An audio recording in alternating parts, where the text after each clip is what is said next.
Chapter 559. All right. Fan Yuhai nodded. He had no choice but to bring out something useful at this moment. He took out a military map that belonged to the Jiaoji kingdom and said, "Your Majesty, the mercenaries seem to be in control of the situation in Jiaoji, but in reality, they don't have a stable footing. Many of the prefectures only submit on the surface. Due to the limited number of mercenaries, the ones managing them are mostly the Jiaoji mercenaries led by Hong Jin. These people basically don't have much combat strength. As long as our army arrives, it'll be easy for them to open the gates and surrender. I'm 90% confident in this." Fan Yuhai paused for a moment. When he saw Paisai nodding in satisfaction, he continued, "With this, we can conquer most of Jiaoji without shedding a single drop of blood. The only troublesome places are the capital, Hanoi City, and Shiyu City. However, there aren't many mercenaries stationed here. I've already sent people to investigate. There are only 30 cold fronters, 800 auxiliary soldiers, and less than 2,000 temporary auxiliary soldiers. As long as we use the right method, the probability of eliminating them is at least 80%. The right method? What kind of method? King Paisai asked curiously. Your Majesty, you should know that Hanoi City is currently selling all kinds of goods through trade, right? Then, as long as we dress up as a group of merchants and enter Hanoi Prefecture first, we can take them by surprise and kill them. How can a mere 2,000 mercenaries be a match for us? When that happens, not only can we eliminate them, we can also obtain the most advanced firearms in their hands. After studying them, why can't we have an elite army with advanced firearms? If he could master these guns, he would have the ability to face the mercenary army head-on. Not to mention, we also have other methods to prevent them from attacking us." Seeing how confident Fan Yuhai was, Paisai was tempted. "What other methods are there?" Your Majesty, when the mercenaries first entered Jiaoji, they tried to confuse us with negotiations. For that, we paid the price of 20,000 Han civilians and delayed the war by 10 days. I have never understood this matter. Could it be that the mercenaries really care about the lives of the Han people? In fact, when I sent someone to investigate, the news that came back confirmed my thoughts. In every city of Jiaoji that was conquered, the status of the Han people there became much higher. Is there such a thing? It was the first time Paisai had heard of this. Of course, this did not mean that their intelligence agencies were blind and deaf. It was just that in that era, the people in power valued their own interests more. How many people took the common people seriously? If they didn't pay attention to it, naturally, even if there was such information, it would be automatically blocked by their subordinates. Is this true? Fan Yuhai nodded heavily before revealing a strange smile. Your Majesty, think about it. If we take down Jiaoji first and control the Han people there, when the main force of the mercenaries arrives, we push these Han people out. At that time, what will the mercenaries choose to do? Those are the people they painstakingly saved. Are they going to kill 100 of them just like that? They will feel heartache. But if they don't kill them, the initiative of the war will fall into our hands. When that time comes, the entire Jiaoji will become one of the territories of the Lan Sang Kingdom. You, the great King Paisai, will become the most dazzling person and forever be recorded in the annals of history." Fan Yuhai's words were extremely bewitching. At this moment, King Paisai couldn't help but nod his head. The Lan Sang Kingdom's territory was too small. Even though Paisai believed that he wouldn't lose to anyone in terms of ruling a country, he was ultimately unable to expand because of the territory. Now that Jiaoji had become an ownerless object, it would belong to whoever took it. Why didn't he have the right to take it by force?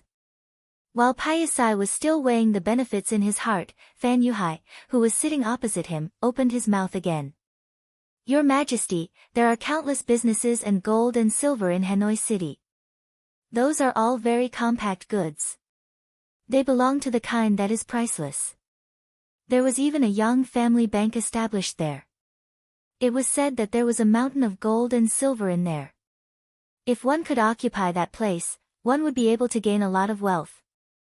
With money, one would be able to recruit soldiers and buy horses. After becoming strong, it would not be impossible for one to send troops to the Ming dynasty. There is a good saying among the Han people. It is better to have the guts than to be a king. Hearing this, Paisai's eyes lit up. What Fan Yuhai said was indeed a dream of his. The reason why the Ming dynasty was strong was not because their military was strong, nor was it because their governance was good. It was nothing more than occupying a large territory. Paisai had even thought more than once that if he was the emperor there, he would definitely do better than the Ming dynasty emperor. All he lacked was an opportunity to show his talent. But now, after hearing what Fan Yuhai said, it seemed that his great dream could be realized. How could it not make Paisai restless? Previously, his general, Seihai, came to report that His Majesty the King would finally meet Fan Yuhai. He did not take it seriously. But this time, after thinking about it, he came to see him. After meeting him, he found that this person was really a great talent. At least, he had a much better vision than the generals in his country. Thinking that Fan Yuhai was a famous general, he could not help but want to recruit him. General Fan, I wonder if you can come to my Lansang kingdom. You can rest assured that once you come here, I will give you the position of general. The soldiers of the entire Lansang kingdom will be at your disposal. How about it? Paisai cherished talent and wanted to recruit Fan Yuhai. He even did not hesitate to entrust him with important tasks. In his opinion, his power and Fan Yuhai's talent were the best combination. Thank you, Your Majesty the King. In the face of Paisai's recruitment, Fan Yuhai accepted with a smile. Then, there was a burst of laughter in the room. Then, the two sides carried out in-depth discussions on specific plans. For example, the matter of attacking Hanoi City first, how to use the terrain to defeat the mercenaries during the attack, the formation of the inspection team, the forging of iron shields, and so on. In a word, they had to use up all the bullets of the mercenaries. Paisai left with a satisfied face. The two sides agreed to take action after a month.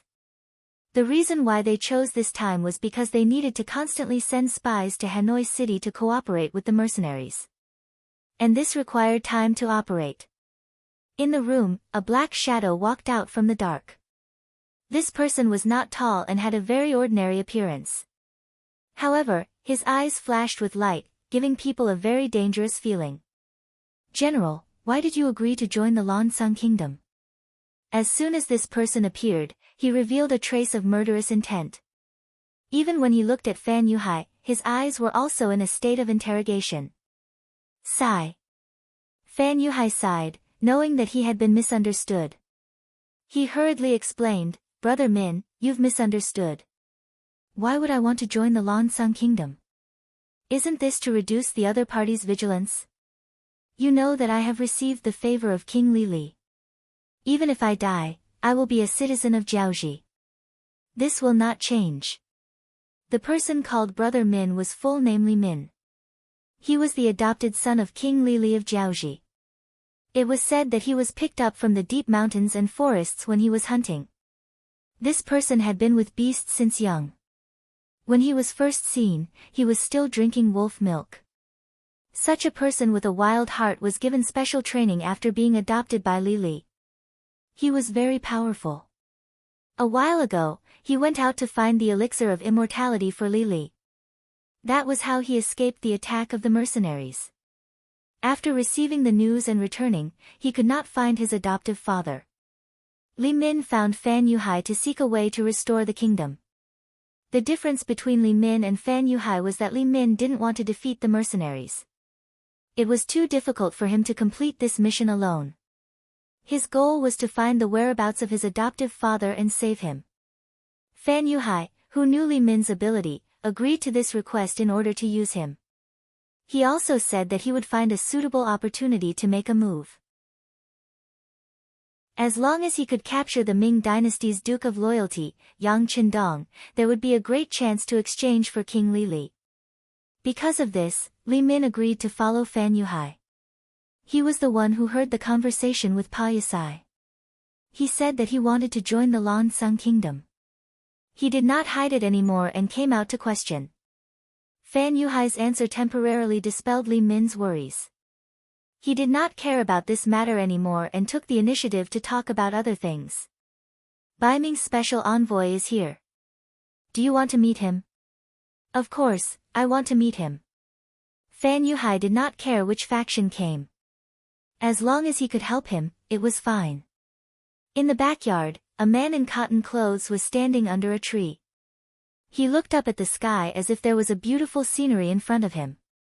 As someone who was chosen by Qing and sent here to carry out the assassination mission, he needed to be very vigilant at all times. Therefore, when he heard the sound of footsteps behind him, he suddenly flew up. A long sword had appeared in his right hand at some unknown time, and he was already holding it against Fan Yuhai's throat, who had just entered the courtyard. What do you mean by this? Even with the sword on his neck, Fan Yuhai's expression did not change at all. It was not because of anything else, but because Li Min was standing beside him. Nothing. I just want to test your strength. Just as the man finished speaking, a white light suddenly flashed. It was so fast that he did not even have time to react. His right hand that was holding the sword hurt and then the long sword fell to the ground.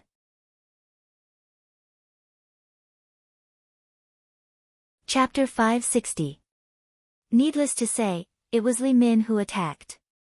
After he swung his sword, he solved the crisis and even injured the Bai Ming envoy. Then, he said coldly, "You want to test other people's strength with just this little bit of skill? Save it." Okay. The Bai Ming envoy who retreated didn't even look at the sword that fell to the ground. Instead, he focused on Li Min. He was indeed a little careless just now. He thought that he didn't need to use all his strength to deal with a defeated general who ran away. But now, it seemed that the other party was indeed capable since he could escape from the mercenaries. Very good, you've successfully angered me. I hope you can perform as well as you did just now. The Northern Ming envoy's gaze became much more solemn. A wave of killing intent even uncontrollably exuded from his body, crazily sweeping out like a whirlwind with him as the center. This was a strong murderous aura that could only be produced after killing a lot of people. If it was an ordinary person, just this murderous aura alone would make them tremble and lose their morale. Unfortunately, Fan Yuhai had led troops for many years and killed countless people on the battlefield. Naturally, murderous aura was useless against him. As for Li Min, he had been with beasts since he was very young and was used to life and death. This murderous aura didn't affect him much. After releasing his murderous aura, the Bai Ming envoy suddenly had a long sword in his hand. This was why he was so powerful. He had a total of 13 swords on his body. Therefore, the people in Jianghu gave him the nickname of 13 Swords. With a sword in hand, the Bai Ming envoy rushed toward Li Min with a heroic spirit. Compared to intimidating Fan Yuhai, he preferred this powerful and cold murderous aura that gave him the same feeling. Ding ding dang dang, the saber and the sword kept colliding in the small courtyard, creating a series of noises. The noises attracted the attention of Fan Yuhai's personal guards. A group of 100 people quickly surrounded the small courtyard and pointed their spears at the two people in the courtyard. Regardless of whether it was Li Min, who had been hiding in the dark, or the Northern Ming special envoy, who had good swordsmanship and a murderous aura, these personal guards did not recognize them. Their duty was to protect the general's safety, and they would definitely not allow anyone to threaten Fan Yuhai. With the appearance of the personal guard, Fan Yuhai's face flashed with an unknown smile. He had an idea in his heart. He wanted to test the weight of these two people because he already had a good plan in his heart. Whether or not it would succeed would depend on the ability of the executor. Surround them to say, capture them. After spitting out a few simple words, the 100 personal guards had already picked out 6 10-man teams and rushed towards the two top-notch assassins. It was a fair fight for one person to face to kill to kill. The two of them who were in the middle of a fight were suddenly interrupted. Naturally, their expressions didn't look too good. To say, Li face to say, and the guards to say, to kill to say, he, to say, to win to kill to the guards to say, he was to say, to kill the closest to him. To say, he to say, to kill to say, to say, it to say, on to say. To be able to become a top assassin, his IQ was naturally very high. Li Min could tell that Fan Yuhai wanted to test his skills. Since that was the case, he wouldn't be polite. As long as he didn't kill his opponent, even if he severely injured his opponent, it was completely within the boundaries. After all, swords and spears had no eyes, so it was reasonable to injure his opponent. The Baiming envoy was also very angry. Although he had already used his seventh sword, which proved that he was not Li Min's opponent, it was not easy for him to find such a strong opponent. However, for an expert like him, it was not easy to find a strong opponent. He was looking for his own shortcomings through this fight, but now, he was interrupted by someone. It was impossible to say that he was not angry at all. Since the guard's appearance made him unhappy, he certainly wouldn't show mercy. Of course, he wouldn't forget his mission, so he only injured the guards and didn't have the intention to kill. Fortunately, both of them didn't have the intention to kill.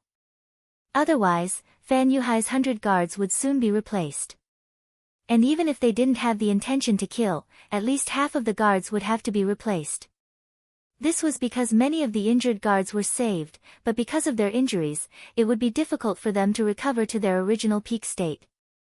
Naturally, since they were able to survive and continue to be the guards, their strength would also rise to a higher level because of this fight.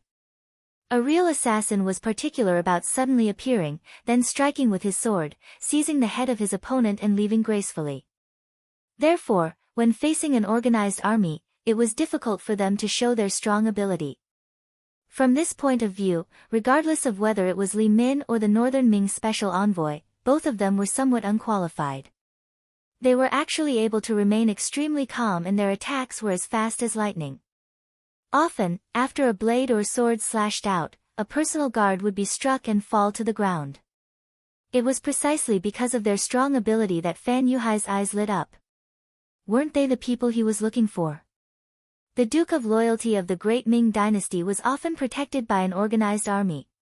It was naturally difficult for ordinary assassins to get close to him. What he needed was an expert who could kill 100 or 1,000 people.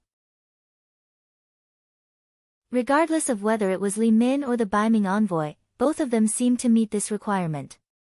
How could he not be happy?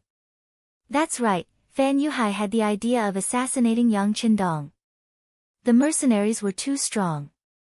Not only did they have the world's most advanced firearms, but they also had cannons that had a destructive power that was as powerful as thunder. These were not things that they could resist. It was too difficult to defeat the mercenaries in a direct confrontation. In comparison, it was a good choice to capture the leader first. If he could capture or kill the Duke of Loyalty of the Great Ming Dynasty, it would be the best time to disintegrate them when they were without a leader.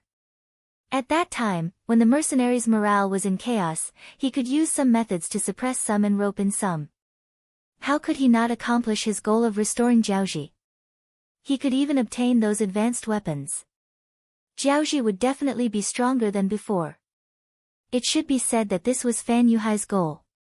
The so-called seeking refuge with the Lansang kingdom was just for the sake of Ampiasai. After all, it was very difficult for him to severely injure the mercenaries with his current strength. Since that was the case, it was necessary to find suitable helpers. In his eyes, there were fewer and fewer of the 100 personal guards who were still standing on the battlefield. Although they were also veterans, they were more particular about teamwork. When their teammates were injured one after another, there was no one to cooperate with them. In a one-on-one battle, they were unable to effectively display their abilities and were defeated one by one. In the end, there were less than 10 of them who were still standing on the battlefield. Enough. Fan Yuhai, who didn't wish for the entire army to be wiped out and didn't wish to replace all of his personal guards, finally spoke up. Following which, he invited Li Min and the Northern Ming envoy to the final room in the courtyard. From this point of view, he had already acknowledged the strength of these two people. In this dimly lit room, Fan Yuhai took the initiative to pour tea for the two murderous men who were still out of breath. When he sat down again, his voice had already regained its calmness. Northern Ming's special envoy, right? Tell me, what do you need us to do? What kind of help can you provide us? The Baiming envoy was a straightforward person. After the test, he didn't seem to want to waste any more time. He raised his head and looked into Fan Yuhai's eyes. He said very generously, "We will provide you with everything you need. We only have one goal, which is to kill the great Ming dynasty's Duke of Loyalty." This kind of request was exactly what Fan Yuhai wanted. Fan Yuhai could not help but feel happy, but he did not show it on his face. He first looked at Li Min. This person naturally wanted to save King Lily, so he nodded in agreement. Fan Yuhai then looked at the Baiming envoy again. "But how should I address you?" "Shen Kun." "Brother Shen, this matter is very important. We need to plan it carefully. Do you have a specific plan?" Fan Yuhai asked in a consulting tone.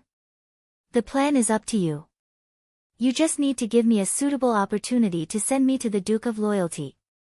With my methods, you should believe that no one can stop me in close combat," Shen Kun said very heroically and confidently, as if he was the most arrogant person in the world.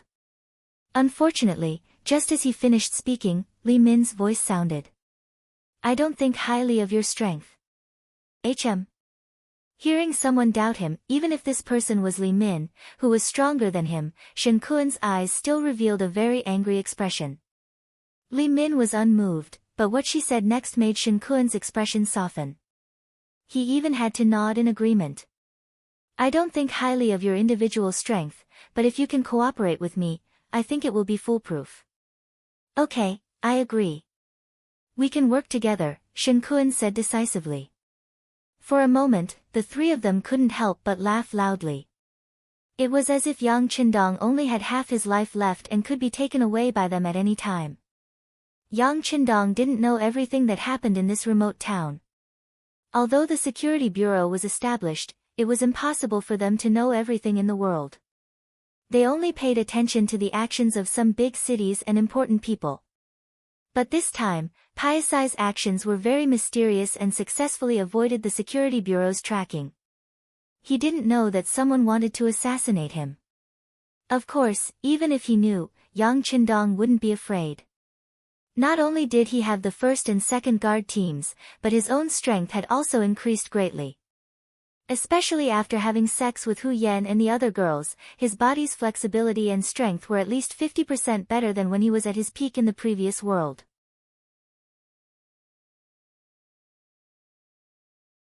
Chapter 561. He couldn't understand how his body could be developed to such an extent and could only attribute it to the benefits of transmigrating. While his own strength was increasing, after he took down the number 1 Shang clan, he returned to Crimson City and walked around the various factories. While he was inspecting, he was also using his warehouse to create miracles. Since he had already become a legend and the commoners already had the impression that he was a god, Yang Qindong didn't mind doing more exciting things. For example, after he dismissed everyone at the power plant, Wan Qi and the rest discovered all sorts of never-before-seen generators the next morning. For example, after spending a night at the steel factory, after spending a night at the military factory, after spending a night at the factory, after spending a night there, Wan Qi and the rest discovered various armored vehicles and 63 amphibious tanks. Everyone was dumbfounded by the miracles created by Yang Qindong. Often after seeing these things, their first feeling was to kneel on the ground and shout that the gods had shown their spirit. However, no one asked Yang Qindong what was going on. This was a question that couldn't be answered. Fortunately, under the feudal society, people's thoughts were too restricted. Few people would ask why when something happened. Furthermore, these miraculous things were only known to a few higher-ups in the various factories and their influence was still very limited. Moreover, these people were usually immersed in the process of research and learning, so no one would find trouble with Yang Qindong. He stayed in Crimson City for 2 months and spent the new year of 1452 with Hu Yan and the other 2 girls in the palace. The fireworks and firecrackers in the Crimson City Plaza attracted the attention of millions of people outside the city. The current population of Crimson City was already saturated. Out of the 4.5 million commoners from the southern Ming dynasty, 500,000 of them had already entered the various factories in the city after being selected and vetted. The rest had either been arranged into various training schools or allocated to a sizable amount of land. Each and every one of them was living a wonderful life of hope that they had never imagined before. It was also on this night that Yang Qindong and the three girls slept together. Only when the sun was about to rise did the sixth young master let the three women go, full of vigor. Hu Yan and the others naturally lay on the bed, unwilling to move. At this moment, they began to think about the idea that they had been thinking about before. They should find a few more sisters, otherwise, they would die of exhaustion on this matter sooner or later. After New Year's Day, Crimson City showed a flourishing state of development. With sufficient manpower, the factories went all out. Whether it was quantity or quality, there was a certain increase. With Yang Qindong's help, there were many new things. Gold and silver flowed like water into the Red Nest City's warehouse. Yu Qian was so happy that his face turned red. Tian Tian was as sweet as honey. Although he didn't care about money or grain when he was in the Great Ming Dynasty, he still roughly knew how much money there was in the national treasury. How could there be such a rich and abundant city like Crimson City? With money, it was naturally easier to do things. Yu Qian felt that he could speak with more confidence, and his back was stiffer. Everything was on the right track. More and more Han people were beginning to adapt to life here. More and more educated youths were learning and becoming stronger every day. Just as another wave of people was about to join the army, Yang Qindong led the 2nd and 3rd regiments of the Cold Front Army, as well as the 20 auxiliary battalions, and left the island. The new year was coming, and he was about to embark on another expedition. Vietnam, Hanoi City, the former capital of Jiaoxi. At this moment, it was shrouded in dark clouds. In 2 months, Fan Yuhai and the Lan Xang Kingdom had made all the preparations. When the last caravan entered Hanoi City, the total number of soldiers hidden in the city had reached 5,000. In fact, there were only about 2,000 mercenaries in the city, plus about 10,000 Jiaoxi mercenaries. However, the entire population of Hanoi City was over 200,000. In comparison, a ratio of 20 to 1 was more than enough.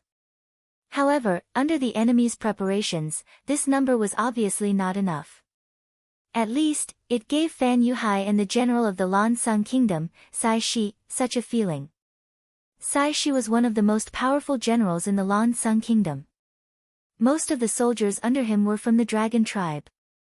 This time, under the king's orders, he brought 50,000 men to deal a fatal blow to Hanoi City. Long before they had made their move on Hanoi City, they had already taken down the important city of Go Chi City in the northwest of Vietnam. There were only 500 Vietnamese mercenaries defending it, and it wasn't even an effective defense. Thus, it was easily taken down by Fan Yuhai and Sisi. Of course, this was also because Vietnam had just been established, and the centralization of power was not yet complete. After taking down Go Chi City, General Sai Shi led the 70,000 soldiers towards Hanoi City. Fan Yuhai brought the remaining 60,000 soldiers to attack the other cities in Vietnam. From this point, it could be seen that he had big plans. Furthermore, he intended to hand over Hanoi City to the Lan Xang Kingdom, which showed his high intelligence. Sai Shi could also feel that Fan Yuhai was a little clever. However, the temptation of Hanoi City was too great. Thinking about the mountain of goods in the commercial street, and the Yang family bank, who knew how much gold and silver were stored there. If he could take over Hanoi City, the Lan Xang Kingdom would have more capital to develop. With such an excited thought, Sai Shi led his men to surround Hanoi City. Then, he prepared to knock on the city's west gate with his spies that night. Song Zhou was the person in charge of Vietnam that Yang Qindong had left behind. Recently, he was so busy that he could only sleep for 4 to 6 hours at night. However, he really liked this kind of work pressure. Just like what the sixth young master always said, if you don't work hard when you are young, if you don't fight hard, do you have to wait until you are old to regret it? Now that he had such a direction to strive for, of course, he wanted to put on a show for others to see. In addition to being able to prove his value, he believed that if he did things well, the sixth young master would definitely take note of it. In the future, there would definitely be a higher position waiting for him in the entire Yang family. Although the work was busy, after more than 2 months of tempering, many things had begun to gradually get on the right track. He had a better understanding of the situation here, and when he did things, it was much easier. Reporting to the governor, the security bureau's Gao Yu requests an audience. A person in charge of his safety sat outside the office. Song Zhe, who had been appointed as the governor of Vietnam, suddenly heard that someone from the security bureau had come. He couldn't help but frown. His intuition told him that when these people appeared, it would not be good news. But he still nodded and said, "Invite Leader Gao in." Gao Yu, one of the elite agents of the security bureau, was also a person that the current deputy director, Yang San, valued very much. This time, he was sent to Vietnam to be in charge of the intelligence work here. Gao Yu strode into the office and gave Song Zhe a military salute. Although the two sides did not have a direct relationship, as the person in charge of Vietnam appointed by the sixth young master, he must give the corresponding respect. "You don't have to be so polite, Director Gao, please take a seat." Song Zhe also returned the salute and said politely with a smile. Gao Yu, on the other hand, did not have the slightest smile on his face. Instead, he answered very seriously, "Governor Song, we have lost contact with Goyong City." Goyong City. Hearing this, Song Zhe's face flashed with surprise. He was very clear about the situation in Vietnam during this period of time. He was very familiar with the location of the city and what kind of role it played. However, out of caution, he still asked again, "Did something happen to your people that caused you to be unable to contact them in time?" The transportation in ancient times was not good, so there would be some problems with the transmission of information. It was very normal to be late for a few days. It was no wonder that Song Zhe thought in this direction. Gao Yu, on the other hand, shook his head with certainty. "That won't happen. When we send messages, we use 2 people and 2 lines. They don't overlap. Even if something happens to one of them, the other will definitely bring the news over. But now, it is the designated time, and there is still no news. I suspect." When Gao Yu said the words, "I suspect," his expression was obviously more serious. However, he paused for less than 2 seconds before he resolutely said his guess. "I suspect that either something happened to them, or Goyong City has gone out of control and they can't leave the city." Out of control. Can't leave the city. This conclusion was a little scary, and even Song Zhe had to treat it with caution. "Are you sure, Leader Gao? You should know the possible consequences of this conclusion." "I'm sure." Gao Yu's answer was very straightforward. In fact, he dared to say this because he had already waited for an extra day. In other words, after 24 hours, there was still no news about Goyong City. That was why he came to look for Song Zhe. According to the internal regulations of the Security Bureau, he had already gone a little overboard. However, there was no other way. This matter involved too many people, so he had to be very careful. That was why he had waited for an extra day. Hearing Gao Yu's affirmation, Song Zhe's expression turned even uglier. He strode over to the map of Vietnam hanging on the wall. His gaze paused on Go-Ming City for a moment before he punched it. Do they really have the guts to do this? Needless to say, Gao Yu, who was standing behind him, naturally knew who he was referring to. This result was exactly the same as his previous analysis. He was also somewhat unable to accept it, but what was coming was unavoidable.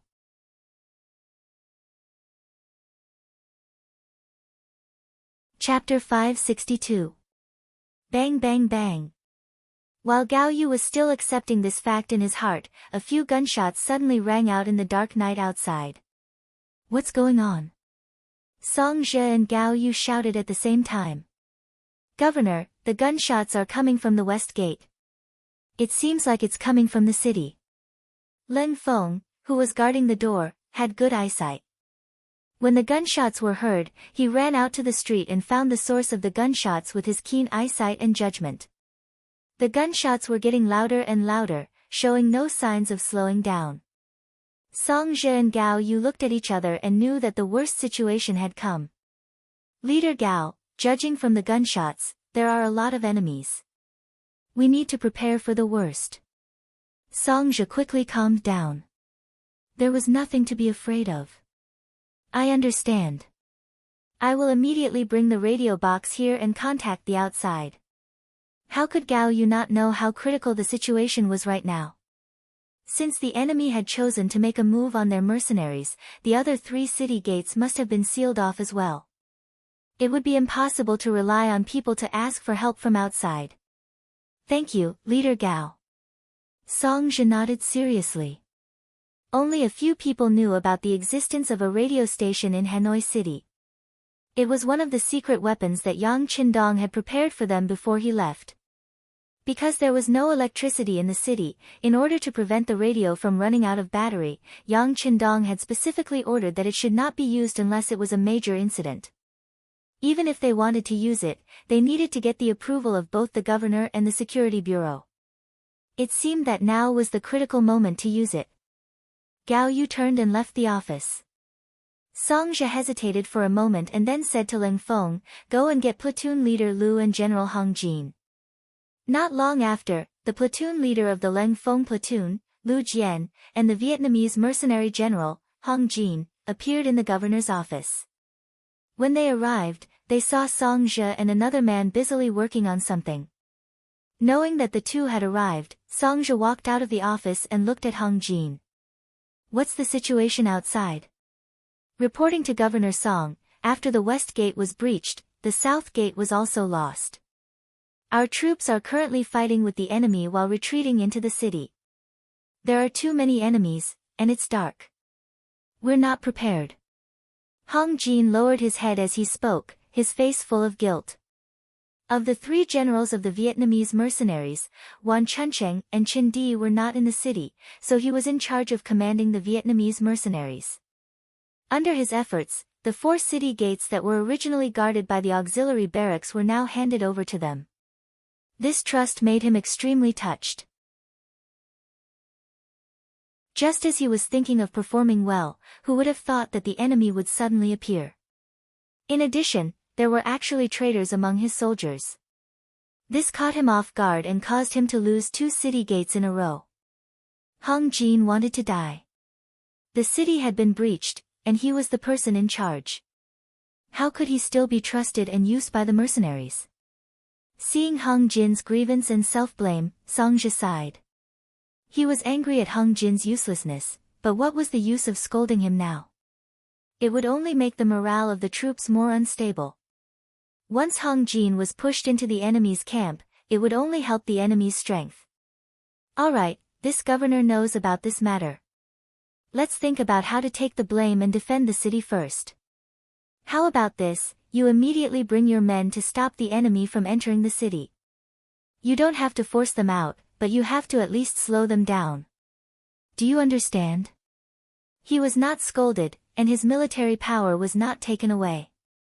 Instead, he was given a chance to take the blame. Hong Jin was touched, and his body tensed up as he said, "Governor, please rest assured.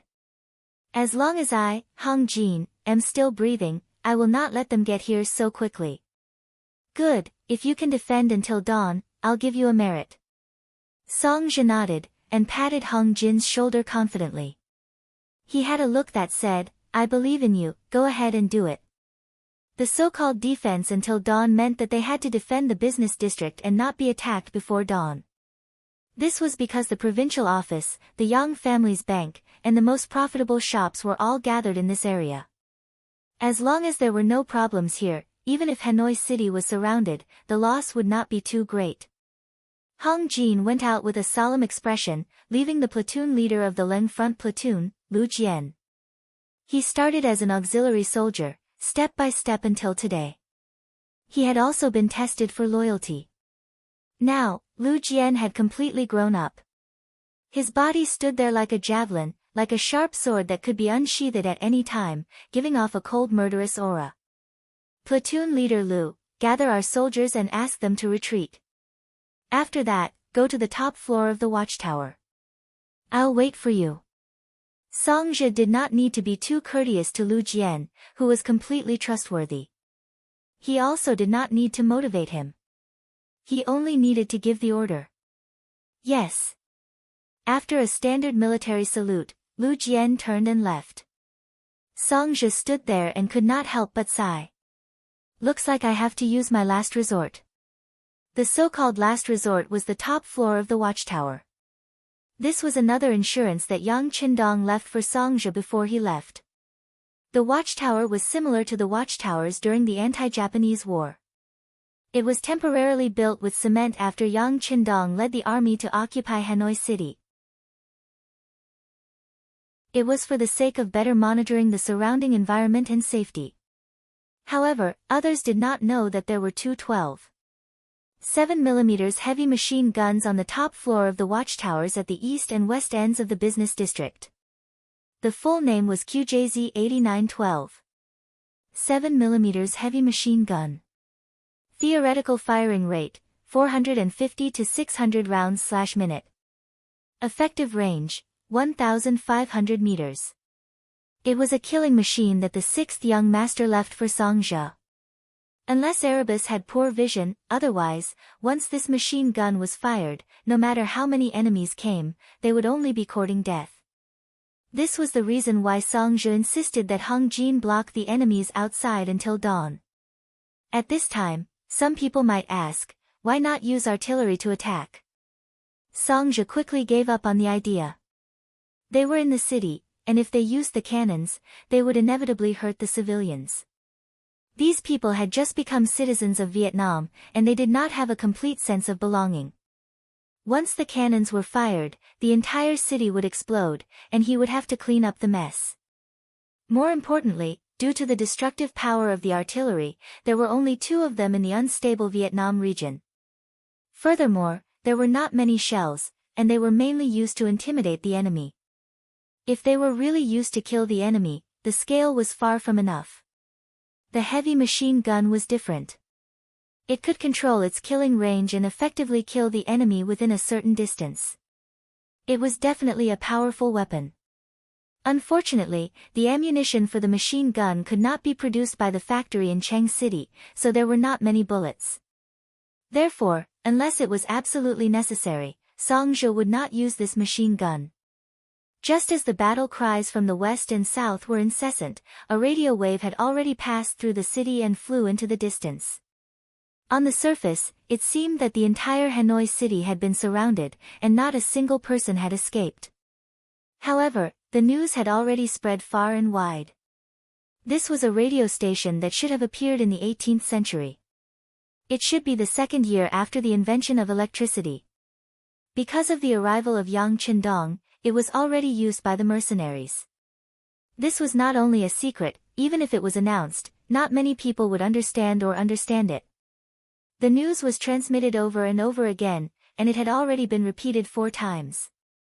Gao Yu, who was in charge of controlling the radio station, could not help but break out in cold sweat. Although he had learned how to operate this thing, this was the first time he had used it alone. Could anyone really accept it? He couldn't help but be worried. What if the other party didn't turn it on because they wanted to save power? Wouldn't his call be useless? Worse still, after a long period of use, who knew when the radio station would run out of power? If that happened, it would be no different from a piece of junk. Gao Yu was very nervous. He could not help but break out in cold sweat.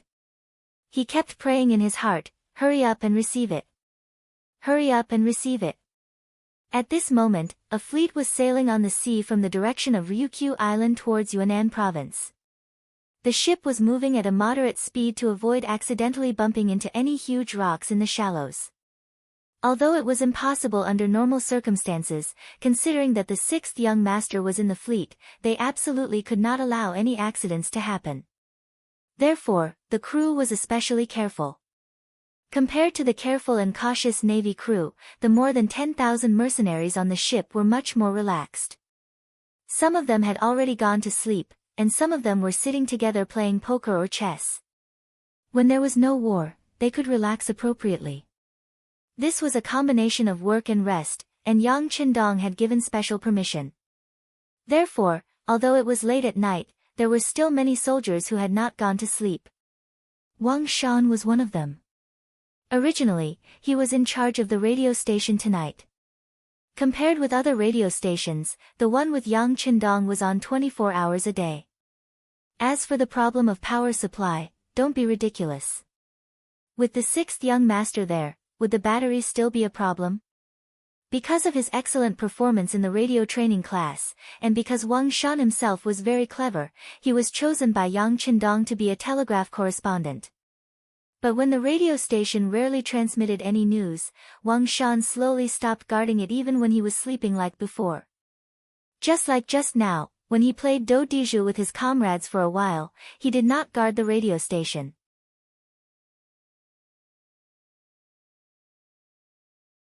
Chapter 563. But in less than half an hour, after a few rounds, he handed the cards to his comrade beside him and returned to the computer room. He instinctively glanced at the telegraph machine. First, he pushed the door open and took a look. Then, he turned around and wanted to go back to continue playing cards. But then, his body froze. He pulled the door open and saw the telegraph machine flashing with a red light. Wasn't that the signal of a telegram coming in? Whoosh! He sat in front of the telegraph machine and put on his headphones to receive the message. After a while, he quickly left the place and rushed to the place where the sixth young master was resting. Needless to say, the place where Yang Qindong was resting was guarded. But when the guards saw that it was Wang Shan, no one stopped him. This was an order from the sixth young master. Unless he was with the ladies and needed to be informed in advance, this person had the privilege of seeing him at any time. Wang Shan also didn't sleep. He was playing Fight the Landlord with Tiger's Mane and Beta Persei. With Yang Qindong's current status, even if he wanted to have some fun, it was not something that could be done by just anyone. After playing with the regiment commander and battalion commander a few times, he found that they were very restrained. He gave up and replaced them with the people around him. Sure enough, Tiger's Mane, who was very familiar with him, and Beta Persei, who was careless, were not too afraid of him. At least everyone won and lost, which was more interesting. Sixth young master, Wang Shan has an urgent matter to see you. The voice of the first guard Captain Chiu V, who was in charge of security outside the door, suddenly sounded from the other side of the door. Wang Shan, let him in. Yang Qindong thought that something big must have happened. He turned over and got out of bed. Just as he stood there, Wang Shan had already walked in with an anxious face. Sixth young master, a telegram from Hanoi City. Yang Qindong reached out and took the telegram. There were not many words in the telegram, but it was enough to explain everything. Well, someone actually dared to have designs on Hanoi City. They must have eaten a bear's heart and leopard's guts. Just as Yang Qindong frowned, Wang Shan, who was standing in front of him, lowered his head and said with a flushed face, "Sixth young master, I was absent just now. I didn't receive the telegram immediately. Please punish me." Yang Qindong raised his eyebrows. He could actually understand the other party. After all, the telegraph might not even ring once in half a year. Who would keep an eye on it all the time? However, since Wang Shan had already said so, if he did not punish him, he was afraid that he would be even more uneasy. Therefore, he pointed at him and said, "How about this, since this is your first offense, you will be fined 1 month's salary. In addition, immediately send a telegram back to Hanoi, saying that we already know about this matter. Tell them to hold on and we will be there soon." Hearing that it was only a month's salary penalty, Wang Shan's face was full of gratitude. He thought that this time he would definitely lose his job. Who would have thought that it would be over so easily? However, the 6th young master also said that this was the first offense, so the punishment was light. At that moment, he decided that the same mistake could not be made a second time. He nodded his head and went out to send the telegram. It seems that it is necessary to arrange an assistant for Wang Shan. Yang Qindong thought thoughtfully. Wang Shan's ability was still very strong, especially when he was very familiar with the code. He could translate the telegram in the shortest time possible. He would not let go of such a talent. Of course, this was only a small matter. How to rescue Hanoi City was the most important thing. Tiger's Mane informed the officers of the 2nd Regiment, 3rd Regiment and above to come for a meeting. In the inner room of the governor's office in Hanoi City, there was an excited shout. There's a reply, there's a reply. Song Zhe, who was looking at the map of Hanoi City in the outer room, heard such a shout and quickly stepped into the inner room. Who replied to the telegram? What did they say? It's the 6th young master, the 6th young master. He told us to hold on and support us soon. With a face full of excitement, there was a reason to be excited. That was the telegram from the 6th young master. At this moment, Song Zhe's face was full of relief. Since the message had been sent out, as long as he held on for a week, the reinforcements would definitely come and their crisis would be resolved. Thinking of this, he looked at the transmitter that was already turned off but still had a little bit of warmth. He could not help but show a very envious look. It's good to have such a thing. The matter of sending out the message had been dealt with. The sound of Lu Jian's footsteps could be heard from outside. He had already arranged everything. 2 auxiliary battalions and 6 temporary auxiliary battalions, a total of more than 2,000 people, had retreated to the commercial street that was only about 5 miles away. They were also arranged in various places. If the enemy really broke through the watchtowers, they would be able to take action. It would not be a problem to take care of a few fish that escaped the net. After the matter was settled, Lu Jian came to the office and waited for Song Zhe's orders. You came at the right time. Bring the cold front platoon and follow me to the watchtower. After seeing Lu Jian, Song Zhe nodded confidently. After all, with external help, there was hope. All he needed to do was to hold on. The platoon of Cold Front Platoon followed behind Governor Song Zhe and arrived at the watchtower on the north side of the road. When the key to the door was unlocked and everything in the room was reflected in front of the Cold Front Platoon, there was a series of gasps. To be able to become a member of the elite Cold Front Platoon, one could be considered to have seen a lot. But everything in front of them still gave them a strong visual shock. It was not because of anything else, but because of the heavy metal weapons placed there. Needless to say, there were a total of 10 Type 95 machine guns. In other words, every 3 Cold Front Platoon members could have one. In the past, a full company would only be equipped with one high-end weapon. To say that the Type 95 machine gun was high-end was undoubtedly a bit of a slap in the face. Looking at the heavy 12.7mm machine gun on the ground, just the body of the gun and the square buttstock gave off a very imposing feeling. In addition to the golden bullets neatly placed at the side, its lethality was not small. Well, all of this had exceeded the Cold Front Platoon's expectations. They could not wait to rush up and play with it and show off their skills. 10 squad machine guns, 2 12.7mm machine guns over here and 2 over there. They are all yours now. Platoon leader Lu will be responsible for distributing them. I only have one request, and that is to not let the enemy rush into the business district. I'm not afraid to tell everyone that what happened here has already been reported to the 6th young master. It won't be long before our reinforcements arrive. Let me ask you, can you hold on? Song Zhe was almost shouting. At this moment, he was betting everything on this platoon of Cold Front Platoon members. Yes. Including Lu Jian, the 31 Cold Front Platoon members replied excitedly. Some of their faces were even flushed. They were already looking forward to their next performance. As long as they performed well and waited for the 6th young master to arrive, how could they be afraid that others would not know of their contributions? Good, Since that's the case, everyone go prepare yourselves. I'm afraid that the enemy will appear at dawn. Take the time to rest and eat. Song Zhe waved his hand. He did not say much about the following matters. He believed that the cold front platoon members should know what to do before the battle. They had to guard the two towers in the north and south for God knows how many days. Not only did they have to eat and rest, they even had to think about how to relieve themselves. Hanoi City West Gate. General Sai Shi had already led the army into Hanoi City. With the cooperation from both inside and outside, it was almost effortless to enter the city. The only regret was that when they entered the city, they encountered the patrolling mercenaries on the streets. The two sides had a short encounter, which alarmed the mercenaries in the city. When they wanted to take a step forward, the resistance became stronger. If they were discovered, then so be it.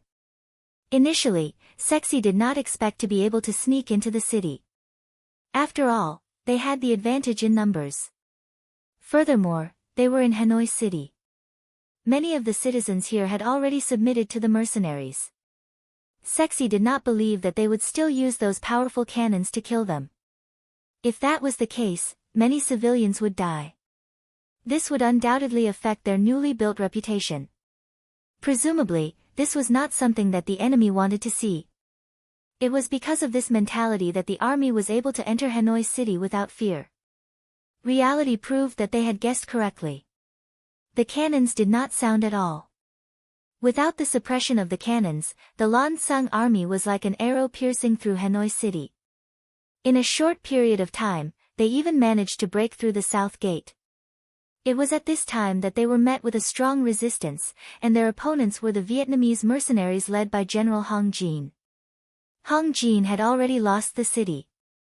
Now, he was commanding the battle with the mentality of redeeming himself.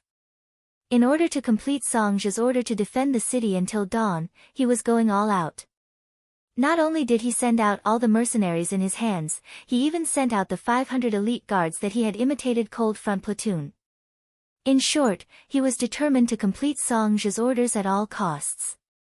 Under the orders of death, the Vietnamese mercenaries fought against their superior numbers. Cruel cold weapons battles took place in the streets and alleys.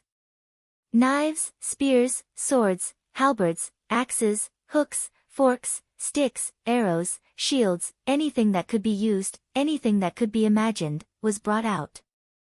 Often, when two soldiers were fighting, one would slash at the other's body, while the other would stab at the other's abdomen. Fresh blood flowed out, and it was common for both sides to perish together. The moment the Vietnamese mercenaries showed signs of weakness due to their numbers, Hong Jin's 500 elite guards were sent out. They were all wielding thick steel knives, with deep blood grooves on them.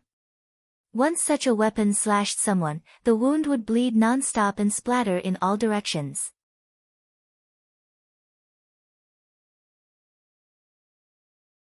Chapter 564. Time and time again, the number of his personal guards decreased. However, they were able to turn the tide of the battle and push back the Allied forces. Even Hong Jin himself had charged onto the battlefield several times. With a long sword in his hand, he chopped off the heads of at least 7 enemies. His body was covered in blood and he looked like a god of death. Starting from the city gate and extending all the way to the center of Hanoi City, the streets were filled with corpses of soldiers and injured people. The blood that flowed out from their bodies gathered together to form a river of blood. It was dark red and looked terrifying. It was because of Hong Jin's valiant resistance that the enemy's attack speed was greatly reduced.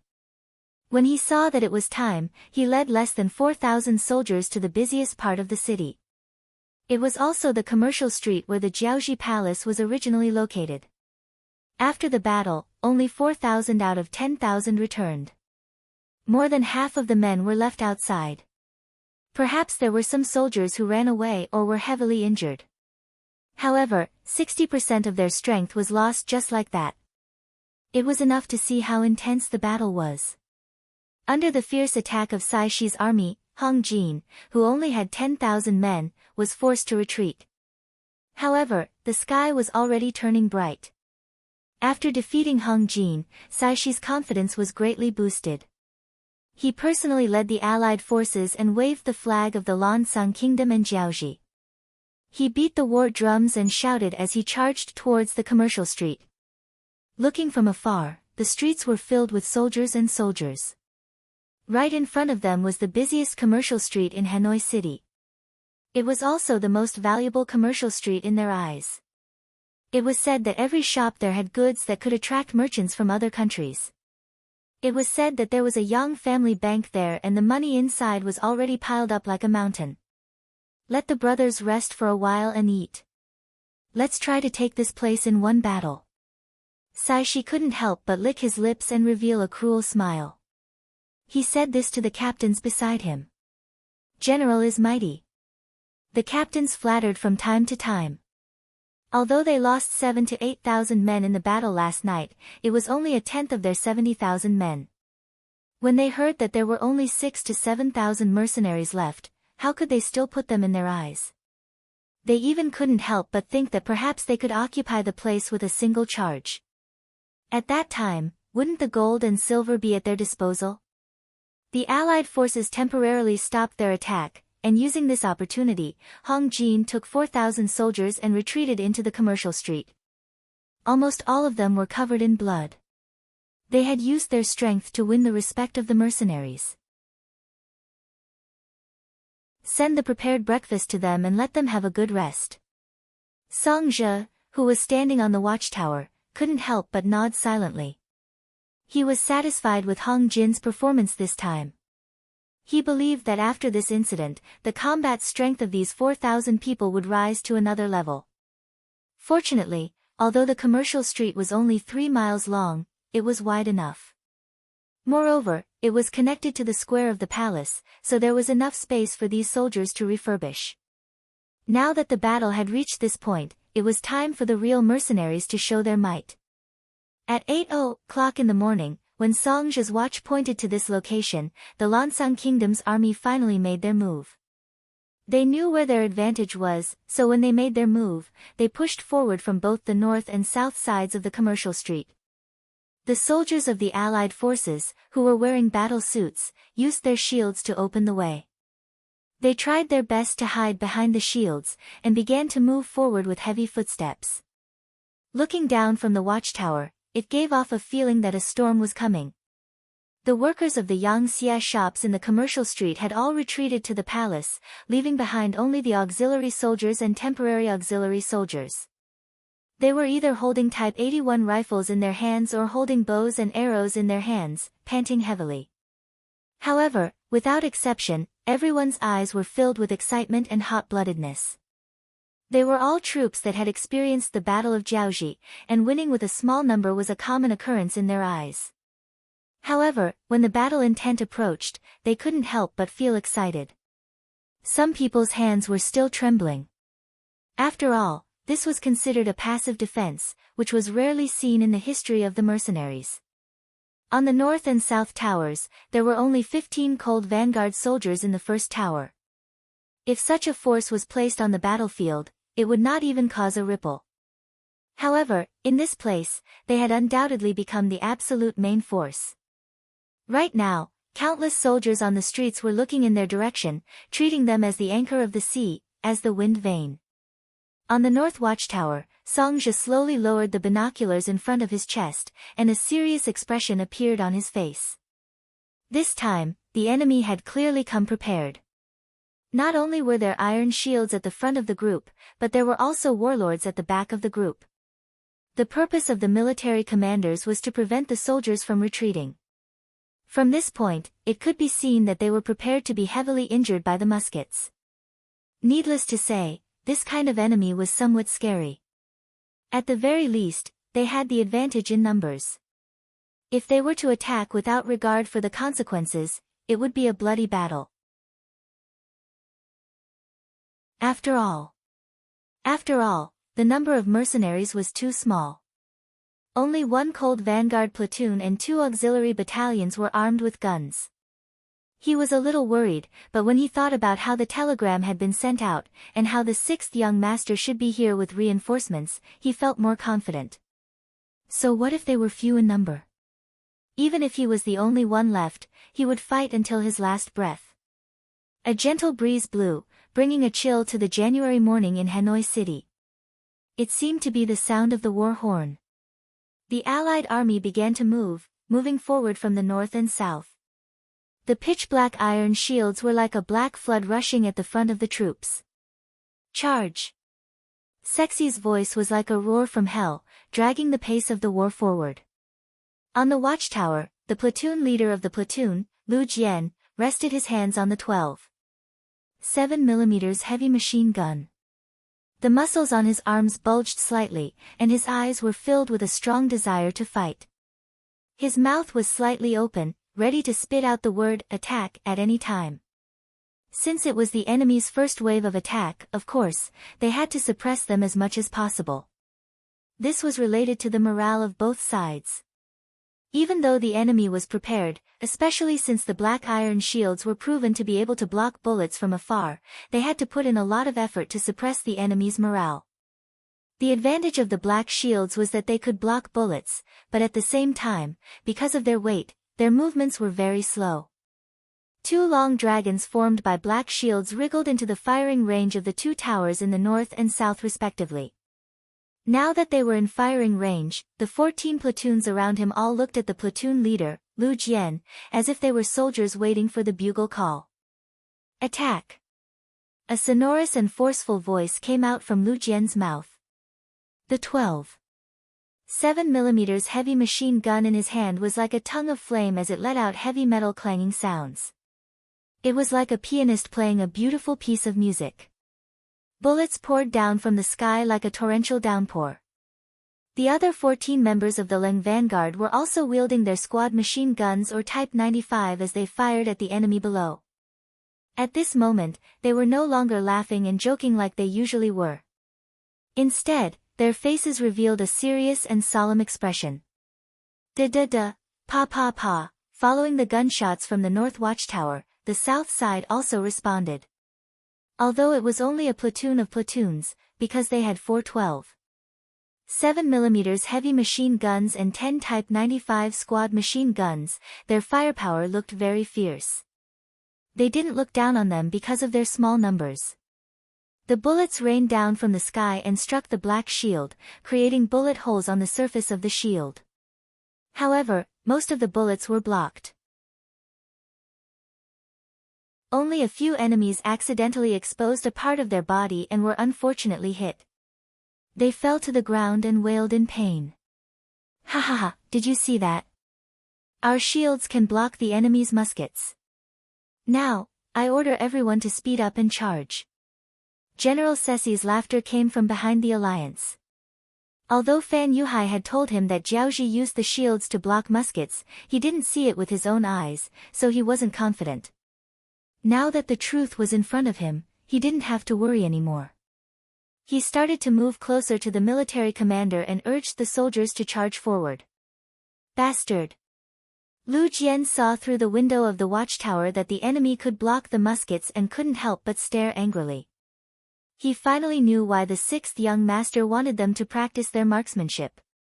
In the past, when he heard people say that bullets couldn't hit things, he didn't think much of it. Now that the truth was in front of him, he knew what it meant to be farsighted. Change guns, aim and shoot. Once there's a gap, switch to the machine gun and shoot. Lu Jian quickly changed his strategy. As he spoke, he took out his Type 95 and changed it to a single shot. He aimed at an alliance soldier who exposed his knee and pulled the trigger. Bang!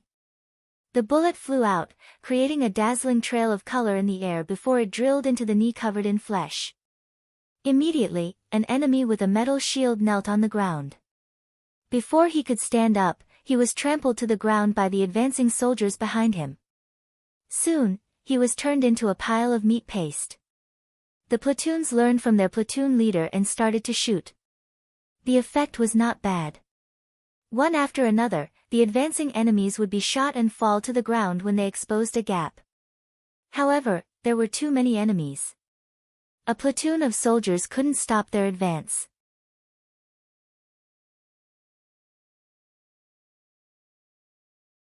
Chapter 565.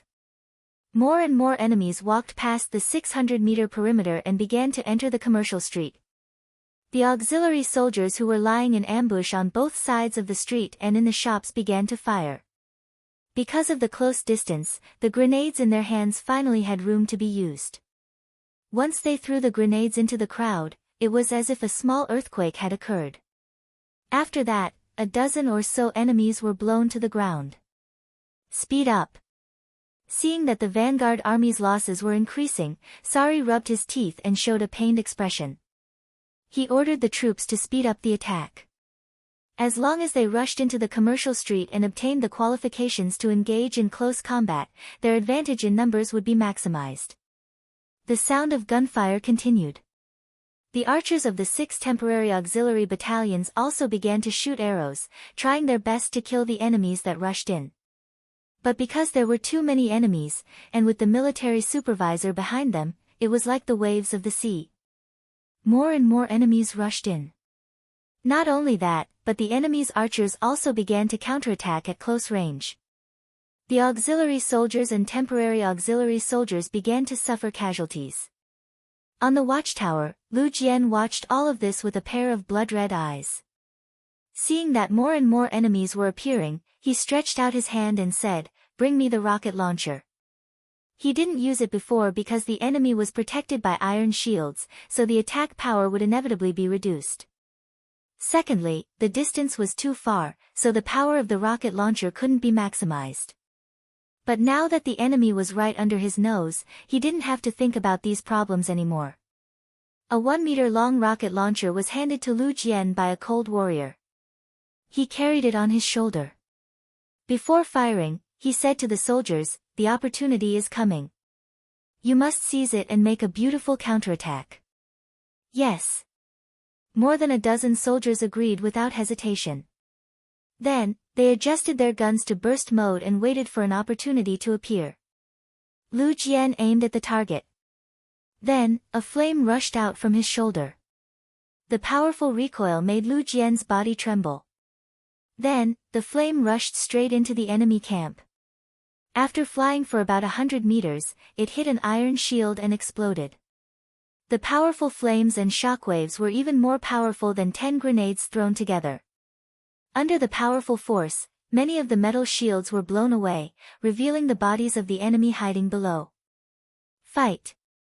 The dozen or so cold vanguard warriors, who had been waiting for an opportunity, fired their guns in unison. It was like a net of fire that enveloped the enemies below. Just this wave of attacks alone had killed or injured at least a few hundred enemies. Because of this, the enemy's attack had slowed down. The auxiliary soldiers and temporary auxiliary soldiers in the commercial street could not help but feel the pressure on them lessen. They took advantage of this opportunity to eliminate the enemies that had rushed in. Don't retreat. Keep going. If you retreat, you'll be killed. Seeing that the first wave of attacks was about to be stopped, the commanding general, Cici, naturally had a look of unwillingness on his face. He yelled and screamed, and even killed a few soldiers who wanted to retreat. Only then did he stop the army from losing. Under the pressure of the inspectors, the Allied forces launched a new round of attacks. The mercenaries who had the chance to take a breather threw their energy back into the battlefield. Battle cries rang out one after another. It was as if at every moment, every breath, and every second, there were corpses falling down. Blood was flowing, and lives were flowing away. 9 true commanderies know we've city's dock, several fast boats were docking here. Countless soldiers in camouflage clothes were walking to the shore from the boats.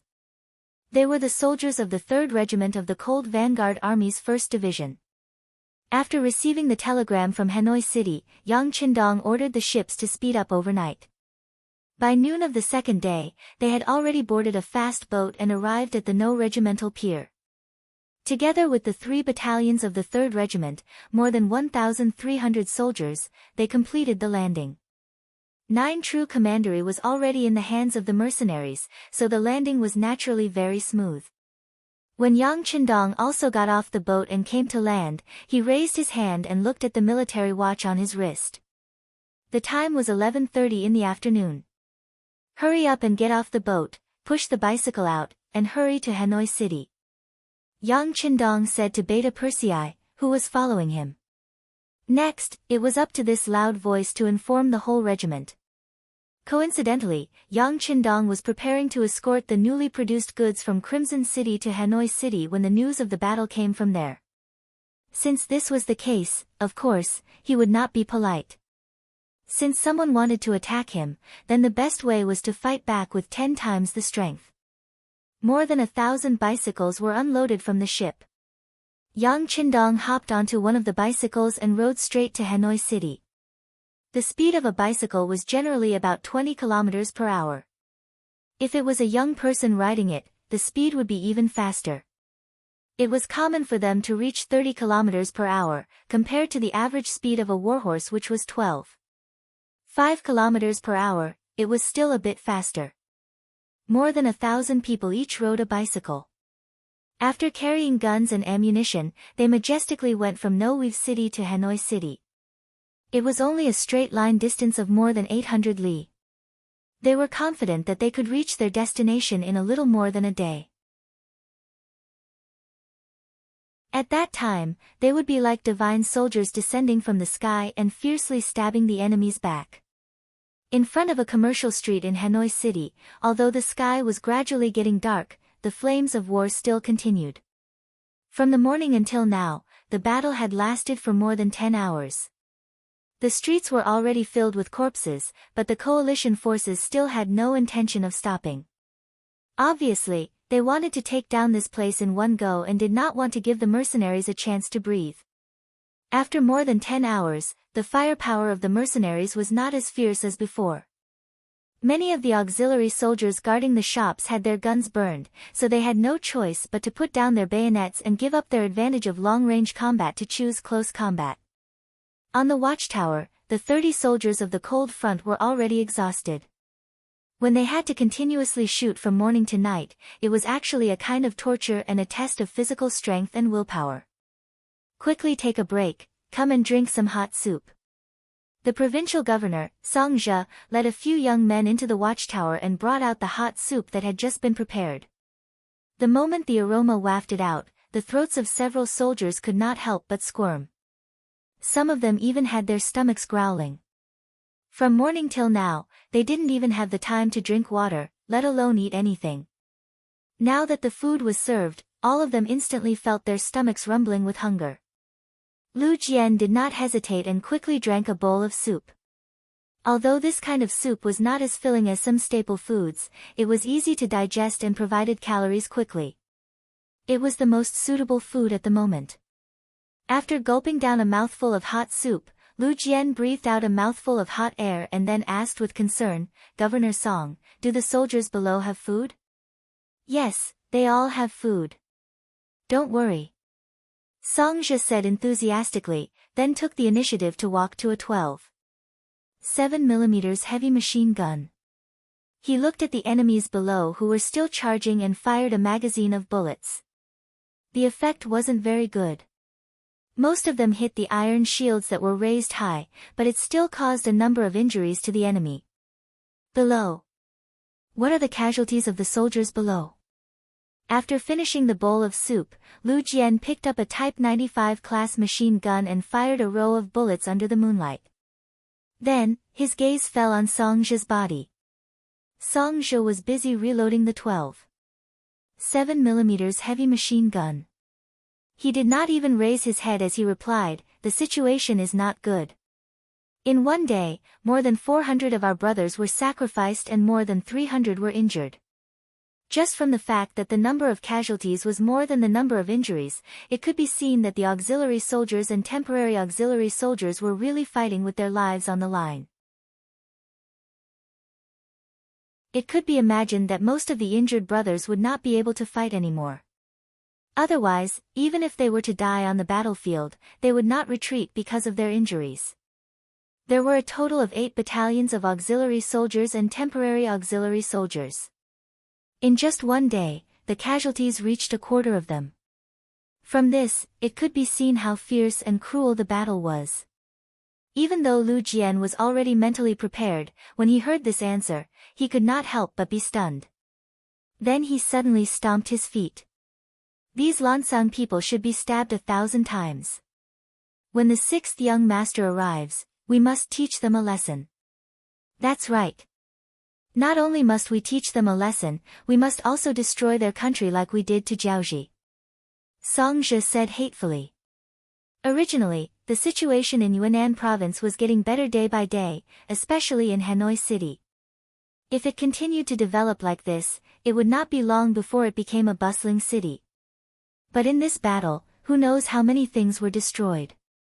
It would take at least 2 to 3 months to recover. Seeing his political achievements being destroyed like this, as the highest-ranking officer here, Song Zhe's anger was obviously bigger than anyone else. But it was too early to say these things. They must first hold on until the sixth young master arrived with reinforcements. Once this place was attacked by the enemy, they would only die. Then wouldn't it be unnecessary to talk about the future? Governor Song, how long will it take for the sixth young master's reinforcements to arrive? Lu Jian changed the question. The soldiers who were firing at the side could not help but stop their actions at this moment. It was obvious that they were also concerned about this matter. Song Zhe did not know that Yang Qindong received the telegram on the ship, nor did he know about the appearance of the bicycle. His expression turned ugly. I estimate that the sixth young master will arrive with reinforcements in about 10 days. Previously, he said about 7 days to stabilize the morale of the soldiers. But now that he was facing the most elite soldiers of the cold front, there was no need to hide anything. In fact, he had to be honest and let them prepare for a long battle.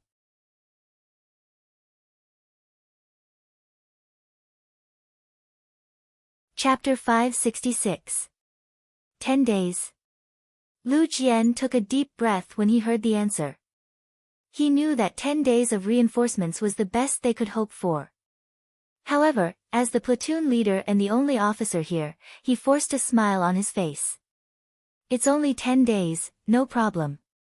We can definitely hold on because we are the most elite cold vanguard. Yes, it's only 10 days, we can definitely hold on. The soldiers were also filled with confidence because of the platoon leader's aura.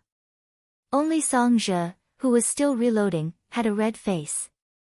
Would the sixth young master really be able to bring reinforcements in 10 days? On the other side of the commercial street, General Sisi was also sitting on a large chair prepared for him by his personal guards. The casualty statistics had just been sent in. In just 1 day of attacks, the number of casualties had reached 13,000. When he saw the results, he couldn't believe it. If he were to continue fighting like this, wouldn't his 70,000 soldiers only be able to hold on for 5 to 6 days before they would all be buried here? Of course, this wasn't correct. After all, it was the first day of attacks, the enemy's muskets could unleash their full power. If he continued to attack with fatigue, even if his body was made of iron, he wouldn't be able to withstand it. Needless to say, muskets required bullets. If they continued to shoot, would the enemy have enough bullets? Since they had already come this far, there was no reason to retreat now. If they did, all their previous efforts would be wasted. Ceci forced himself to calm down and said to the captains beside him, "Pass down the order. Send a small group of soldiers to continue the harassment strategy. The rest of the soldiers should take advantage of the time to rest. When the sun rises tomorrow, we will attack again. No matter what, we must take down this place by tomorrow morning." It was only a commercial street 3 miles away. Ceci was already prepared to cover the ground with corpses. He didn't believe that they wouldn't be able to take down this place by then. He had an absolute advantage in numbers. His soldiers could get a good rest. Even if he had to exhaust them, he would exhaust the 3,000 mercenaries to death. That night, gunshots were constantly heard. In such an environment, it was naturally difficult for the mercenaries to get a good rest, especially when the enemy would suddenly launch an attack when they wanted to rest. There were 2 times when the enemy almost rushed in. At dawn the next day, the enemy launched another fierce attack. 10,000 men and horses were gathered on both the north and south roads.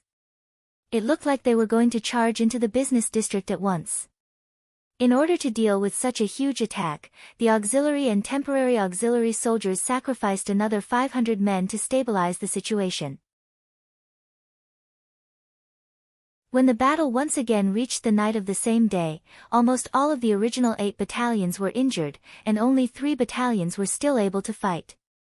Even the cold vanguard platoon on the watchtower lost 3 soldiers. They were all injured by stray arrows. After all, when 100 arrows were fired at the same time, there would always be a few that would enter the watchtower through the window. Even platoon leader Lu Jian's left arm was hit by an arrow. The bodies of the 3 fallen comrades were carried to the side, leaving the other cold vanguard soldiers with endless fighting spirit instead of sorrow. They were all prepared to die for a noble cause. That night, when Song Zhe came to deliver dinner, they all wrote their wills. After all, they did not know when the reinforcements would arrive. Looking at the current situation, not to mention 10 days, they might not even be able to defend for a day or 2. Don't worry, I will arrange for these wills to be kept safe. They will definitely be delivered to the 6th young master. If you die in battle, it will not be in vain. Your families will be taken care of by us, and your revenge will be taken by us. Song Zhe kept the wills in his arms as he spoke with tears in his eyes. After a day of attack, the Allied forces also suffered heavy losses. Another 10,000 men were lost. Fortunately, they could see that the mercenaries were at the end of their rope. Sisi began to look forward to the arrival of dawn. At that time, he would launch the final attack. By tomorrow at this time, they would definitely be able to take down the business district and occupy the entire Haniai city. They would be able to announce their victory to the world. The torrent of bicycles continued to move forward in the darkness. Every bicycle had a glowing flashlight tied to the front. At this moment, they were under the leadership of Yang Qindong and were rushing towards Haniai city. The ones riding at the front were Yang Qindong and his men. The 6th young master, who was usually calm and collected, did not say a word at this moment. He focused all his strength on his legs. Fortunately, the quality of these bicycles was very good. Every one of them was man-made. Every small part was polished many times before being used. They would definitely not drop the chain at a critical moment. Once one learned how to ride such a thing, one could control it with one hand. They even ate while riding. Other than 2 hours of rest and 15 minutes for toilet breaks and recovery, they were basically always on the road. Knowing that the situation in Haniai city would not be good, under the leadership of Yang Qindong, a group of cold warriors rode from noon yesterday to the next day. They rode for more than 800 miles in 30 hours. Excluding the time for rest and sleep, their average speed was more than 25 kilometers per hour. Finally, they arrived at the outskirts of Haniai city in the middle of the night. It was here that they could see flashes of fire from time to time from afar. Needless to say, that must be the center of the battlefield. Young master, let's do it. Tiger's mane's eyes were fixed on the city. His fists were clenched tightly. It was obvious that he was furious at the moment. The 2nd Regiment's cold vanguard warriors were also quickly gathering. The various battalions, companies, and platoons were checking their numbers and equipment. Although they were tired from the journey, they were still prepared to fight as soon as the order was given. Yang Qindong, whose eyes were shining from time to time, nodded. The earlier they entered the city, the less pressure Song Zhe and the others would face. However, the choice of how to attack the city was also very important. Although attacking now was indeed unexpected, he did not want to scare the enemy away.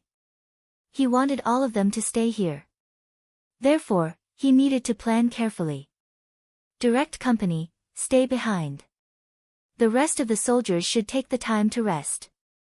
3rd Commander Wuxing strode over and stood at attention beside Yang Qindong. Direct Company Commander Wuxing reporting for duty. Why? Are you afraid that there won't be a battle to fight? Yang Qindong did not know what to say when he saw the dignified regiment commander taking on the responsibility of a company commander. Isn't it more enjoyable to fight with the 6th young master? Wu Xing blushed and smiled. This was snatching military merit in front of the sixth young master. He wouldn't be unhappy, right? Yang Qindong obviously knew what kind of people these officers were, especially people like Wu Sheng. It was as if he was born to fight. Once there was a battle, he would even forget about his wife and children.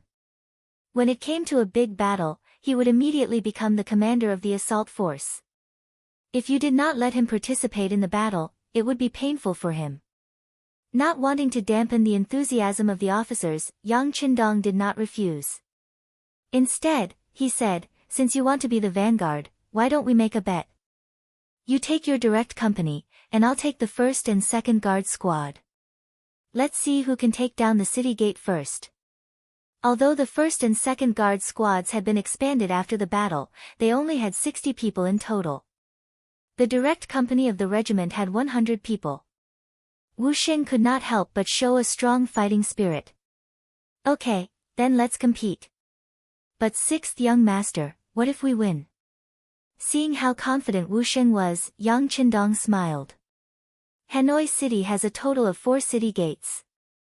If you want to beat me, you'll have to take down at least 3. Are you confident you can do it? Wu Xing was taken aback by this rhetorical question. He didn't know how to answer. On the other hand, Yang Qindong waved his hand casually. All right, if you can beat my guards, I'll give you 3 more machine guns later.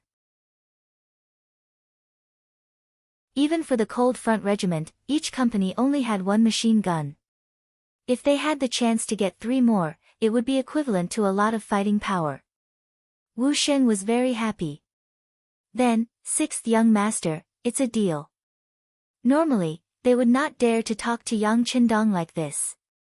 However, this was the battlefield, and they had the heart to compete. Naturally, they could be more casual. Guards, follow me. Yang Qindong was already a little impatient. After making a bet with Wu Sheng, he led 60 guards straight to the south gate. Yang Qindong chose to break through the south gate first. Wu Sheng began to order his direct company to choose the west gate. This was a competition with the sixth young master. Even if they could not win, they could not lose too badly.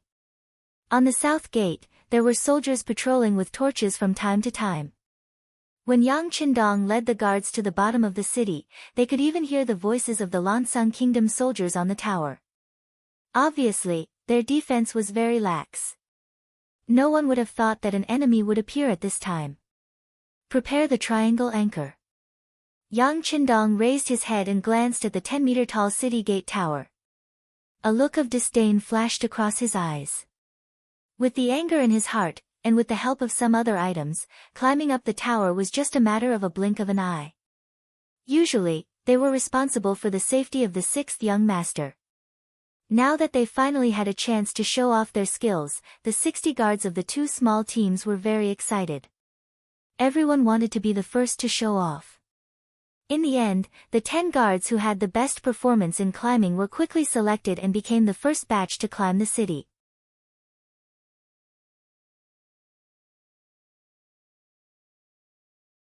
Chapter 567. Give me one. Yang Qindong reached out and took a triangular anchor from Qiu V's hand. He weighed it in his hand. Young master, you can't take the risk.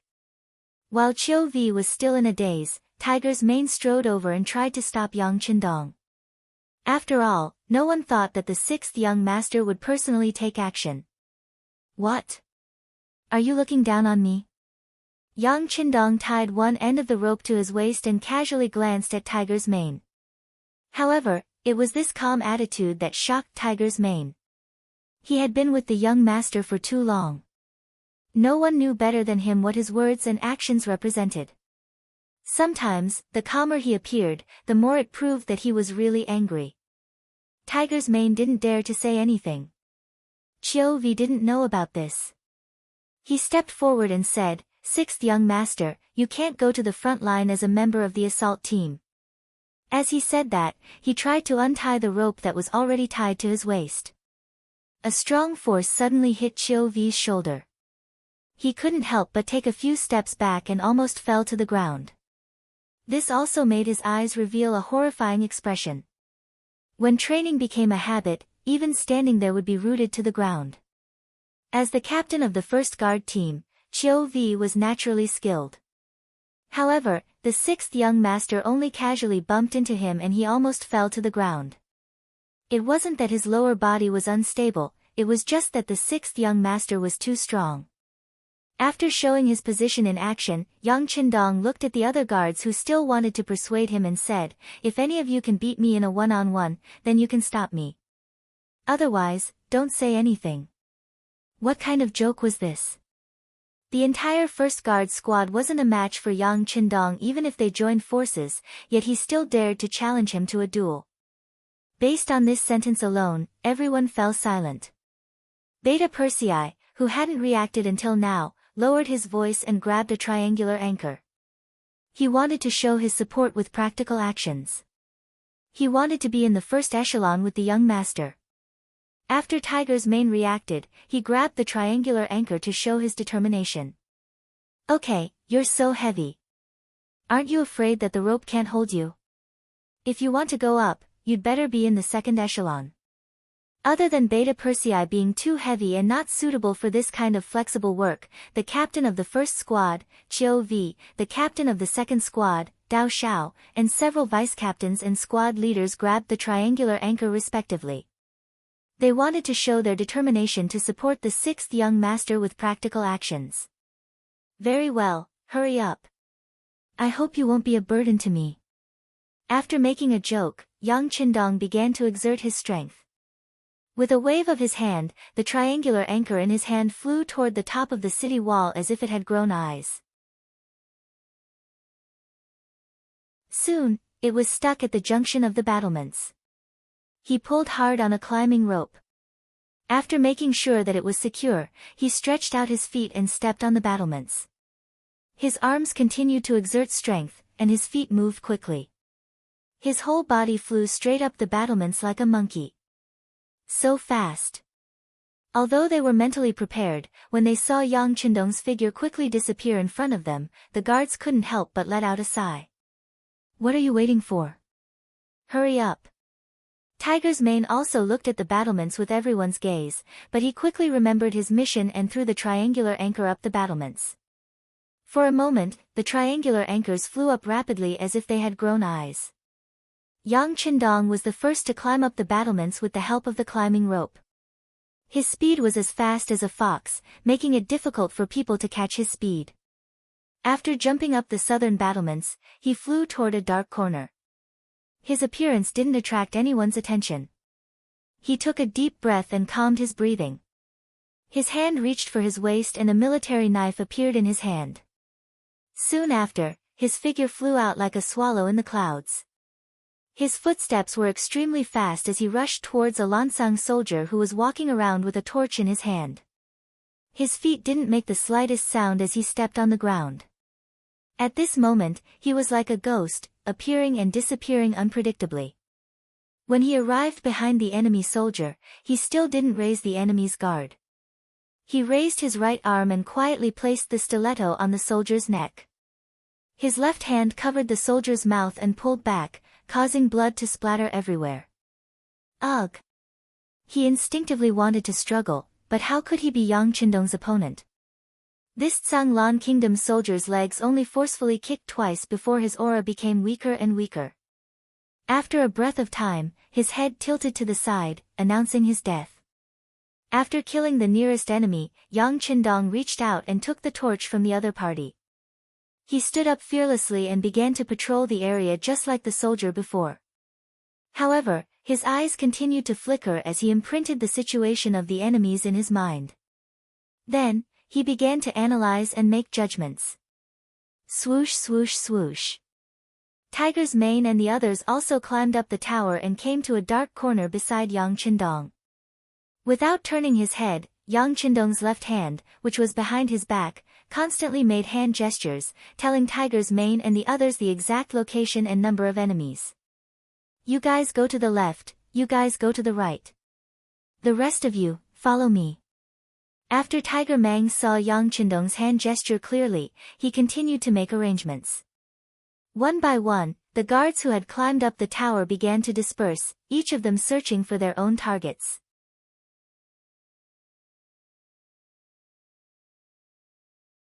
Instantly, gunshots rang out, and the enemies in front of them were all annihilated in less than 3 breaths of time. Go to the North Gate Tower. Yang Qindong raised his left hand and made a forward motion. Then, he took the lead and rushed out. In terms of elite level, these guards who spent every day with the 6th young master were constantly trained. Especially with Yang Qindong's personal strength getting stronger and stronger, they were not willing to continue being punching bags. As the saying goes, the greater the pressure, the greater the resistance. The guards would train whenever they had time and strive to break through their personal limits. Leading such a team was really successful. On the North Gate Tower, there were only bursts of gunshots. There were no casualties and dozens of enemies were killed on the ground. Wu Sheng and the company under his direct command had just finished off the enemies on the West Gate Tower. The enemies on the South, East, and North Gate Towers were all wiped out. Close the 4 cities. Don't let the enemies escape. Yang Qindong, who gave the order, had a cold expression on his face. It was obvious that he was really angry at this moment. After the order was given, the 3 regiments of Cold Vanguard outside the city were divided into 4 groups. They guarded the 4 city gates respectively. Then, they began to push from the outside to the inside. The 3 of them formed a group. Under the 3-on-3 tactic, the unprepared enemies fell to the ground one after another. Many of them did not understand what had happened until the moment they died. How could there be enemies behind them? The news that the 4 city gates leading to the outside world had fallen quickly reached the ears of the commanding general, Ceci.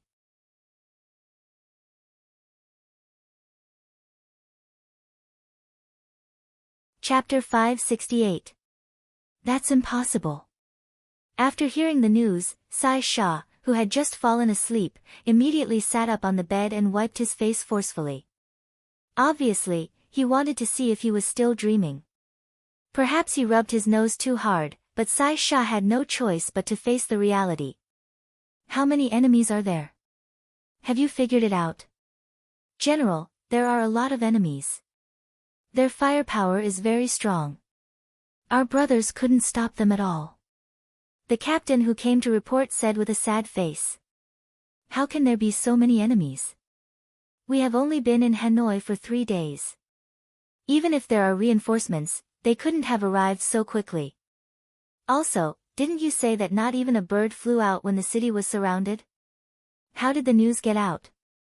Sai Sha's face was full of doubt and confusion. Seeing that Sai Sha was still thinking about these things, the captain said anxiously, General, now is not the time to look into these things. You should decide what to do next.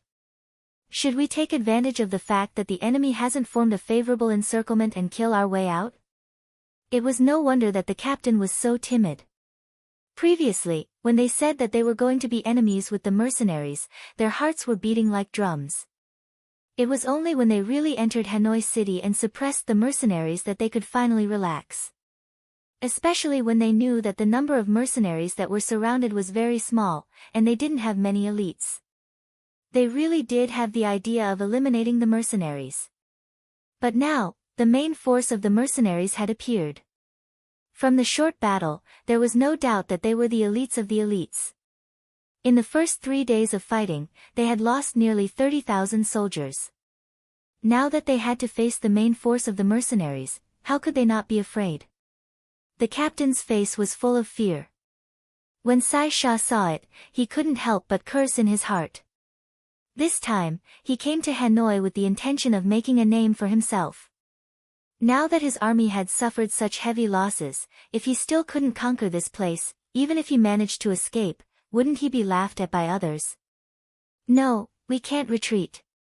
There aren't many enemies left in the commercial street, we must rush in. As long as we occupy that place, we can obtain countless gold and silver, and even advanced firearms. That way, we will have a foothold. As long as we can defend the place, the news will spread quickly, and reinforcements will arrive.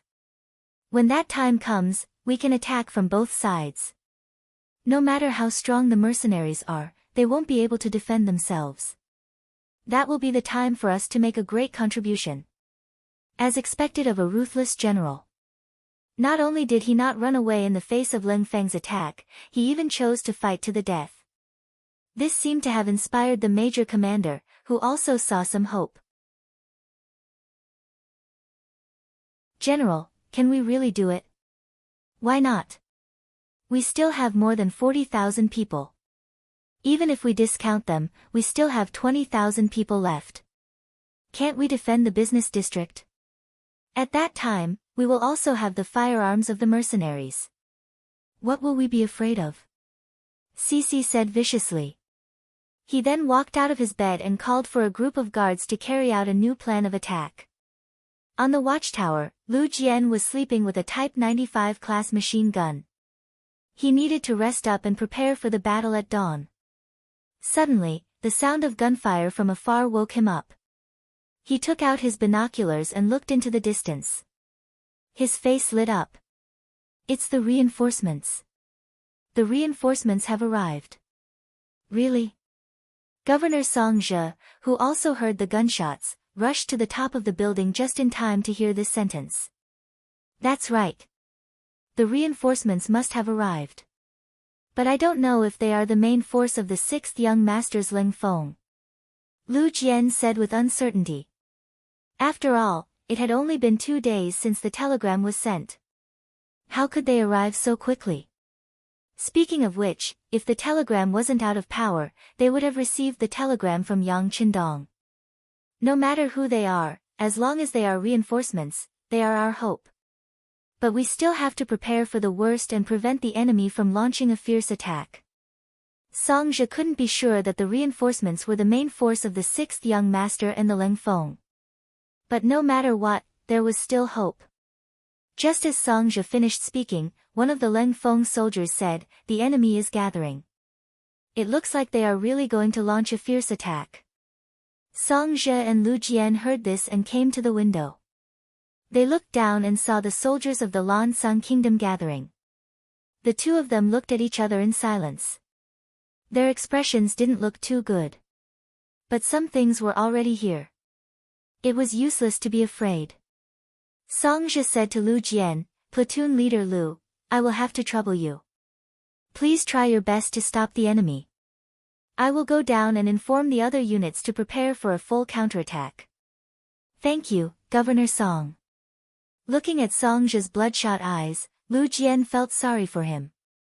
He hadn't slept for 3 days. The auxiliary soldiers, temporary auxiliary soldiers, and the Vietnamese mercenaries in the commercial street were all mobilized. More than 5,000 people gathered together. This was their last force.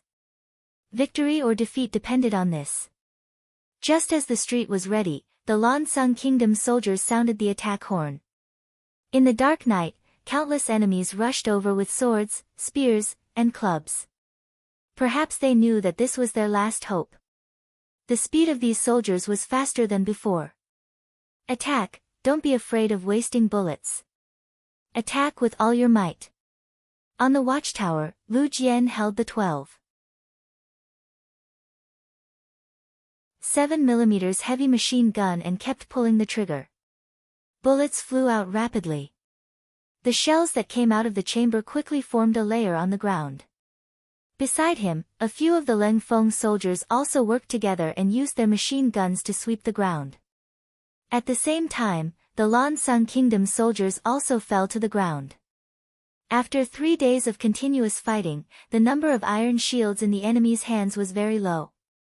It was difficult for them to block the bullets of the machine guns. However, the Ling Feng soldiers were too few in number. In the end, many of the soldiers still managed to rush into the commercial street. Attack! The auxiliary soldiers hidden in various places held Type 81 rifles and spat out tongues of fire. The first enemy soldiers who rushed in were turned into corpses. However, the enemy's numbers were too many. No matter how hard they fought, they couldn't break through. In the end, the enemy soldiers rushed in just like that. "Brothers, follow me and kill. With a loud shout, he took the lead and charged out with his blade. Behind him, there were thousands of soldiers and Vietnamese mercenaries, and they let out loud shouts as they clashed with the soldiers of the Lan Xang kingdom, unfolding the cruelest and most cold-blooded hand-to-hand combat. Scythes clanged, swords hacked, spears stabbed, axes and hooks hacked. Soon, the place became a purgatory. Blood, broken limbs, and corpses were everywhere. The Leng Fong 3rd Regiment was like a ferocious tiger rushing down the mountain from the city gate towards the center of Hanoi City. Following them were tens of thousands of educated youths from Chichen City. Of the 50,000 youths who were sent here at the beginning, there were only about 10,000 of them left in Hanoi City. When the battle broke out, they tried their best to hide. Although they were unarmed and wanted to kill the enemy and serve their country, they knew their mission and responsibility. Without a plan, they would only be courting death if they rushed out. When the Cold Vanguard Regiment appeared, they quickly gathered together and followed behind the Cold Vanguard Regiment. They took all kinds of weapons from the dead enemy soldiers and charged towards the commercial street with the Cold Vanguard Regiment. At the front of the charging army, Yang Qindong took the lead. Every time he fired a shot with the 95 style, an enemy would fall to the ground. With the existence of that qi, his perception was at least 3 times stronger than that of an ordinary person. These advantages made him like a fish in water. In just a short while, the number of enemies who had died at his hands had exceeded 100.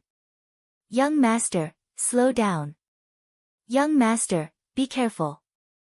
Tiger's Mane followed behind Yang Qindong with 2 guards. A gentleman would not stand under a collapsing wall. Logically speaking, Yang Qindong should not be allowed to participate in such a chaotic battle. However, none of them could catch up to the 6th young master. All they could do was follow closely behind and strangle all dangers in the cradle. This slowly turned them into a sharp knife, stabbing directly into the enemy's heart. Behind them was the main force of the Leng Fong 3rd Regiment.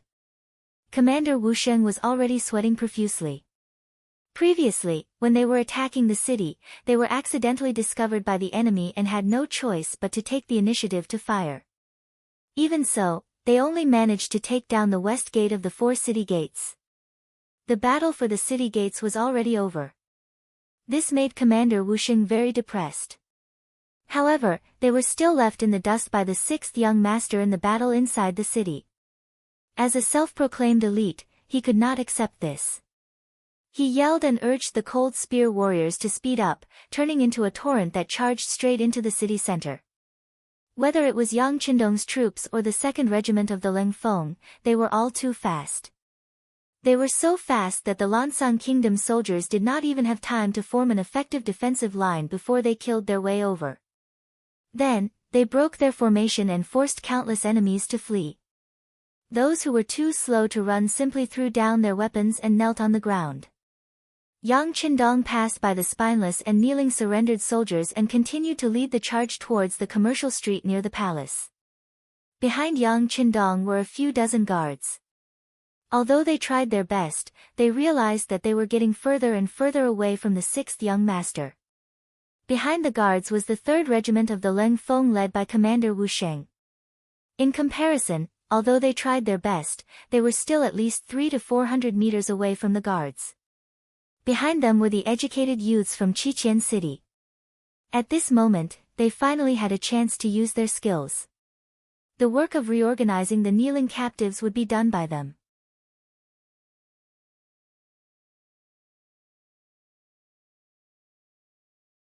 Chapter 569. The gunshots never stopped from night till dawn. When a white light slowly rose from the horizon, Yang Qindong was already 1 kilometer away from the commercial street. It was obvious that there was a group of people shouting here. After dodging to a corner, Yang Qindong took a deep breath. Then, he loaded a new magazine with the Type 95 in his hand. He couldn't remember how much ammunition he took out from the warehouse. Young master. During this pause, Tiger's Mane and the others finally caught up. Then, they leaned against the corner to rest. This night, they had been killing enemies and chasing after the 6th young master.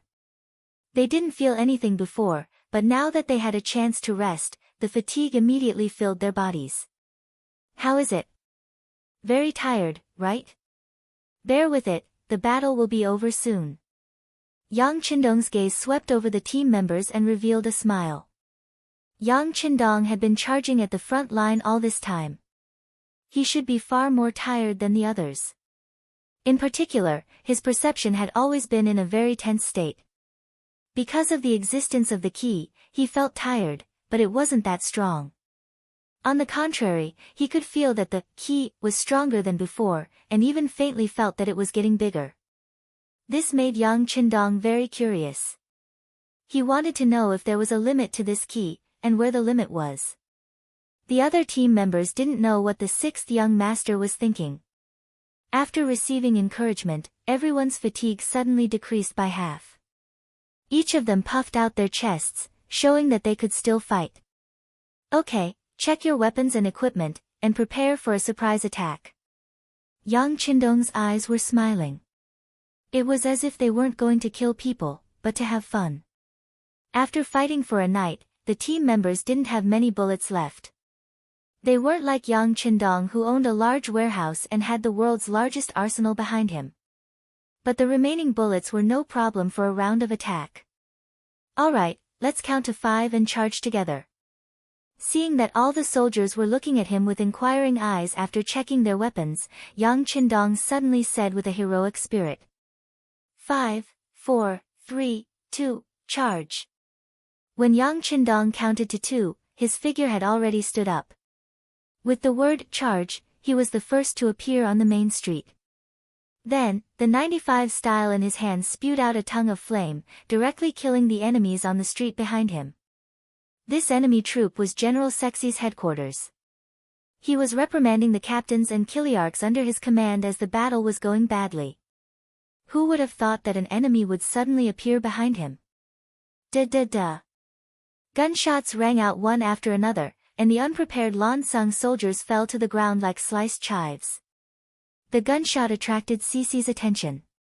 What's going on? Why are there enemies behind us?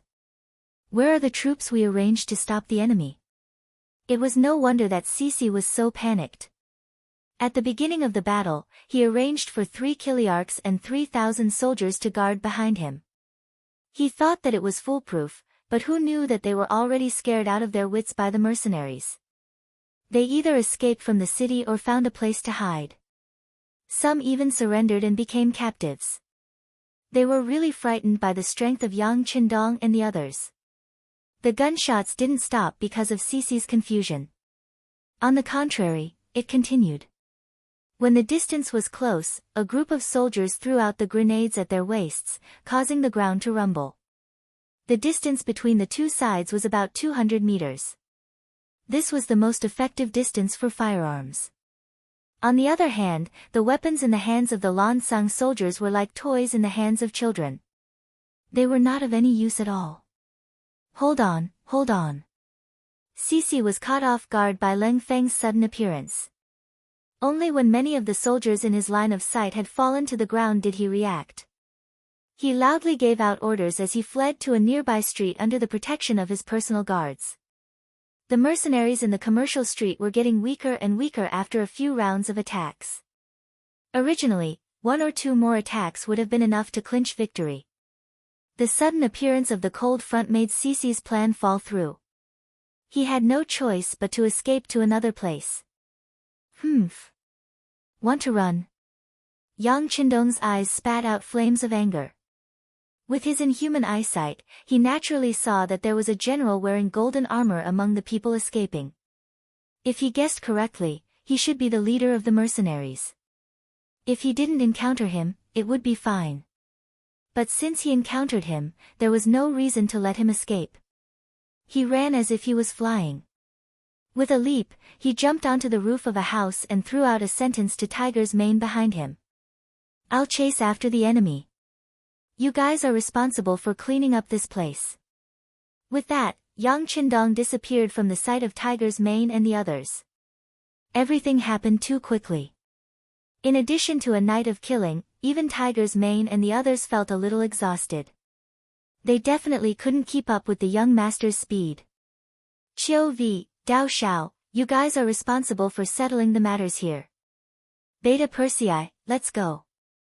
Even though he was very tired, Tiger's Mane still decided to chase after him. This was a display of loyalty. Tiger's Mane and Beta Persei left. Behind them, a few members of the first guard team followed. Ba Daojiang, Peng Yu, and the others were among them. Their thoughts were the same.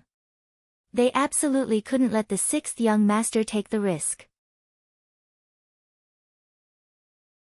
In fact, if it weren't for the fact that they were physically exhausted, they would have followed behind Yang Qindong. Cici naturally didn't know that he had been targeted. When he left a group of people to guard the place, he thought that he was already safe.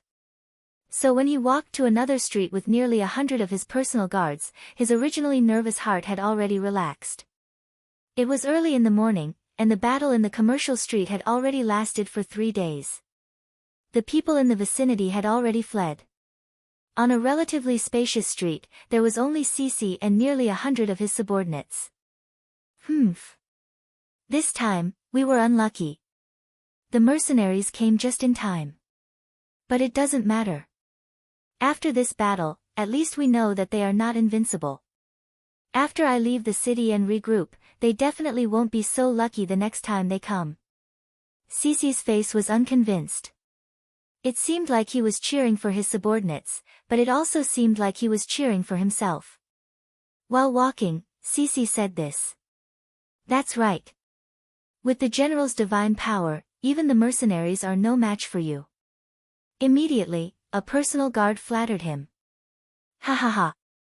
Hearing the flattering words of his subordinates, Cici laughed and completely forgot that he was scared shitless when he saw the mercenaries.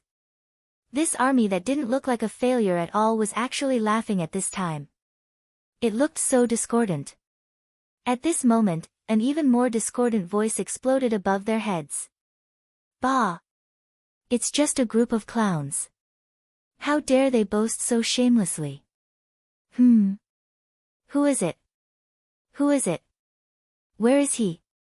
As soon as they heard the reprimanding voice, Cici and the others quickly looked over and saw Yang Qindong standing on a 5-meter-high roof. Of course, they didn't know who Yang Qindong was. But they could see that the opponent was only one person. Although this person was holding a firearm that they had never seen before, 100 people against one person still gave them enough courage. You're only one person and you still dare to show your face. You really don't know how to write the word, death. Come, let's attack together. Cici's eyes flashed with a fierce light. His gaze was more focused on the firearm in Yang Qindong's hand. He thought that this battle was already over, but if he could snatch an advanced firearm, then this trip would be worth it. The fact that 100 people could fight one person gave the other personal guards a great deal of confidence. After receiving the general's order, they clamored and surrounded the rooftop. You don't know the meaning of death. Yang Qindong stood on the rooftop like a god.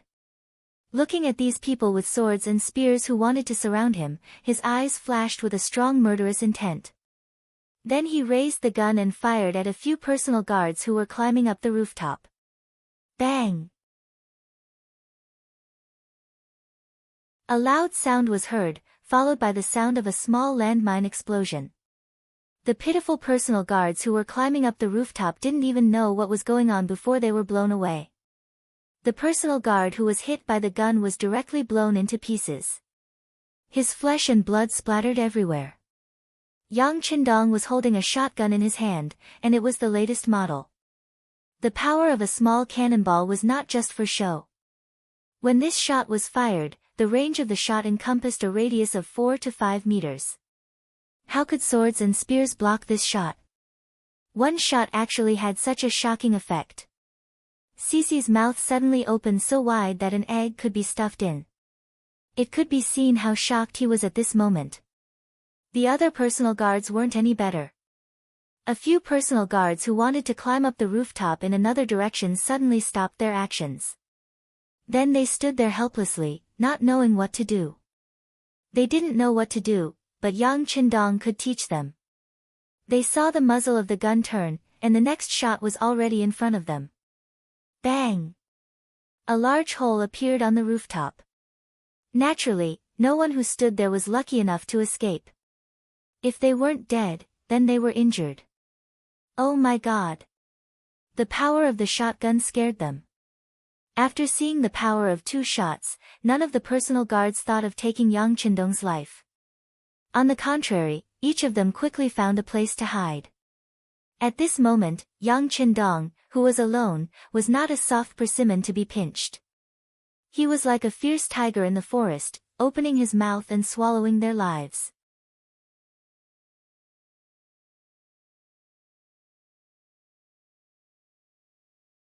Chapter 570. Peng, peng, peng. Shot after shot, hitting the bodyguards who were running in all directions. One bodyguard after another fell to the ground, screaming and wailing, giving people a feeling of fear.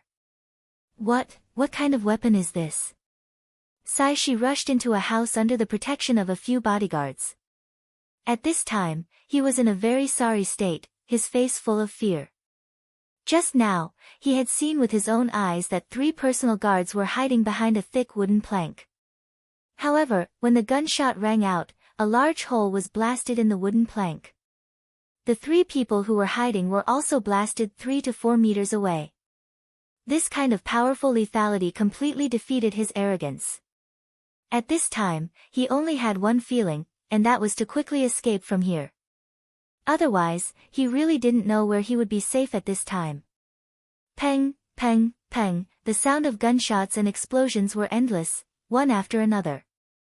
After the first explosion, there were always a few screams, which meant that more bodyguards were shot and died, or were seriously injured and lost the ability to fight. General, what do we do? A guard asked Cece with a pale face. His trembling legs represented his fear and nervousness at this moment. Think of a way to rush out, after all, he is only one person. Saishi was also frightened, but after all, he was a general, so he was able to quickly calm down. It was just that he was already very restrained, and no longer wanted to take Yang Qindong's life like before. The advanced firearms were already a headache, and this could be seen from the daily battle casualties that reached almost 10,000. Not to mention the cannons, the difference of one word meant that it was indeed an existence that could not be surpassed. Just in terms of momentum, the shotgun was already far superior to the 81 rifle and the 95 style. Let's split up and rush out. Saishi forced himself to calm down and tried to make his voice sound calm, then pointed at the 3 bodyguards beside him. You 3 run out in different directions, the others follow me. You have to remember, he is only one person, and it is impossible for him to shoot at all of you at the same time. The personal guards were used to obeying the general's orders, especially when they thought that there was only one enemy. If they fled in all directions, their chances of survival should be very high. A few personal guards looked at each other and nodded before rushing out of the house in different directions. Yang Qindong, who had already put away the shotgun, took out a Type 95 5.8mm machine gun from the big warehouse. The gun's empty weight was 3.95 kilograms, 840 millimeters long, 600 m shooting range, and was fed by a 75-round drum. Compared to the shotgun that could only hold 6 rounds, this Type 95 machine gun's performance was a bit more powerful. The only difference was that it was not as powerful, but in front of the bodyguards were already scared out of their wits, it was nothing.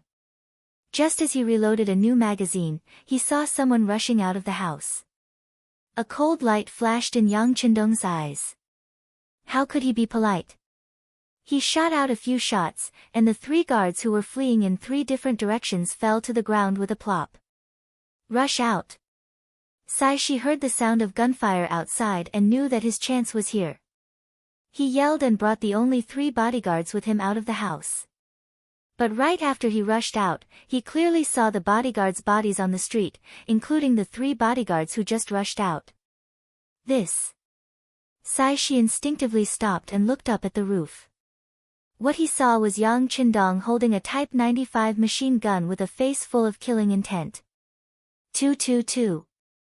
After a few shots, the remaining 3 bodyguards fell backwards. If you looked closely, you would see that they were all shot in the forehead.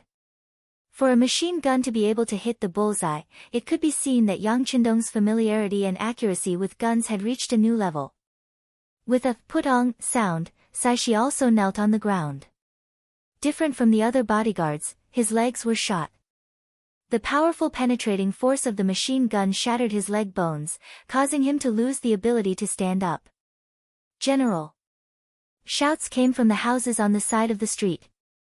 Some bodyguards rushed out as if they didn't care about their lives. Personal guards were indeed personal guards.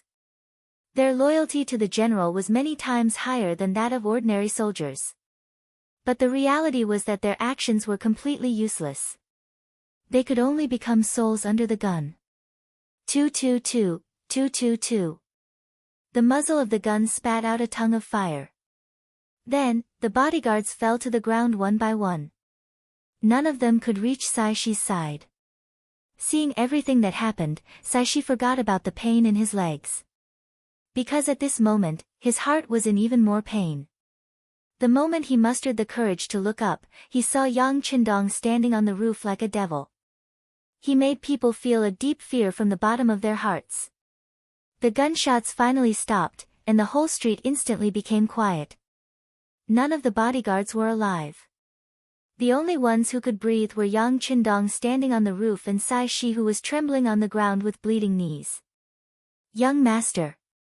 Tiger's mane and the others finally appeared. When they saw Yang Qindong on the roof safe and sound, they couldn't help but breathe a sigh of relief. Then, they were deeply shocked. They were frightened by the scene in front of them. The street was full of corpses, and there were nearly 100 of them. This was all done by the 6th young master. Badao Jiang said as he couldn't help but gulp.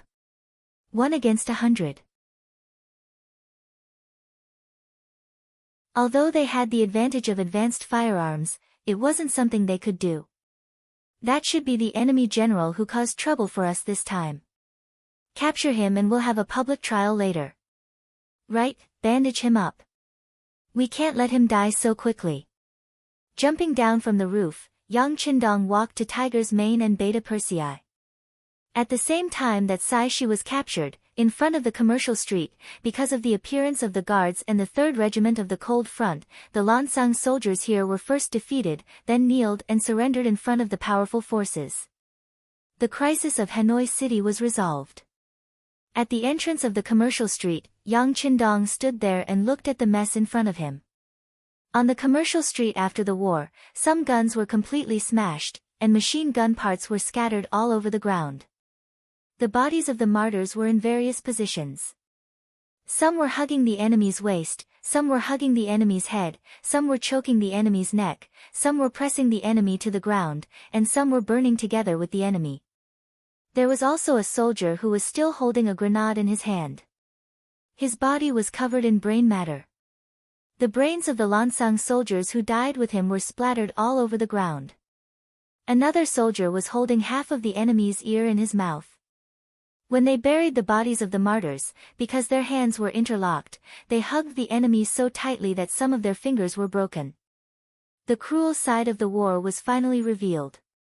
In this battle, a platoon of the Cold Front soldiers had lost 6 people, and more than 10 were injured. Of the 2 battalions of auxiliary soldiers, only 1 company was left standing. Of the 6 temporary auxiliary battalions, only 1 battalion survived. Of the 10,000 Vietnamese mercenaries led by Hung Jin, only less than 1,000 were left. This battle was the worst loss the mercenaries had suffered since they set out on the battlefield. Although this sacrifice had eliminated more than 40,000 enemies, this result still made Yang Qindong's heart ache. Standing behind him, Tiger's mane, Beta Persei and the others' eyes were red, and the murderous intent in their hearts had unknowingly gathered. Young master, this hatred must be avenged. Of course it must be avenged. Yang Qindong said with absolute certainty. Not only did the Lan Xang kingdom take in Fan Yuhai's defeated troops, they even dared to take the initiative to attack them. If he did not destroy them, how could he get rid of the hatred in his heart? Wouldn't that make others look down on him?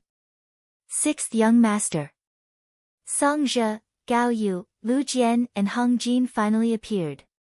From their bodies, one could see heavy fatigue.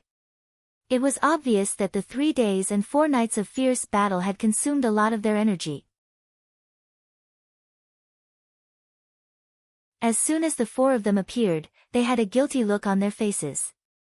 With such a heavy loss this time, they did not know what kind of punishment they would receive. Although they had worked hard in the process, the result was still unbearable. This was especially true for Hong Jin, who was one of the 4. This time, he was the one who allowed the enemy to break in while he was defending the city. What was even more hateful was that there were some traitors among his subordinates. It could be said that he was the most responsible for this incident in Hanoi City. He was originally a defeated general, and this time he committed such a big mistake. He really did not have the face to face Yang Qindong. The reason why he came this time was to ask for forgiveness. He was even mentally prepared to be punished severely and even to hand over his military power. Yang Qindong stood there motionless like a mountain. His eyes swept across the 4 people's bodies and faces, bringing great pressure to them. Hong Jin's mistake was already mentioned. Gao Yu's mistake was that he did not follow the rules and regulations. As a result, the telegraph was always on. When it was needed, there was not enough power to receive the telegraph. Naturally, it was a big mistake to not be able to receive the news. Although Lu Jian worked hard in the battle, as the highest-ranking officer of Lingfeng, he only cared about the small area in front of him. He did not think about commanding the auxiliary troops, did not help this force, and did not even arrange for them to be on the watchtowers. Otherwise, the battle would not have been so difficult. As for Song Zhe himself, he only focused on developing the economy.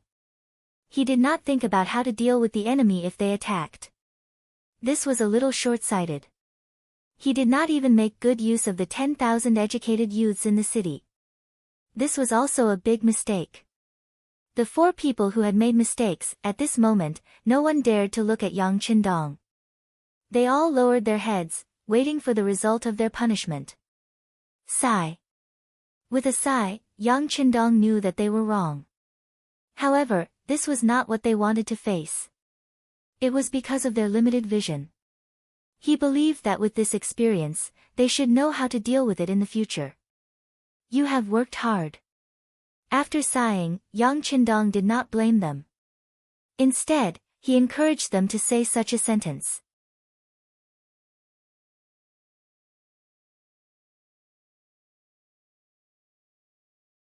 Chapter 571. They were waiting to be reprimanded, even prepared to be punished severely and transferred from their original posts. Who would have thought that Yang Qindong would say such a thing? What did he mean? Was he praising their efforts? The 4 of them raised their heads in confusion. Yang Qindong knew that there were some things that had to be explained clearly. Your performance in this battle was not bad. No matter what, you were able to persist until the last moment. Moreover, from the reaction at the beginning of the battle, it was very commendable to be fearless in battle and fearless in death. If I must point out your mistakes, it would be your inexperience and lack of preparation. You were too careless. You thought that with the name of mercenaries, everyone in the world would be afraid of us and no one would find trouble with us. This is wrong. His tone was not very harsh. It was just the truth, but it was enough to make Song Zhe and the others reflect. In this battle, unless Yang Qindong happened to be in Hanoi City, no one would have handled the matter better than Yang Qindong. Naturally, they could not blame anyone else. In ancient wars, when the city gate was opened, it was equivalent to the city falling. The fact that Hanoi City did not change hands was already very good. There was no reprimand or punishment as expected. Instead, it was Yang Qindong who reasoned with them and talked about his experience. It was only a 2-hour conversation, but it had benefited them greatly. They believed that if the same thing happened a second time, there would be a huge reversal. Perhaps they would not need any reinforcements to drive out the invading enemy. Song Zhe and the others finally turned around to rest. First, they had been fighting continuously for the past few days. Whether it was physically or mentally, they were too tense. They needed a good rest to adjust their body's condition. Second, they also needed to digest some of the words of the sixth young master and then come up with a plan to deal with any unexpected events. The others went to rest, but Yang Qindong did not. Instead, he went to the palace and began to deal with the matters that had happened in the past few days. For hours after Hanoi City was recaptured, the information from all sides was sent over. It turned out that it wasn't just Hanoi. Shiyu City and a few other major cities in Jiaoxi were also under attack. The only difference was that their opponent was the former Jiaoxi's fugitive, Fan Yuhai. However, according to the reports, Fan Yuhai had yet to use his full strength. It seemed that he was waiting for the results of the battle in Haniai City. This allowed Ruan Chuncheng, Qin Di, and the others to barely hold on to the city without suffering too many losses. Just a bunch of flies. Tell Commander Wu Xing to send out the 3 battalions under his command. Take the initiative to attack in companies. If you see any enemy that refuses to submit, kill them. Yang Qindong's face was cold as he gave the order. If it wasn't for the fact that Hanoi City needed someone to hold the fort and the main force was still rushing towards Hanoi City from the sea, Yang Qindong would have personally dealt with Fan Yuhai. He had a feeling that the reason why the Lan Xang Kingdom had the guts to take the initiative to attack Hanoi City was because of this person. Do you want to retake Jiaoxi?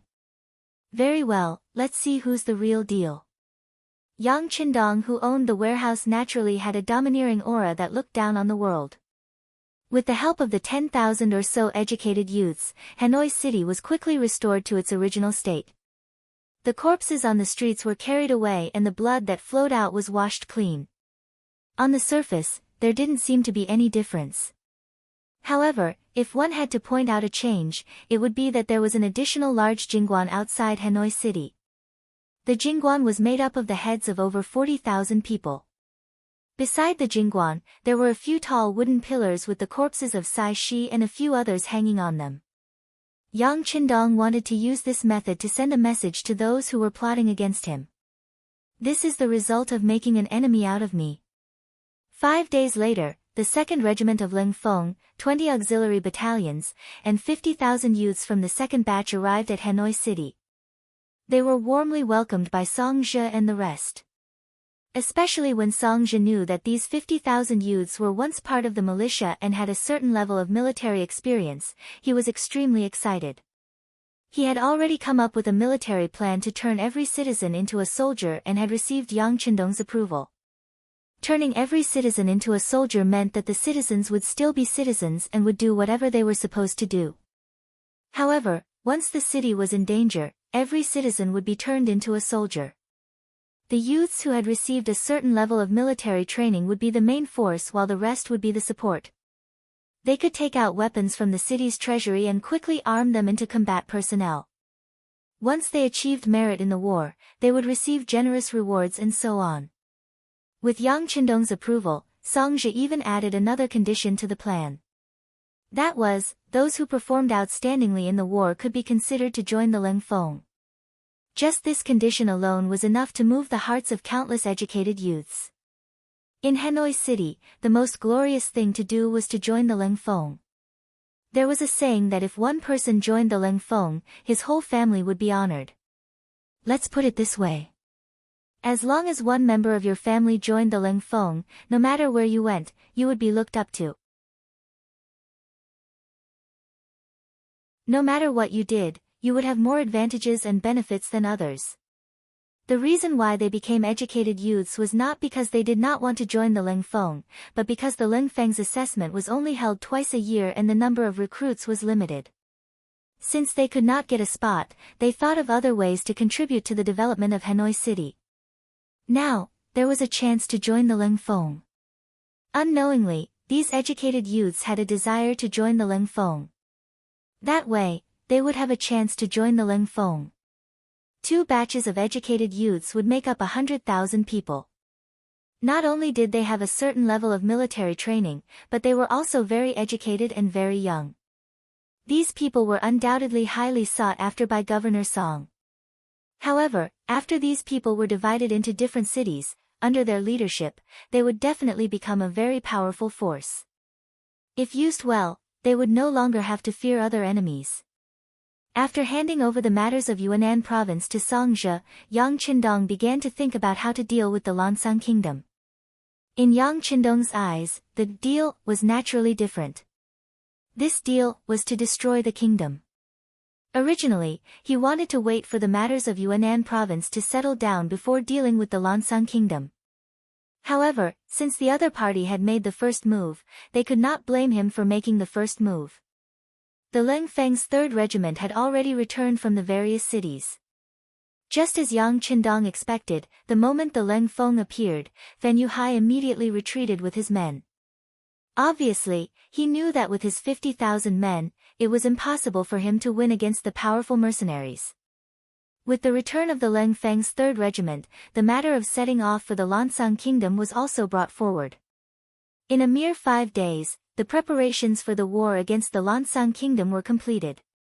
In order to take revenge for the destruction of Hanoi, this time, Yang Qindong mobilized the 2nd and 3rd Regiment of the Leng Feng's 20 battalions and the 30,000 Vietnamese mercenaries led by Hong Jin Ho, a total of 50,000 men. According to Yang Qindong's plan, once they took down the Lansang kingdom, Qiqian City would mobilize another 50,000 young men to complete the remaining tasks. Ships of military supplies were transported from Qiqian City to Yunnan province and sent to the various troops. The 40,000 mercenaries marched out of Hanoi City's west gate and headed straight for the Lansang kingdom. Their first destination was Heping County, which was next to Yinglu City in Yunnan province. Heping County was next to the Jiaozhi region and was one of the most important cities of the Lansang kingdom. There was a 3,000-strong Lansang army here. When the mercenaries arrived at Yinglu City after 3 days, they did not stop and continued forward. The scouts of the Lansang kingdom spread the news to the capital, Wanxiang City. Wanxiang City, the city that represented the political and economic center of the Lansang kingdom. Within the palace, King Piaci felt waves of pain in his teeth. He had believed Fan Yuhai's words and took the initiative to attack Jiaozhi City because he wanted to take advantage of the situation. He had heard that there were mountains of gold and silver there. As long as they won the war, they would obtain many advanced firearms that could make up for the shortcomings of the Lansang army. However, who would have thought that the main force of the mercenaries would suddenly appear? Not only did they resolve the crisis of Hanoi City, but they also defeated the 70,000 men including Sisi. Less than 10,000 men managed to escape the city. First, there was the defeat of Ladi's 100,000 men, then there was the defeat of Sisi's 50,000 men. The Lansang kingdom's military strength was not very strong to begin with. Now, they only had 100,000 men led by Sang Wen La and 20,000 royal guards left in the palace. 120,000 men against 40,000, and in this battle, it seemed like they had the advantage. However, if the enemy was the mercenaries, it would be a different story.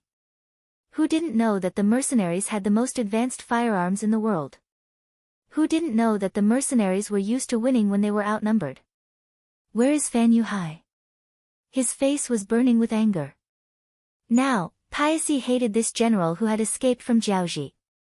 If he hadn't listened to his words, he wouldn't have to face the main force of the mercenaries so early. Your Majesty, General Fan's troops have already arrived at Sangnu City. He sent someone to deliver a message, asking Your Majesty to lead the army to meet with him. He wants to defeat the mercenaries. Great General Saiwang stepped forward and saluted. A defeated mercenary? What a boastful claim. If Fan Yuhai really had such an ability, he wouldn't have had to run away like a stray dog. A mocking voice came from the crowd of officials. Then a middle-aged man with small eyes and a big head took the initiative to stand up. He cupped his fist and said respectfully to the high and mighty Piaci, Your Majesty, I think that Fan Yuhai wants to use us as a shield. He wants us to fight to the death with the mercenaries.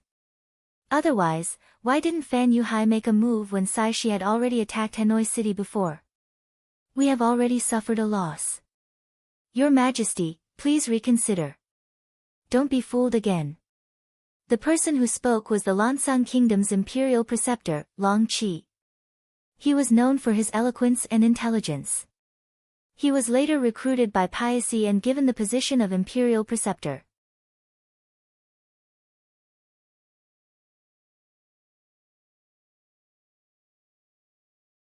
Chapter 572.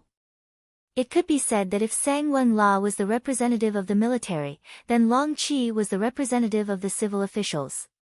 When such a person stood up to express his opinion, he quickly received the support of many civil officials below. Not only that, some people simply talked about the previous sneak attack on Hanoi City. They accused it of being a mistake and playing with fire. It would only put the Lansang Kingdom in danger. Since ancient times, civil and military officials could not coexist.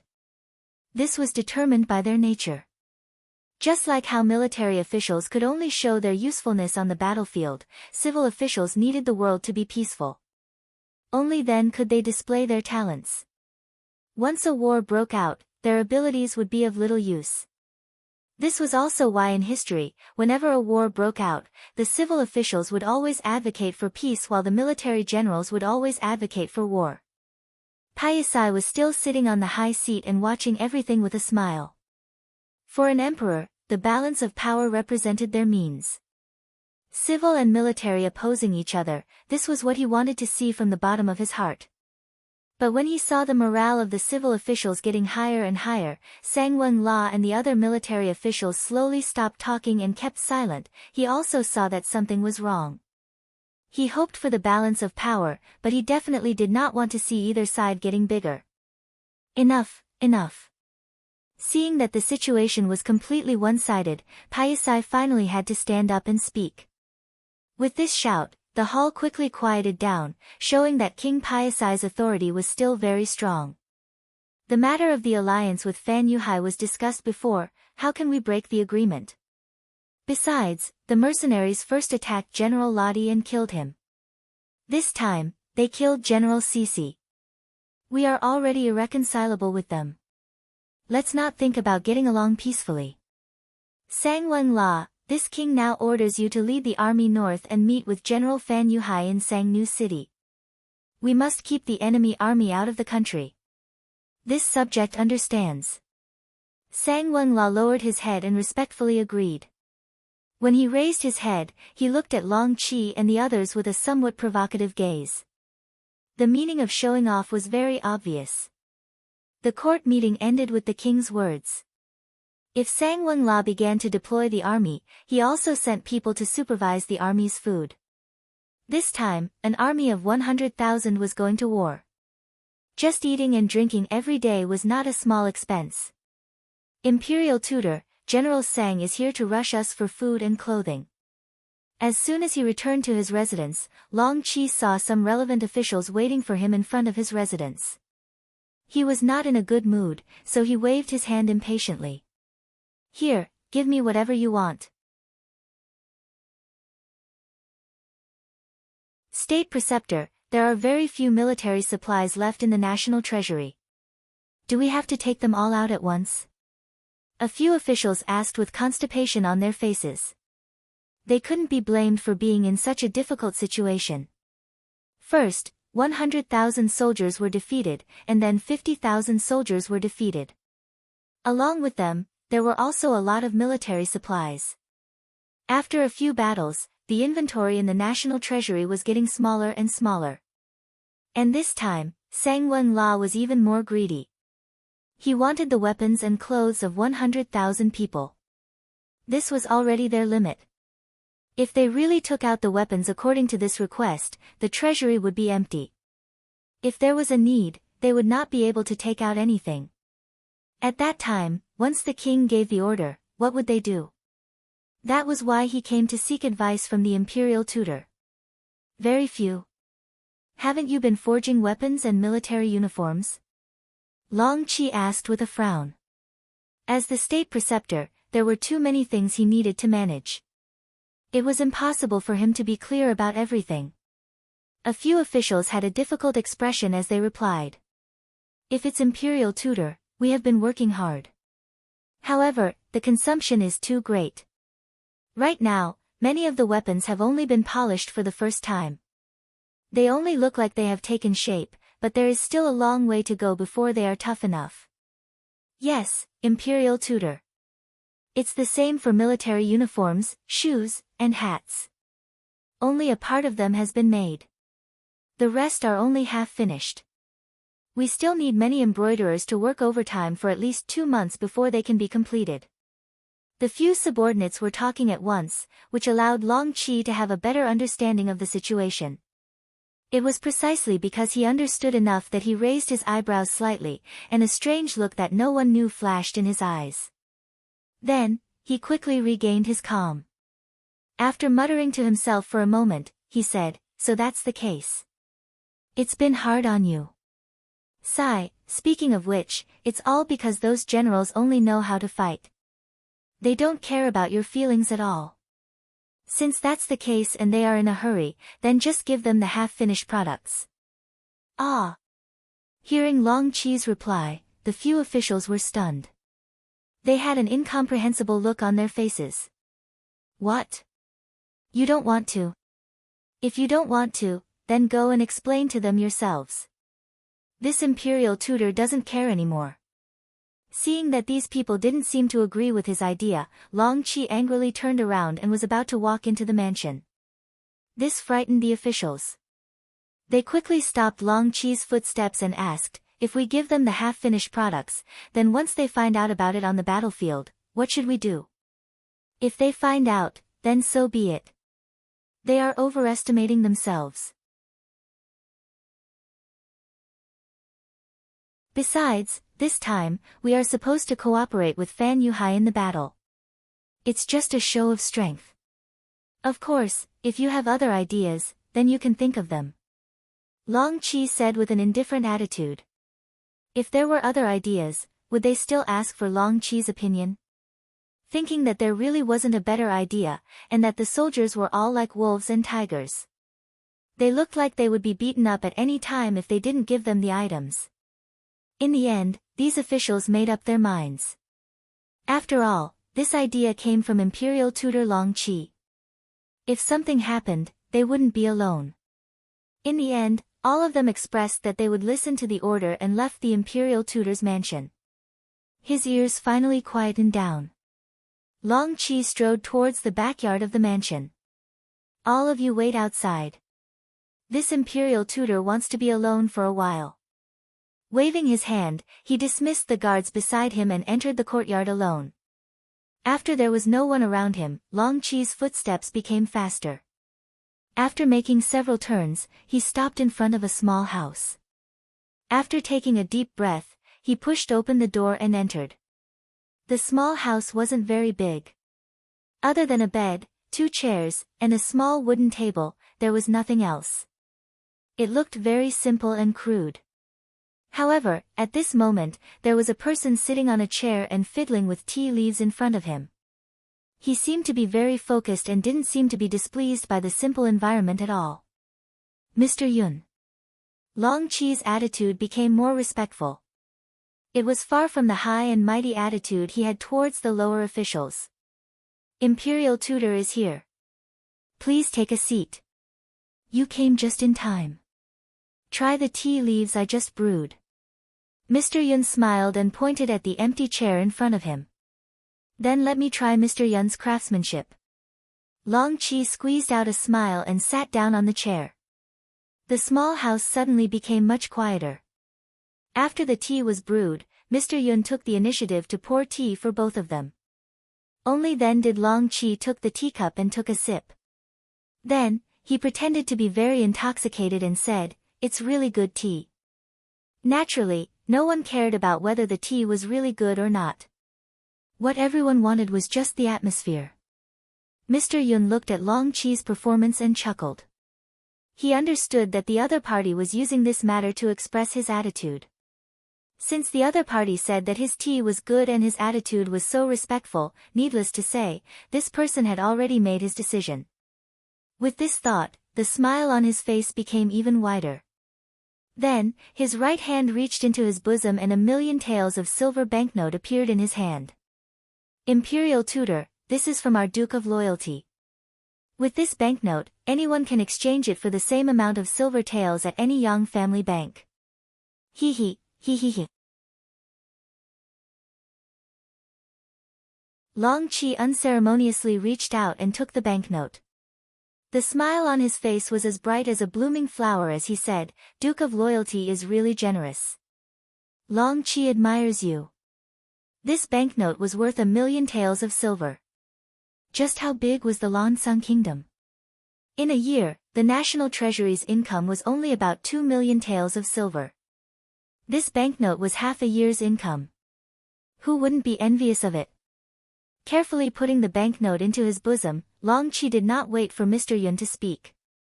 That's right, this is only the beginning. Duke of Loyalty said that as long as Imperial Tutor does well, he will give you a total of 5,000,000 taels of silver. This can be considered as a form of support for the Long family's business in the future. Hiss. When he heard the figure of 5,000,000 taels of silver, Long Qi, who was still smiling mischievously, could not help but suck in a breath of cold air. That was a huge amount of wealth. With this, even if the Long family did not do anything, just the interest alone would be enough to feed them for several generations. When the figure of 5,000,000 taels of silver was mentioned, the hesitation in Long Qi's heart completely disappeared. Of course, he was not worried that the Duke of Loyalty would not honor his promise. This was because he would become a role model. Whether it was good or bad, many people would see it. If the Duke of Loyalty really dared to play tricks with him, it would only cause more people's hearts to turn cold. It was said that the Duke of Loyalty was a person who did great things. He would not do things without propriety. Long Qi's thoughts were not wrong. Yang Qindong did not have the slightest intention of playing tricks with him. Since he had mentioned the figure of 5,000,000 taels of silver, he would definitely honor it. This was related to his image to the outside world. How could he do something that would destroy his own Great Wall? Then again, the reason why he had to pay such a huge price was because Long Qi himself was worth this price. 5,000,000 taels of silver was not a small amount in any country. However, when placed in the Crimson City that produced all kinds of novel goods, it was really not much. This was the advantage of having capital. As the saying goes, money can make the devil push the millstone. When the amount of silver reached a certain amount, it was not impossible for the millstone to push the devil. Furthermore, fighting a war was fighting for money. If one won a war, one could plunder more resources and good things. This seemed to have become a kind of cycle. It was just that if some people played it well, it would form a virtuous cycle. If some people did not play it well, it would easily collapse.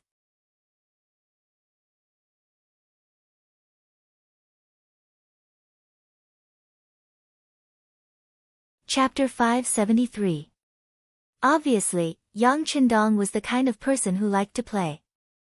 With a large warehouse, countless goods and all kinds of knowledge in his hands, this was enough to give him an advantage of a few hundred years. If he couldn't do this well, then he would have lived his life in vain. Of course, there were some things that couldn't be done immediately even if one had money. For example, the process of contacting and persuading Long Qi didn't go smoothly at first. The so-called Mr. Yun was Yun Ke, the leader of the Security Bureau's External Affairs Group 3. He was the one who had convinced Qin Di in Jiaoxi's Shiyu city to deal a heavy blow to King Li Li and his son, allowing the war to proceed more smoothly. After his contribution in Jiaoxi, he was sent to the Lansang kingdom and began to tackle problems here. Perhaps because the mercenaries didn't arrive here, it took a lot of effort to establish a relationship with Long Qi. After spending a lot of money, he finally met Long Qi. Long Qi still didn't trust him, or rather, he still had some illusions about the Lansang kingdom. No matter what, Long Qi was still the state preceptor of the Lansang kingdom. He was considered the role model and leader of the civil officials. For someone with such a high position and authority, it was extremely difficult for him to betray the Lansang kingdom. Fortunately, Skylark was indeed capable. In order to meet Long Qi, he spent 1,000,000 taels of silver. Sure enough, for the sake of money, the two finally met in private. Needless to say, with Skylark's ability, it didn't take long for Long Qi to be moved, especially after he was promised that the Yang family's goods in the Lansang kingdom would be given to the Long family to handle. Long Qi really couldn't refuse. But even so, Long Qi didn't agree immediately. Instead, he said that he needed to think about it. In fact, he wanted to investigate properly. Sure enough, after they met and parted ways, many people from the state preceptor's residence left the Lansang kingdom and rushed to Jiaoji and Great Ming as merchants. It was also because the investigation needed time, and before the final decision was made, Long Qi couldn't say anything. This caused Yang to not receive accurate information in advance when the battle in Hanoi City broke out, causing the mercenaries to suffer some losses. Although the sixth young master did not blame Skylark for this matter, he still blamed himself, thinking that his intelligence work was not good enough. In order to make up for this mistake, he suddenly appeared in the imperial advisor's residence and stayed there as a guest. This was definitely a risky move. Long Qi didn't reject Skylark's sudden appearance. Instead, he got someone to arrange a house for him in the backyard. The state preceptor's plan was also very good. If the people who came back with good news, he naturally wouldn't mind having a good talk with Skylark. On the other hand, he could also capture this person and send him to the king to show his loyalty. The path of advancement and retreat were both beneficial to him, so he allowed Skylark to move in. In the span of 2 months, the people that were sent out returned one after another.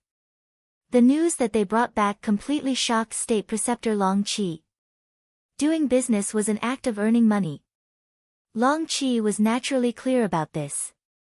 However, he didn't have a direct understanding of how profitable it was. Perhaps this was because the Lansang kingdom was too small, which limited his vision.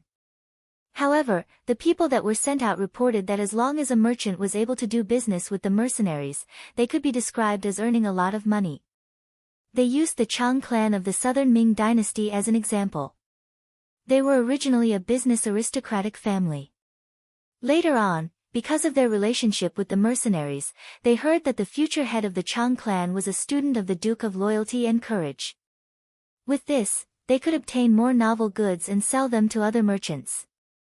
With the cooperation of the Yang clan's bank, the people from the state preceptor's residence were lucky enough to see some of the account books. The figures obtained from them shocked Long Qi even more. Just the Qing clan alone could earn up to 500,000 taels of silver a month from doing business. This was also because they were in the southern Ming dynasty, where the business competition was very fierce. If they could make a net profit of 500,000 taels of silver a month, wouldn't that be 6,000,000 taels of silver a year? If the Long clan could also get a share of the profits, the Lansang kingdom's spending power couldn't be considered small and there wasn't that much competition. Wouldn't they be able to make a few million taels of silver a year? With the figures in front of him, Long Qi had no choice but to take action. The scales in his heart finally tilted. Under the temptation of huge profits, he finally made the final decision to agree to Yang's request for cooperation and betray the Lansang kingdom's interests. Not to mention whether the Lansang kingdom could withstand the attacks of the mercenaries. Even if it could, the foundation of the kingdom would be shaken. Even if he was the state preceptor, how much could he gain from this? Not to mention that his position as the state preceptor wasn't permanent. It was already lonely at the top and there were many people secretly coveting this position. If he did something wrong, it was very likely that he would be consigned to eternal damnation. Then if the mercenaries won the war, where would he go? No matter how he looked at it, it was better to cooperate with the mercenaries. After all, the benefits were there and he wouldn't lose it. As long as he had money, he could enjoy life. As for what would happen to the Lansang kingdom, it had nothing to do with him. He was just a subject, wasn't he? With a decision in his heart, Long Qi finally came to the backyard to meet the guest elder who had been in his residence for 2 months. When he came, Young guessed that the other party had made up his mind and took out 1,000,000 taels of silver note, leaving the other party with no way out. Under the temptation of so much money, Long Qi indeed had no way out. Under the influence of greed, it was possible to do anything, not to mention the 3,000,000 taels of silver that would be given after the matter was completed. Long Qi was actually thinking about it. It was possible to do business, but one had to have the capital to do so. Even though he had been the state preceptor for a few years, in reality, there were too many people that he needed to feed. In terms of money, he had only accumulated a few 100,000 taels, and this was under the situation where he held great power. Now that he even had the capital to do business, he naturally wouldn't have any scruples. He told Yunk everything that happened in today's court meeting, as well as the few subordinates in charge of the war logistics looking for him. Very good. Yunk was very satisfied with Long Qi's attitude. Since the state preceptor has already expressed his stance, then we are all on the same side. The victory of the mercenaries is also our victory. For this kind of victory, I think we can have some ideas on the soldiers of the Lan Sung Kingdom. As long as we can control their logistics, it will be a great achievement. And, if we really do make a contribution in this matter, I can consider suggesting to the Duke of Loyalty to give the state preceptor more money as a reward. Hearing that there was a great reward, Long Qi's eyes almost narrowed into slits. In order to express his gratitude, he revealed another piece of information. Mr. Yun, my people have discovered that many of the Han people stationed in the Lan Sung Kingdom are being gathered. As for what they are doing, I am not too sure. Oh, there is such a thing. After hearing this, Yunk's expression became much more serious. Although he didn't understand the reason behind this, it wouldn't happen for no reason. It seemed that there was a need to report this matter to the 6th young master. 40,000 mercenaries took down Heping town in a single attack. The town walls weren't high to begin with. The enemy only had 3,000 people and 10,000 civilians. It was impossible to stop the mercenaries from advancing. After taking over the town, Yang Qindong entered the barracks of the Lan Sung soldiers. Leng Feng's second commander Luo Pe, political commissar Kong Jia, third commander Wu Sheng, and political commissar Chen Bo all came to the 6th young master. 6th young master, in this battle, we have captured around 1,800 Lan Sung soldiers. How should we deal with them? Should we send them back to Vietnam with the civilians and send them back to Ryukyu Island by sea? The political commissar of the 2nd Regiment, Kong Jia, asked. Things like this after a battle were usually handled by political cadres like them. Send the civilians back. There is no need for the soldiers. Kill them all. Yang Qindong was still looking at the sand table that Tiger's Mane had just made. He didn't even raise his head as he spoke. Kill them all? Kong Jia thought he heard wrong and asked again. Yes, kill them all. The martyrs of Hanoi City need an explanation from us. Since the Lan Sung nation dared to find trouble with us, they should be prepared for our revenge. Yang Qindong raised his head as he spoke. Then, his gaze swept across Luo Pe and the other 3. What? Do you have any questions? Being stared at by Yang Qindong, the 4 of them instantly felt pressured. However, the political commissar of the 2nd Regiment, Kong Jia, and the political commissar of the 3rd Regiment, Chen Bo, gritted their teeth and spoke out together. 6th young master, killing prisoners is not a good thing. Chen Bo was originally a military officer. Even now, he was still the battalion commander of the 2nd Battalion of the 3rd Regiment. However, since he was also the political commissar of the regiment, he had to carry out his authority. He stood up and spoke out together with Kong Jie. Yang Qindong raised his eyebrows. He seemed a little displeased. Of course, killing prisoners is not good. However, it is also a means of war. As long as it can intimidate the enemy, this young master thinks that the death of these 1,800 people is worth it. All right, it's settled. Go and carry it out. He casually waved his hand and concluded the matter. He did not give anyone else the right to speak. Yang Qindong was already giving them face by explaining to the two political commissars. If they still had any objections, then he wouldn't mind replacing them. It was a good thing for officers to have their own opinions. However, it depended on what kind of situation they were in. This was a war that could destroy a nation. If they had even the slightest bit of mercy, it would prove that they were not suitable for this kind of war. There was no other way. Although Kong Jia and Chen Bo's faces were still a little gloomy, they still knew how to behave and left the room. Obviously, Yang Qindong's power was so great that his words carried enormous weight.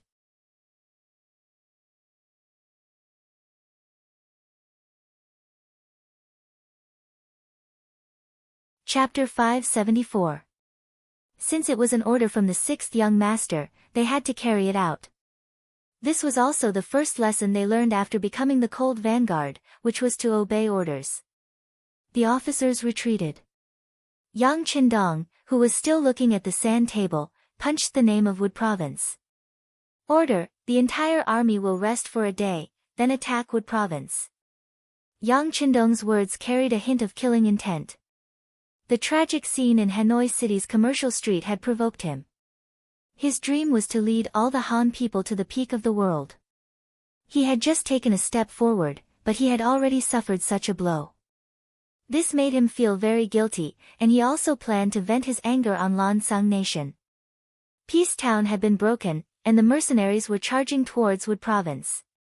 After the frontline battle report returned, Fan Yuhai had already sent people to Lansang Land's capital, Wanxiang City, to urge for reinforcements. He even said that if reinforcements did not appear, he would retreat.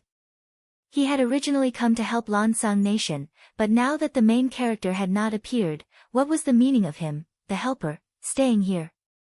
Fan Yuhai's heart desired to defeat the mercenaries. In order to achieve this goal, he had made a lot of preparations this time. However, this did not stop him from scaring Lansang Nation.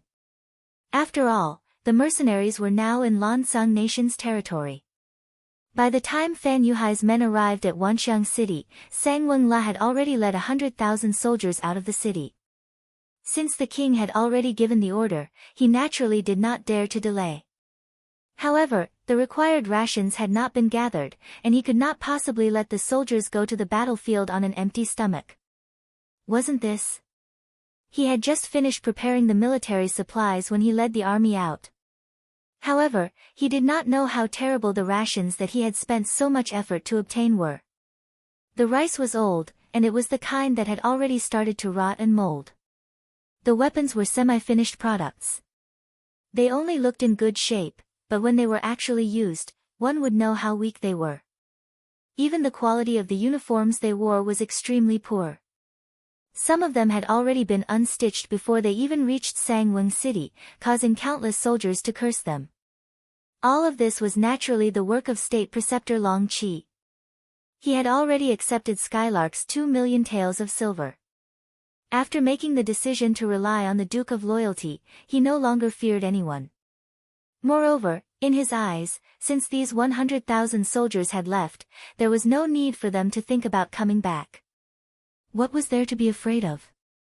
Half a month later, in front of Sangnu City, the armies of both sides set up their battle formations, looking like they were going to fight it out. The attacking party consisted of more than 40,000 mercenaries. They left Hanoi, passed through Ng Brothel, took over Heping Town, and took over Muzhou City. They came all the way to Sangnu City. From afar, the defending side seemed to have the advantage in numbers. Sangwon La led 100,000 troops, and with Fan Yuhai's 50,000, they had a total of 150,000 men. This did not include the 100,000 workers and 30,000 Han civilians that they had recruited from the nearby cities. The Lansang Kingdom once had an alias called the Laos Comfort Department. It was originally a province of the Great Ming Dynasty.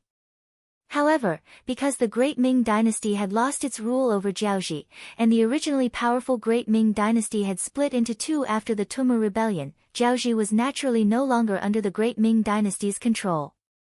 However, there were still some Han civilians within the Great Ming Dynasty. It was as if these 30,000 people were forcibly recruited from the nearby cities. Now, half of these Han civilians were pushed to the front of the battlefield. The remaining half were mixed in with the Lansang soldiers and Fan Yuhai's men. This was to prevent the mercenaries from firing cannons. Fan Yuhai had already experienced how advanced their cannons were during the Battle of Hanoi City. With that experience, he was fully prepared this time. The 30,000 Han civilians mixed in with the army were prepared to deal with the cannons. There were also 100,000 Lansang civilians. They had set up hundreds of catapults. In comparison, these catapults were very simple. Some were even built with rough wood, and the joints were connected with thick ropes.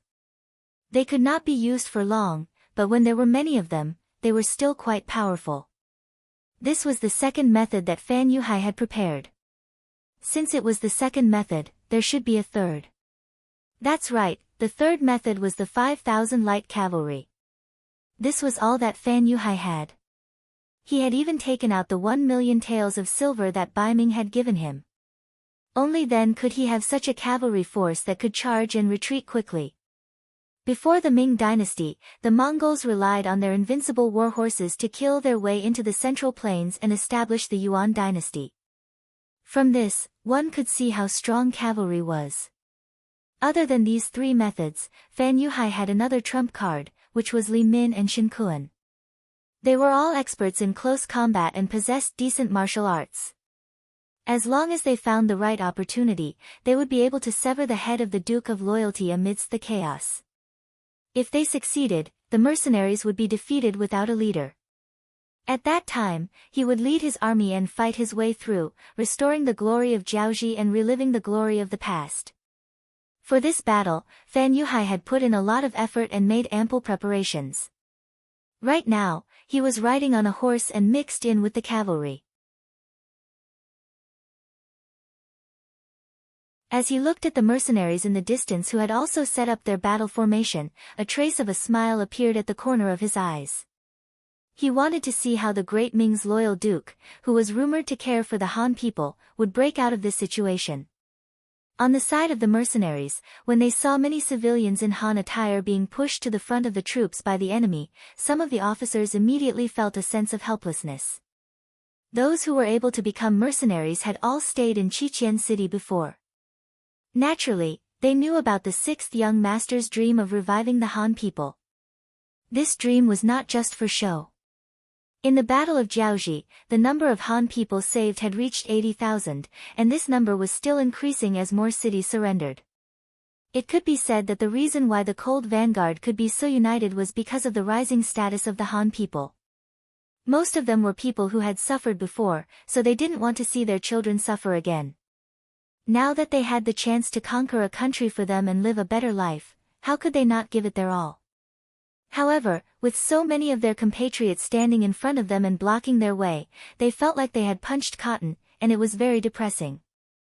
Through the binoculars, Yang Qindong saw the enemy's formation clearly, and a cold glint flashed in his eyes. Forcing the people to fight was clearly a despicable act, and it was shameful for a real man. If such a thing happened in the future, it would definitely be opposed and reprimanded by all the countries in the world. However, it was only the 14th century now, and the slogan of human rights had not been used before. Even Yang Qindong himself did not know how many people he had built, so it would be ridiculous to talk about human rights at this time. It could be said that the war at this time was all about cruelty and unscrupulous means. Fan Yuhai's actions made some people curse him for not being a hero and not doing things in an open and above-board manner. There was really nothing else to say about it. Young master. Tiger's Mane stood at the side and shouted, not knowing what to do. The two commanders of the Cold Vanguard and the political commissar came to Yang Qindong's temporary command center. The situation at the front line was complicated, and it made them feel powerless. Of course, not all of them cared about the lives of the people. For example, the third commander, Wu Sheng, wanted to say that they should just kill. With the advanced cannons and continuous fire guns they had prepared, they only needed a fierce charge to suppress the enemy's morale, and there was hope for victory. Of course, this was only a thought in his mind, and Wuxing did not dare to say it out loud. He did not know what the sixth young master meant, and he dared to make such a statement. If he made him unhappy, his position as commander would be over. The four commanders were waiting for Yang Qindong's instructions. The command center was extremely quiet, until Beta Persei shouted, "Not good, the enemy is moving, and they are slowly walking towards us." What? Luo Pe and the others exclaimed, and each of them looked at the battlefield through the binoculars on their chests. Yang Qindong also took the binoculars from Beta Persei, and saw the enemy encircling the Han civilians and approaching the center of the battlefield step by step. The look in his eyes became even more gloomy, and the command center was so silent that you could hear a pin drop. After a long time, he finally spat out a word with difficulty, "Retreat." What? Wuxing's reaction was the most intense, as if he could not believe his ears. How could such a military order be given? "I said retreat, everyone retreat." Yang Qindong was like an angry lion, and he roared at Wuxing. This time, everyone heard it clearly, and their bodies tensed up, and they immediately carried out their mission. Yang Qindong was left alone in his chair. He knew that these Han civilians were not real Han civilians, and they had lived in the Lansang kingdom for many years, and they had already gotten married or had children there. In their hearts, they had probably long forgotten about the great Ming dynasty. If these people died, then they died, and it was not considered a loss. However, in front of so many people, Yang Qindong had no choice but to give such a military order. This was because he wanted to establish a side in the army that loved his people like his own children. He wanted everyone to know that his goal of leading all Han people to the top of the world had not changed. "Young master." Tiger's Mane and Beta Persei walked to Yang Qindong's left and right. The two of them did not know what to say at this moment, and only thought that they should accompany the young master at this time. "I'm fine, you guys pack up and retreat." Yang Qindong seemed to be very weak as he waved his hand. However, in reality, the look in his eyes was extremely firm. He had already thought of a plan to deal with this situation, and what he did just now was more of an act. In fact, as early as a few days ago, Yang's information was sent over. Among them was the news that the nearby Han civilians were suddenly recruited. The moment he saw this news, Yang Qindong guessed in his mind what Fan Yuhai was going to do.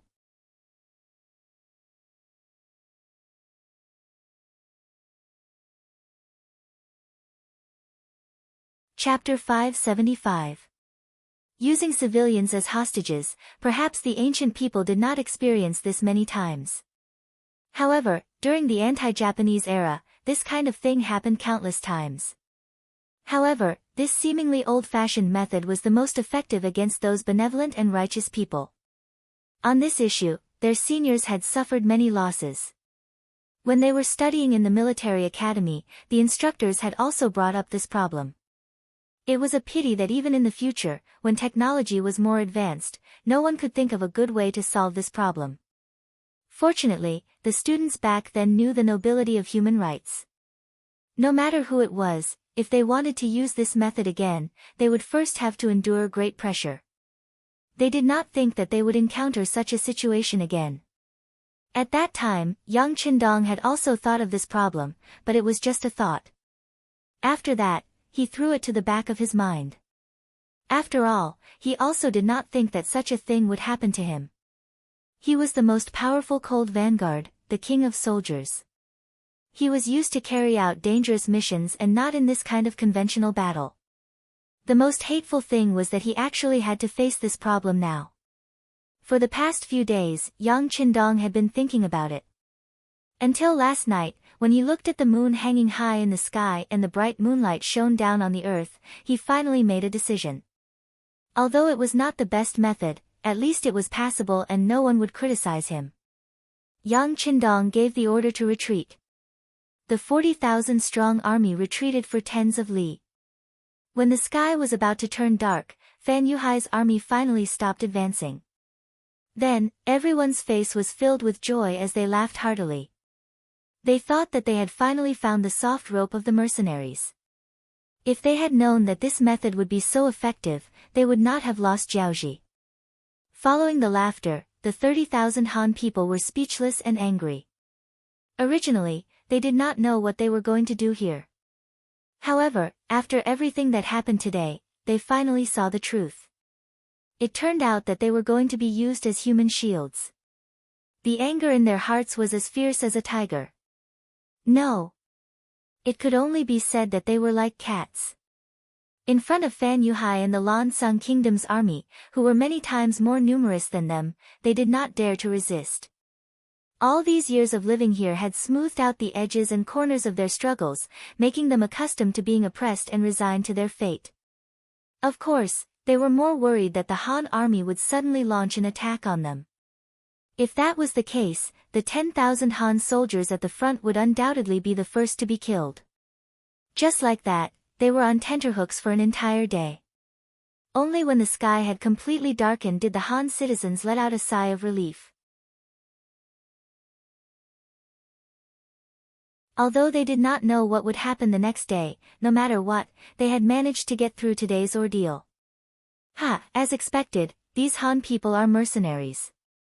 In the central tent, Sang Wen-la's face was full of excitement. He sat on the big chair and drank wine. He felt incomparably carefree. Fan Yuhai was also very happy. Obviously, the feeling of having everything under control made him very comfortable. However, he was still a famous general, so he wouldn't easily show his arrogant side. Wasn't the mercenary army still there? To become a famous general, there were several requirements. For example, accurate judgment, fearless courage, the ability to control the entire situation, as well as a humble and cautious mentality. Fan Yuhai was undoubtedly qualified, but his years of cautiousness still made him say to Sang Wen-la, "General Sang, it's too early to be happy. The mercenaries are only retreating, they have not been defeated by us." Looking at these mercenaries, their military discipline is indeed strict. Even when they were retreating, they were still in an orderly manner. They will not be easy to deal with. As for the 30,000 Vietnamese mercenaries, their morale is already starting to weaken. Why don't we attack them when we advance tomorrow? As long as these 30,000 people are defeated, it will definitely affect the main force of the mercenaries. At that time, our opportunity will be presented. Everything that happened today had already proven Fan Yuhai's ability. Sang Wen-la naturally believed in his words. He nodded, "Okay, tomorrow morning, we will plan properly. It's about time we take the initiative to attack." Previously, they did not attack because they were not sure if the Han citizens would be effective against the mercenaries. After all, this was an opponent that killed without batting an eyelid. Just the number of Jing Guan statues that they had created was unknown.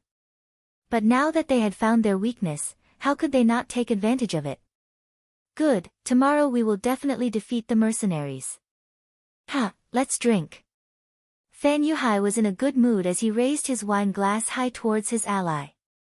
Cheers. Sang Wen-la laughed loudly, showing the arrogant side of him when it came to drinking. The cold front had a strict discipline. During wartime, regardless of the reason, no one was allowed to drink. Because of this, they had even punished a few low-ranking officers. Those who were able to enter the cold front were all outstanding individuals. To become an officer, one had to put in a lot of effort and go through a lot of trials. Their family was extremely proud of having an officer in the cold front. But it was precisely because of drinking that they were taken away that they were wrongly accused. With such an example, even those who loved to drink could only suppress their desire for good food. There was no other choice. The treatment of the cold front was too good, and the halo that it gave off was too strong. No one was willing to voluntarily withdraw from such a team. At this moment, not only was no one in the cold front drinking, they were all sitting quietly. A strong sense of pressure was building up above their heads. For the first time, the incident during the day made them feel helpless. Facing their own compatriots, some of them even felt hatred in their hearts. Perhaps it was because their daily political work was too good, but the word surrender did not exist in the dictionary of the cold front soldiers. Even if they were the only ones left on the battlefield, they would still fight fiercely to show their existence. After all, if they became martyrs, their families would be respected and treated well. If they became captives, their families would not be able to raise their heads with them for the rest of their lives. Under this kind of ideological education, they looked down on those who were spineless, even if they were Han citizens. Just like the 10,000 Han citizens who walked in front of the enemy during the day. Although they were forced to do so and had their own difficulties, it was not a reason for them to help the enemy do evil. Could it be that if the mercenaries and the cold front were defeated, these Han citizens would be considered meritorious? Would they be able to live a good life? The answer was obviously not like that. If the mercenaries were defeated, these Han citizens would no longer have any value. Although they would not be killed immediately, they would not be able to live a good life. Furthermore, because the mercenaries had injured many of the Lan-Sung Kingdom soldiers, they would only vent their anger on these Han citizens. In other words, from the moment the mercenaries appeared on the land of the Lan-Sung Kingdom, these Han people only had two choices. One was to live in grievance, the other was to bravely stand up and resist. Perhaps they would die, but perhaps they would be able to completely change the trajectory of their lives. This principle could be seen by all the cold front soldiers, but these Han citizens did not seem to be able to see it. Perhaps it was because they were uneducated and did not know how to think, or perhaps they did not know what resistance was. They did not know how to rely on their own efforts to earn the respect of others, to obtain their own dignity. Or perhaps, they did not even want to consider and face this problem. If that was the case, what was the difference between these people being alive and dead? For the sake of these people, they had no choice but to retreat. Who would feel good about it? If not for the strict discipline of the cold front soldiers, where obeying orders was the first thing they learned after joining the army, they would not have retreated step by step and revealed a trace of helplessness. However, the orders came from the sixth young master, so naturally, they could only obey. The cold front soldiers and the 20 auxiliary battalions ate dinner in such an atmosphere. After that, no one said a word, silently hugging their rifles and returning to their own barracks. The sky was already dark, but not a single soldier said that they were going to sleep. Under the suffocating state of mind, they probably would not be able to sleep even if they were asked to. Who knew if they would have nightmares when they finally fell asleep? No, we can't allow others to bully us like this. We must resist. Among the auxiliary soldiers, a company commander called Wang Yong suddenly broke the silence and stood up. Wang Yong's personality was straightforward. In order to avenge his family, he did not hesitate to enter the cold front soldiers' barracks under the guise of herding pigs and caused a huge ruckus. Fortunately, he was lucky enough to meet the sixth young master, Yang Qindong. After that, not only did he kill his enemy, Qing Yuan, from the Huang bandit army, he was also assigned as a temporary auxiliary soldier. After experiencing more than a dozen battles, Wang Yong finally matured. Not only did he become an auxiliary soldier, but he also became a company commander of the auxiliary soldiers. With his personality, it was normal for him to suddenly stand up and express his unfairness at this time. Originally, everyone was very depressed. All they lacked was a fuse to ignite their emotions. Wang Yong's sudden appearance gave everyone an outlet to vent their emotions. Very quickly, he received the support of many officers. Everyone was holding a breath in their hearts, but they did not know what to do. Since someone said that it was unfair and wanted to ask the sixth young master for help, many officers stood up. At first, it was only Wang Yong's battalion. Soon, this atmosphere spread to the other battalions, and they received even more support. In the end, even the cold front soldiers joined in. Commander Wu Xing became the leader of the crowd. He brought more than 50 officers of platoon rank and above to the temporary command center.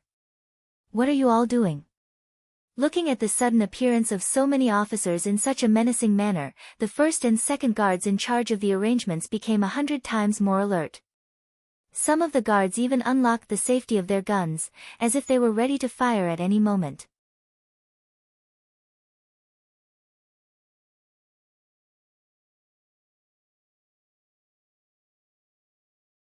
Chapter 576. The captain of the first guard team, Qiu V, and the captain of the second guard team, Dao Xiao, were also holding their guns. Their eyes were filled with anger, especially when they looked at Wu Sheng, the leader of these officers. Their eyes were filled with murderous intent. Obviously, they thought that this was a mutiny and that Wu Sheng was the leader. Wu Sheng's face turned bitter when he noticed the two guard captains' murderous gazes. He would not dare to harm the sixth young master even if he had 100 guts. He was here to ask for a battle. In order to avoid any misunderstandings, he and the other officers did not bring any weapons. Captains, you've misunderstood. We're here to request a battle. We're not here to harm the sixth young master. We don't have the guts to do that.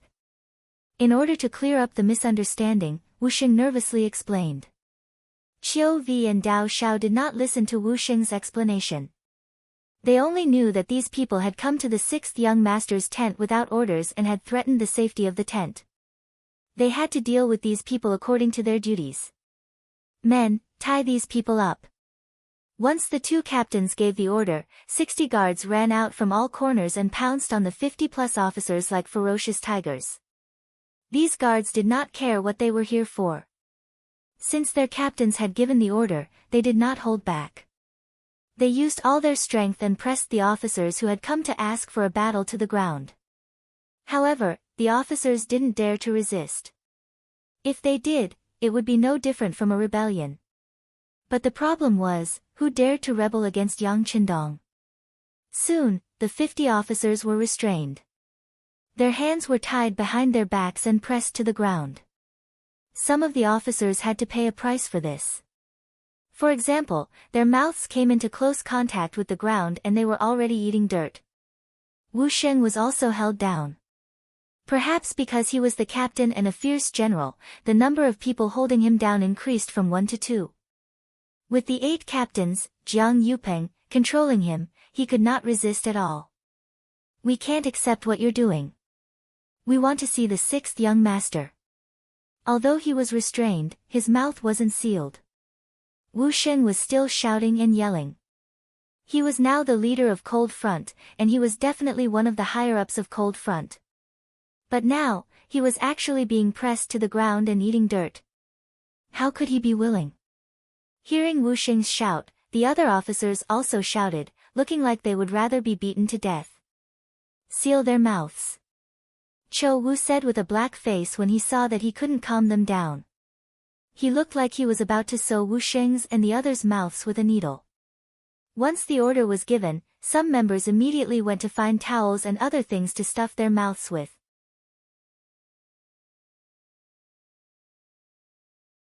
This caused the officers to struggle even more. If they were really gagged, then wouldn't they really become rebellious officers who couldn't speak reason? What? Seeing that the situation was about to change if the officers resisted, the guards were about to be ruthless. Just as they were about to get injured, a voice shouted. Tiger's Mane, a senior colonel, appeared. There were only 3 senior colonels in the entire Yangxia army. They were the Army's division commander, Ling Song, and the Navy's division commander, Gao Xiong. The last one was Tiger's Mane. This also showed his lofty status and identity. As soon as Tiger's Mane appeared, 2 guard captains immediately walked up and said, Tiger's Mane, these officers came without orders. There are so many of them. We were afraid that there would be problems, so we took the initiative. No. We didn't even bring a single weapon. How could we have other thoughts? We just want to see the sixth young master. We want to fight. Wu Sheng, who was pinned down, forced his head up and looked at Tiger's Mane. At the same time, he looked at Ba Dao Jiang and Peng Yu with a warning gaze. It was as if he was saying, brats, I'll remember you. Just wait and see how I'll deal with you later. Ba Dao Jiang and Peng Yu naturally didn't care about the threat in Wu Sheng's eyes.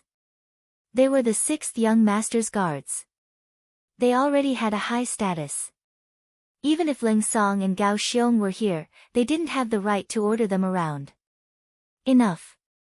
Tiger's mane saw everything. His body shook and he shouted angrily, "We're all brothers. Why are you using weapons? Let them go. Let them go." Tiger's mane, there are more than 50 of them. Once. The second guard captain, Dao Xiao, said unwillingly. Once what? Or do you have no confidence in yourselves? Even 60 people with guns can't deal with 50 people. Listen to my order. Let them go. The sixth young master wants to see them. Tiger's mane's eyes flashed coldly as he looked at Dao Xiao. Once he heard that it was the sixth young master's order, Dao Xiao immediately became obedient. After he agreed, he gave the order to let them go. Wu Sheng and the rest of the 50 guards were freed. Wu Sheng stood up. He first shook off the dirt on his body. Then, he saluted Tiger's mane and said, "Thank you for your help, Tiger's mane. There's no need to thank me. This is the sixth young master's idea. But I also want to remind you that when you see the sixth young master, you only need to express your opinion and attitude. Don't make a fuss. Otherwise, before anyone else can deal with you, I'll make the first move." Tiger's mane's words were not just for show. Everyone knew that he had been serving the sixth young master for many years and was regarded as the most trusted person. If they offended him, Wu Sheng and the rest would not be able to withstand his suppression. It wouldn't even be long before their military officer halos would be removed.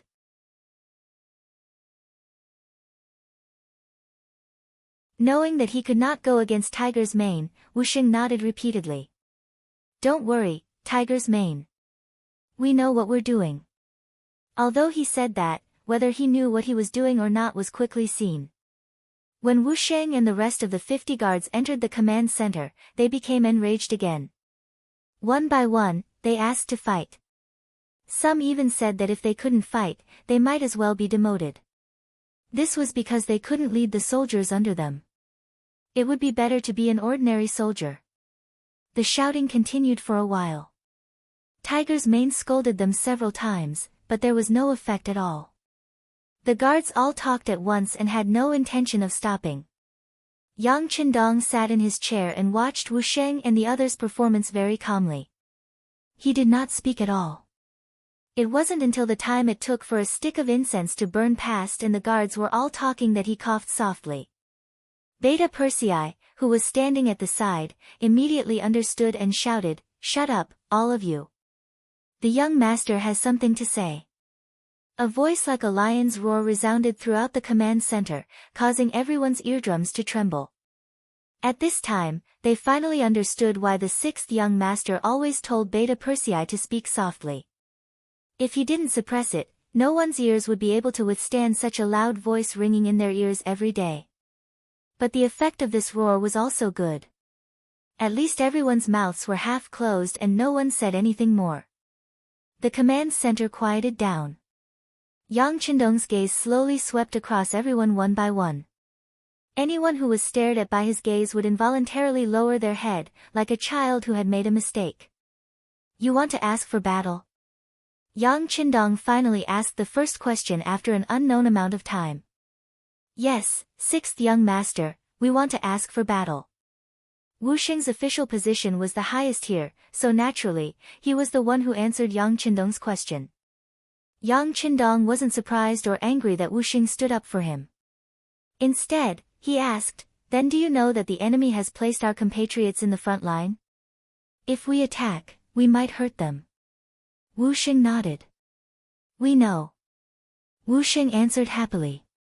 Obviously, he had already thought about the situation and problems he would face before he came. Thus, not only did he answer without hesitation, he also said the following words very smoothly, "But we also know that if we blindly retreat, it will not only harm our compatriots in front of us, but even our Han compatriots behind us will also be implicated. We can't lose the big picture for the small. Besides." "What are you talking about?" Yang Qindong asked with interest when he saw Wu Sheng's hesitant look. "Besides." As if he had gathered his courage, Wu Xing said with a resolute expression. Besides, they are now being threatened by the enemy and have no intention of resisting.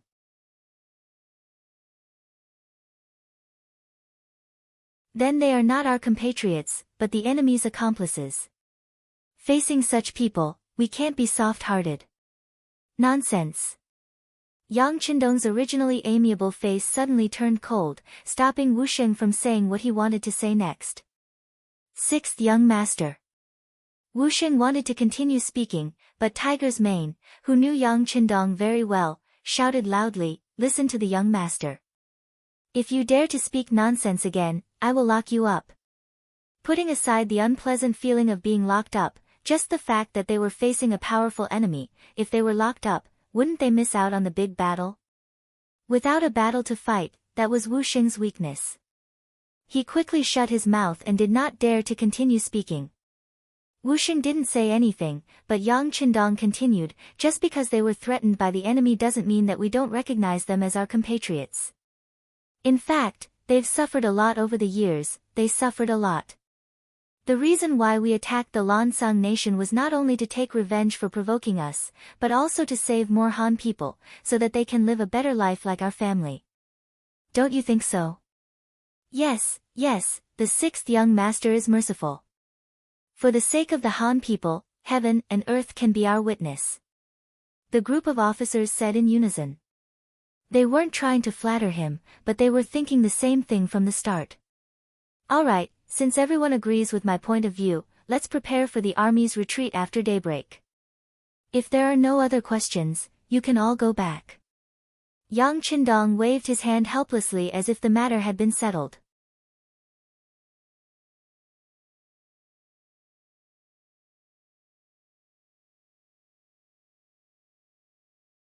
Chapter 577. If it was any other time, Yang Qindong would have said something like this and no one would have any objections. However, when they heard that there was still a retreat, the officers could not accept it. If they continued to retreat like this, when would there be an end? Sixth young master, we can't retreat anymore. If we continue to retreat, we will have to return to Yunnan province. There are more Han people there. Once the war extends there, the losses will be even greater. Yes, we can't retreat anymore, sixth young master. It's not wrong for you to feel sorry for the Han people, but doing so will only allow the enemy to take a mile after taking an inch and hurt more people. We can't retreat, we have no way out, the officers all spoke at once. No matter what they said, there was only one conclusion, and that was that they could not retreat anymore. We really can't retreat anymore, sixth young master. Suddenly, a voice rang out from outside the command center. Following that, 2nd Regiment Commander Luo Pe, Political Commissar Kong Jia, and 3rd Regiment Political Commissar Chen Bo strode into the command center. With such a huge commotion, how could the three of them not know? There was only one reason why they did not appear, and that was because they had the same thoughts as these officers. Since they had the same thoughts, why not let these people cause a ruckus? Perhaps there would be some good results. However, outside the tent, when they heard Yang Qindong say that they would continue to retreat, the three of them could not help but take the initiative to stand out. Another 3 regimental-level officers stood out. Together with Wu Xing, all 4 regimental-level officers had the same attitude. Obviously, this brought a lot of pressure to Yang Qindong. This could be seen from the fact that he did not speak and was frowning. Yang Qindong did not speak, which meant that he valued the opinions of Luo Pe and the other 2. Since they were not rejected immediately, the 3 of them saw an opportunity and hope. After looking at each other, the political commissar of the 2nd Regiment, Kong Jia, stepped out and said in a pleading tone, "Sixth young master, we have to fight this war. If we retreat, it will really be like what everyone said, we will only implicate more Han brothers. So counterattack is necessary, and as long as we handle it well, we should be able to reduce the number of casualties." What do you think? Yang Qindong looked at Kong Jia and asked. Sixth young master, I think that when we start the attack, we can shout the slogan, "Tell the Han people to get down." If they do, our bullets will only sweep across them. That way, the possibility of hurting them will be minimized. Isn't that better? Kang Jia said his idea in one breath. From this point, it could be seen that his idea was not a sudden one, but an answer that he had thought about for a long time. Yang Qindong praised the other party's method in his heart. It seemed that this was the only way. However, on the surface, he still looked contemplative and doubtful. If that's the case, our cannons won't be able to exert their advantage. Can we defeat hundreds of thousands of enemies? That's not a problem. I promise that we officers will charge at the front line and set an example to all the soldiers. As long as we charge fiercely and fast enough, and don't give the enemy a chance to counterattack, even without the support of cannons, we can still win the battle. Wu Xing finally had a chance to speak again. He said excitedly and patted his chest as if he was giving a military order. With Wu Xing taking the lead, the other officers also followed suit. One by one, they patted their chests and made a promise. At this moment, the morale of the soldiers was high and strong. Yang Qindong also knew that it was time to make a decision. He had been waiting for this moment. Good. Meng suddenly stood up from his chair. Since everyone is so confident, what you said is also very reasonable. Then I order everyone to go down and prepare. After 2 hours, we will launch a fierce attack. But you must remember what you said and do your best to ensure the safety of our fellow Han people. Yes. The 60 officers saluted together. At this moment, they were all extremely excited. This was a battle that they had taken the initiative to ask for. They would definitely give it their all and not let the 6th young master look down on them. However, they did not know that this was all arranged by Yang Qindong. During the day, no one noticed the sudden meeting between Tiger's Mane and Wang Yong. The process was simple. Tiger's Mane used his status to ask Wang Yong for help and mobilized more officers to persuade the 6th young master. As for whether this was Tiger's Mane's request or Yang Qindong's own idea, only the master and servant knew. The petition finally ended with the satisfaction of all the officers. The next step was to prepare for the battle. There were 2 reasons for choosing to fight at night. Firstly, it was because the enemy would not be able to completely control the Han civilians under their control. Secondly, it was because the morale of the troops was at its peak. If they did not make use of this opportunity, it would inevitably be discouraged during the day. This would directly affect their fighting strength. As for how effective it would be to shout slogans to get the Han people to kneel down and cooperate with them, no one could predict. There should be some effect, but it was impossible to not kill a single Han person. The petitioning officers returned to their respective barracks. Then, they recounted the scene of their encounter with the 6th young master to everyone with exaggerated details, causing many people to be extremely excited. This was a battle opportunity that they had taken the initiative to ask for. Of course, they had to perform well. Otherwise, not only would they fail to live up to the trust that the 6th young master had placed in them, they would also be punished for it. Even if it was for their own future, they had to perform well this time. The fighting spirit of the officers was roused. Very quickly, the soldiers under them were all riled up. Originally, the retreat during the day had already made them extremely unhappy. Now that they could finally fight back, no one would say anything. They all patted their chests and promised that they would perform well. The mercenaries were already in an uproar. Their fighting spirit soared into the sky. The enemy camp was completely unaware. Late at night, Fan Yuhai and Sang Wen returned to their respective tents to rest after finishing their drinking. They wanted to have a good night's sleep and wait until dawn to see how the mercenaries retreated. Then, they would look for an opportunity to attack. The weather at the end of January was still slightly cold. Many Lansang soldiers and former Jiaoji soldiers on night duty curled up and leaned against each other for warmth. They closed their eyes and took a nap.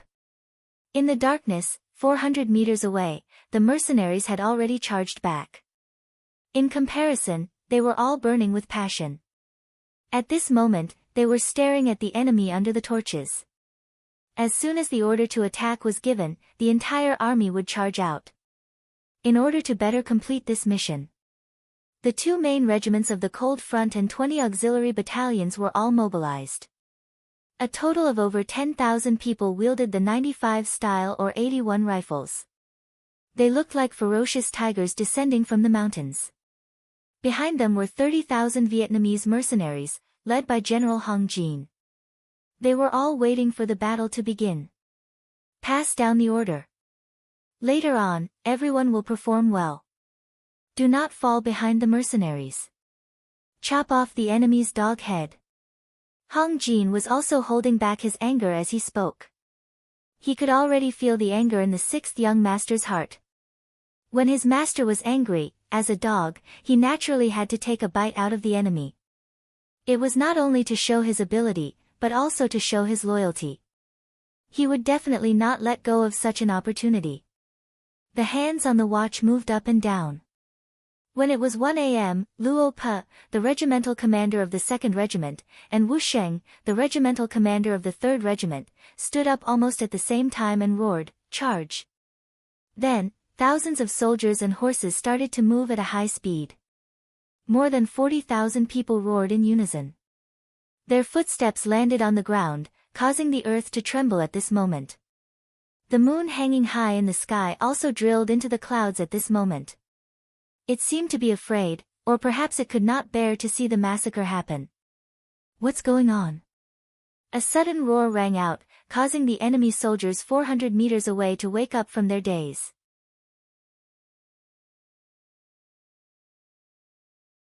However, before they could react, more and more enemies appeared in their line of sight. Following that, thousands of gunshots rang out. The first wave of 500 enemies did not even have the time to dodge. They were shot and killed one by one, turning into corpses. It was only a distance of 400 meters, and the Cold Front and auxiliary soldiers were sprinting forward. In just a minute, they had killed their way into the enemy's camp. Following the battle cries, another clear voice rang out, "All the Hans can be spared if you kneel on the ground. Those who stand will be killed without mercy." The voice rang out again and again, causing the entire camp to be able to hear it. When the 30,000 Han civilians heard this, they first panicked. Then, the first smart person took the lead and fell to the ground. Out of instinct, the others followed suit and fell to the ground. Although they didn't know what the result would be, they didn't know what else they could do at this moment. Bastards, how dare they? The Duke of Loyalty and Courage is truly despicable. Fan Yuhai's tent was filled with cries. When he heard the battle cries outside, he knew that something was wrong. His first reaction was that Yang Qindong did not care about the lives of the Hans. Otherwise, why would he have the guts to attack? He said that he wanted to save the Hans, but that was just a slogan to show his benevolence. Otherwise, why would he have the courage to start a war?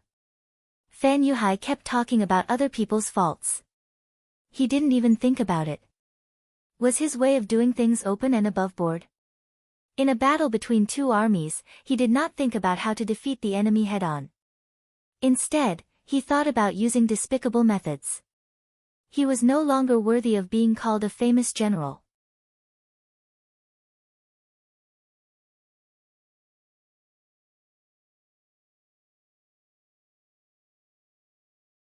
Chapter 578. Quick, gather the cavalry and prepare to retreat. Oh right, inform Li Min and Shen Kun to make their move. After venting his frustrations, Fan Yuhai quickly regained his composure and gave out orders. The attack of the mercenaries was too sudden, to the point that he did not have the time to prepare properly. Based on his intuition, the outcome of this battle was already decided. Since they were going to lose, then the most important thing was to preserve their strength. The other troops could be abandoned, but the 5,000 cavalrymen could not be left here. With the speed of their warhorses, they could definitely retreat safely. Under Fan Yuhai's orders, the 5,000 cavalrymen quickly gathered and protected Fan Yuhai as they left the camp. They did not even turn back to Sangnu City, but turned and fled in another direction. It was obvious that he knew his place. He knew that a single city would not be able to stop the powerful mercenaries. At the moment when he led the cavalrymen to retreat, over 100 figures headed in the opposite direction. The leaders were Li Min and Shen Kuan. They had a more important mission to complete. Compared to Fan Yuhai's decisiveness, Sang Wen-La's reaction was slower. When he was woken up from his sleep and was told that the mercenaries were coming, he did not escape immediately. Instead, he ordered his men to launch a counterattack. At the same time, he arranged for the captive Han people to be brought over. He wanted to kill the Han people in front of the mercenaries, to kill until the other party was terrified and had no choice but to retreat. It was a beautiful dream, but reality was a blow to people. Sang Wenla had forgotten how strong the enemy was, and how he had successfully infuriated the other party when he forced them to retreat earlier in the day. Once the order was given, how likely was it to be executed? The second and third cold vanguard was like a ferocious tiger, stabbing into the heart of the enemy like a pair of sharp blades. After facing a little resistance, they managed to rescue 4 groups of Han people, each group having about 1,000 Han people. These captive Han people were like livestock, their movements fixed by a few wooden stakes. Even when the cold vanguard arrived, they did not dare to break through the stakes. Just from this point, they were a bunch of zombies, without any fighting spirit. Fortunately, not only were these people obedient to the enemy, they were also obedient to the mercenaries.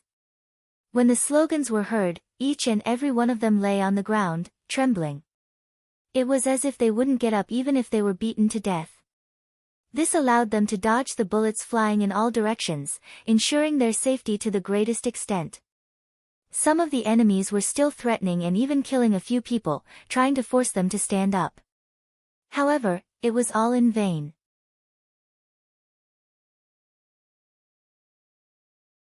Facing the Han people who were already scared out of their wits, their words did not have any effect. Even if they waved the butcher's knife, they would only kill a few hostages who did not dare to resist. When they realized that the Han people could no longer be used as hostages and the mercenaries were advancing faster and faster, the Lansang soldiers had no choice but to retreat. Without hostages, the mercenaries could unleash 100% of their strength and were not afraid of the enemy's counterattack. In the middle of the army, Sang Wenla took the initiative to enter the battlefield, leading his personal guards to command the 100,000 Lansang workers who were woken up from their sleep to use the catapults to launch a counterattack. General, our soldiers are currently fighting with the mercenaries. If the rocks fall, it will injure the enemy and also our own brothers. One of the captains saw that the enemy was about to attack indiscriminately and anxiously came up to console him. Scram! It is our soldiers' glory to be able to fight to the death with the mercenaries. Men, throw the rocks, throw them. Sang Wenla already knew that Fan Yuhai had escaped with the cavalry and at this moment, he was incomparably furious. Does the world think that the mercenaries are invincible? Then I will use my strength to defeat them and tell the world that the Lansang soldiers are the strongest. The 100,000 workers came to the front of the catapults and pushed the rocks that were prepared during the day over. Then, the rocks flew into the air. It looked like a huge commotion. However, in the dark night, without any professional training, the catapults had no accuracy at all. They just hit wherever they hit. The rocks flew in all directions and whistled past everyone's heads before smashing into the ground, creating a huge pit. It created a huge pressure on the soldiers on the battlefield. They are really vicious, even smashing their own people. Quick, charge with me. As long as we reach the front of the catapults, these things will be useless. Wu Xing saw a huge rock fly past his head and smash a dozen meters behind him. He couldn't help but grin and suck in a breath of cold air. Then, he quickly made a decision and ordered the army to speed up. The huge rocks gave the mercenaries a huge amount of pressure. At the same time, it also gave pressure to the Lansang soldiers and the 40,000 soldiers that Fan Yuhai had abandoned. When they saw the falling rocks, they originally wanted to rely on their numbers to fight it out with the mercenaries. But now, they turned and ran. What kind of joke was this? These rocks did not have eyes at all. Before they could even see the mercenaries, they would be smashed to death by the rocks. How unlucky would that be? Sang Wenla, who had originally wanted to use the catapults to turn the situation around, did not know that his actions had caused the army at the front to crumble.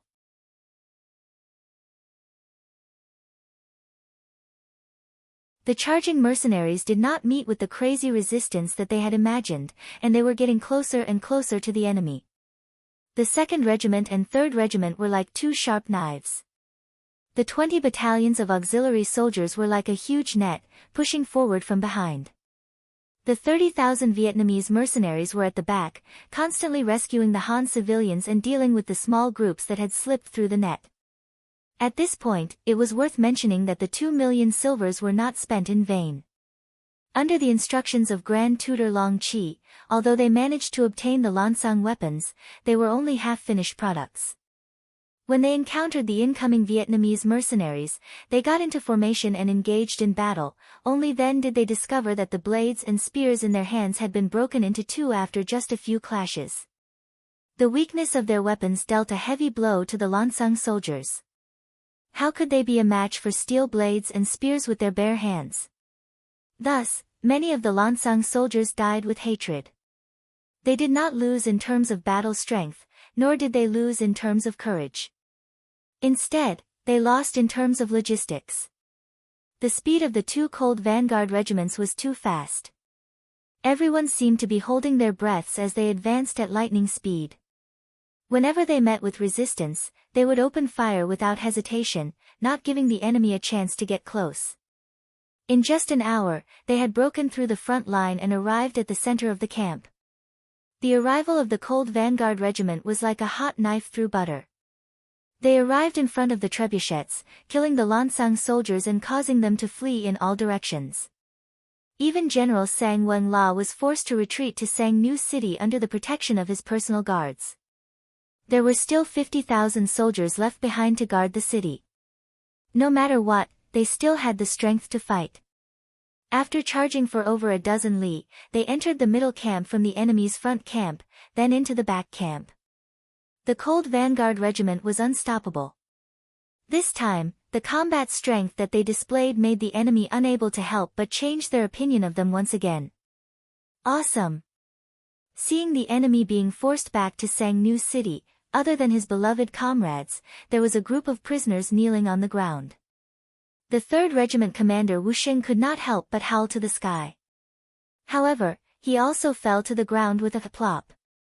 At the same time, he was also really tired. After chasing the enemy for over a dozen li, the sky had just turned bright. In other words, they had run so far in just 6 hours.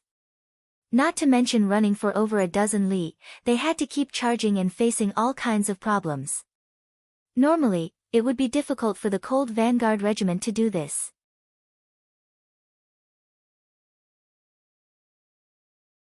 This time, it was because of the strong morale of the soldiers and the anger that they had suppressed previously that they were able to achieve this result. Commander Wu Xing did not know that all of this was within Yang Qindong's calculations. He knew better than anyone else whether the Han civilians would appear or not. Thus, he had no choice but to retreat during the day and suddenly charge back at night. The officers requesting to fight was also part of his plan. This way, not only could he offset the fact that the enemy had hostages, he could also stimulate the fighting spirit of the outstanding soldiers. It was truly killing 2 birds with 1 stone. No. It should be killing 3 birds with 1 stone. Because these officers were the ones who requested to fight first, he reluctantly agreed to send out troops. This way, even if there were more casualties among the Han hostages, no one would blame him. This was the unanimous opinion of all the officers, and he was just pushing the boat along. Perhaps some people would think that this was the mentality of a careerist. But since ancient times, how could there be no casualties? War was never a case of you advancing and I retreating, and I advancing and you retreating. There would always be all kinds of benefits and problems. For example, the 36 stratagems of the art of war, a battle of wills and courage, you plotting against me, and I plotting against you. On the other hand, history was always written by the victors. No matter how well you did things, once you lost, it was inevitable that others would say that you were pedantic. On the other hand, as long as you did not use too heaven-defying methods to win, others would say that you were wise, smart, or even great. This was history. This was the so-called true history that future generations could see. And right now, Yang Qindong had won. He was undoubtedly great, but what others did not know was that this great person was currently experiencing a life and death crisis. Li Min, Shen Kun. One was the adopted son of the former king of Jiaoji, the other was a high-level assassin sent by Baiming. Originally, these two people had nothing to do with each other. Even their lifelines would not be tangled in the slightest. However, because of a common goal, they actually joined forces, and that goal was to kill Yang Qindong.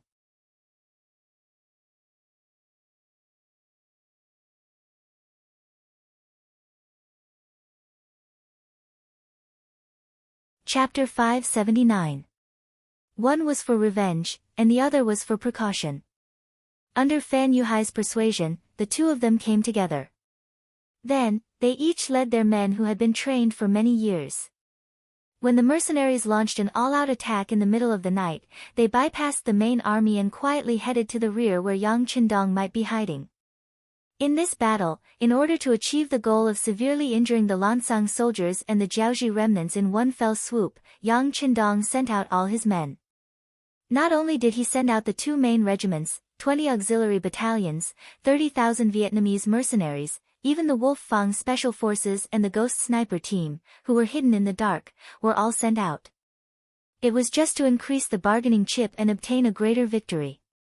In this way, Yang Qindong's security force was only left with 60 members of the 1st and 2nd Guard squads.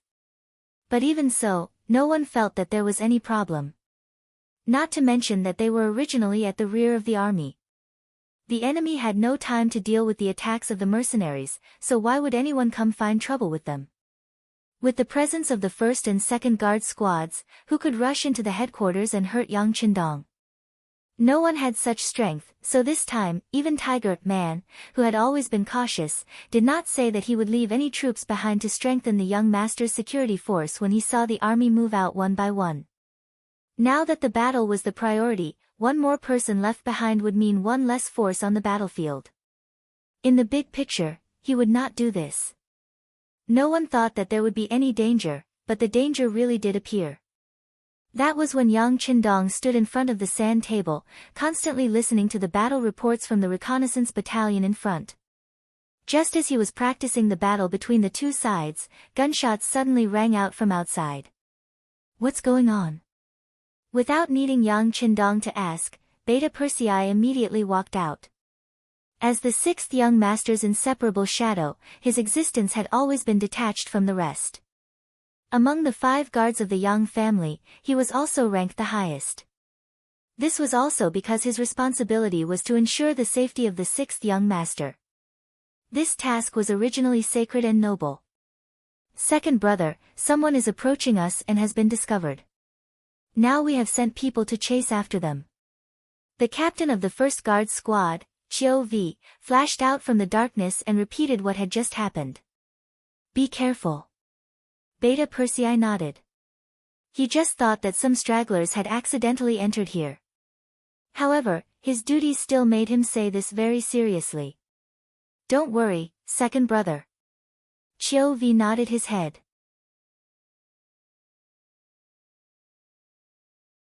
Although he was a little older than Beta Persei, in terms of duty, especially in the heart of the 6th young master, he was obviously not as important as Beta Persei.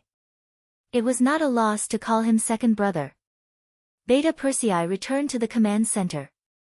When he saw Tiger's Mane's questioning gaze, he gently shook his head, indicating that it was not a big deal. After Tiger's Mane gave him a reassuring look, he followed behind Yang Qindong and inserted flags everywhere on the sand table. Bang, bang, bang. Several gunshots rang out again. This time, the sound seemed to be a little clearer. Beta Persei's figure flashed out again, but not long after, he walked back. There were still small groups of enemies appearing, but it was not a big deal. Tiger's Mane continued to assist the 6th young master in completing the military situation analysis on the sand table, but then the third wave of gunshots rang out. This time, without waiting for Beta Persei to rush out of the command center, Tiger's mane was the first to walk out. If the first time was a coincidence, the second time was an accident, then what was the third time? If it was too much of a coincidence, then it was not a coincidence. Someone had done it on purpose. Soon, Tiger's mane walked back to the command center, but at this moment, his face was not looking good. When he noticed that Yang Qindong was looking at him, he knew that he had to tell the truth. He lowered his head and said, "Young master, some unknown enemies suddenly appeared outside. They are like ghosts. They come and go without a trace. 3 of our team members have been injured." "Injured? Did you catch the culprit?" Yang Qindong was surprised when he heard this. He was well aware of the strength of the guard squad. Putting aside the fact that their training requirements were already higher than the most elite of the cold front, just the sparring sessions with him had already shown how much they had improved. For someone to be able to injure them, and even injure 3 of them in one go, it was only natural that they would be shocked. Tiger's mane, who was questioned by Yang Qindong, looked a little bitter. After a moment of hesitation, he replied, "Our brothers are incompetent. We didn't catch the culprit. They were too fast, and the team members didn't dare to chase after them. They were afraid that they would be lured away. We didn't catch them." This time, Yang Qindong raised his eyebrows, but soon he laughed out loud. "Interesting, interesting. It seems that this is a force to be reckoned with. What about the young master?" Although Yang Qindong was laughing, Tiger's mane knew that he was laughing out of anger. How could the master laugh happily when his team members were injured? "What do we do?" "Of course, we hit them. We can't let them act tough in front of us. How about this, if they come again, let the team members chase after them.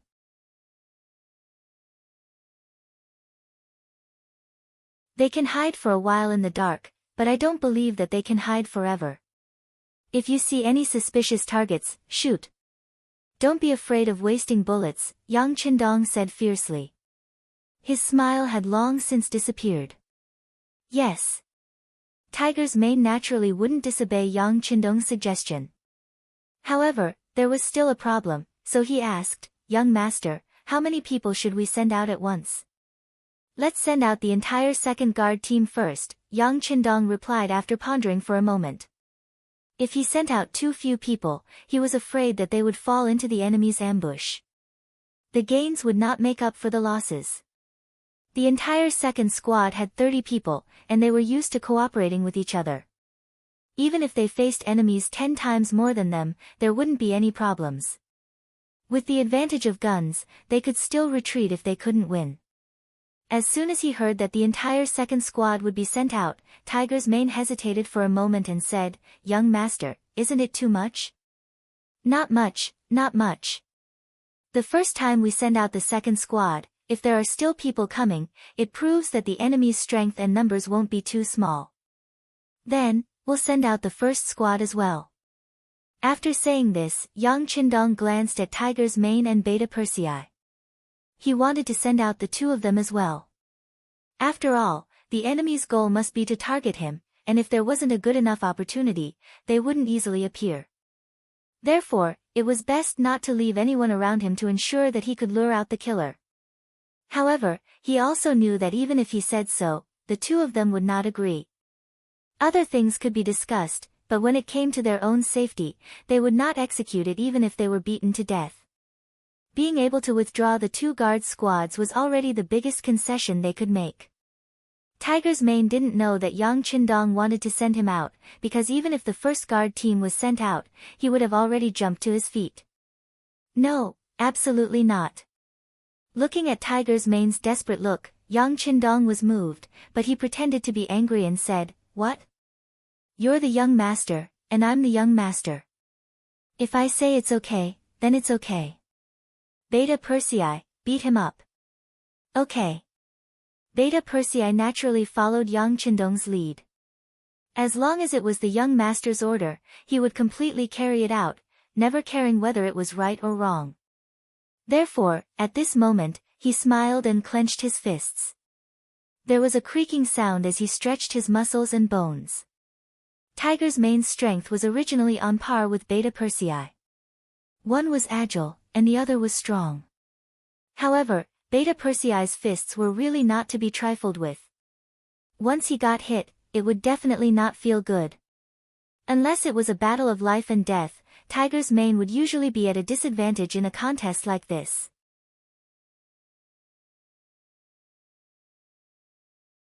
The enemy was right beside him, and no one knew what would happen next. If he was injured at this time, it might delay the important matters. A wise man knows when to retreat. For the sake of the overall situation, Tiger's mane finally chose to give in. Okay, don't do it. I'll listen to your orders. Okay, Beta Persei, I'll spare him this time. Luckily you know what's good for you. Otherwise, I would have sent you out too. Yang Qindong said. After he said this, he could see Tiger's mane's unyielding expression. Obviously, sending out the first guard team was already his limit. Unless he was killed, he would never agree to transfer him out too. Although he had now agreed to Yang Qindong's request, Tiger's mane still had hope in his heart. Perhaps sending out the second guard team would be enough, and the enemy would not come again. Such thoughts were destined to be disappointed. Just 10 minutes after the second guard team was sent out, gunshots were heard again. The enemies hiding in the dark had made their move again, and there were quite a few of them. As Yang Qindong said before, they saw the hope of luring the tiger away from the mountain. This time, they should have put in a lot of effort. Young master, please reconsider.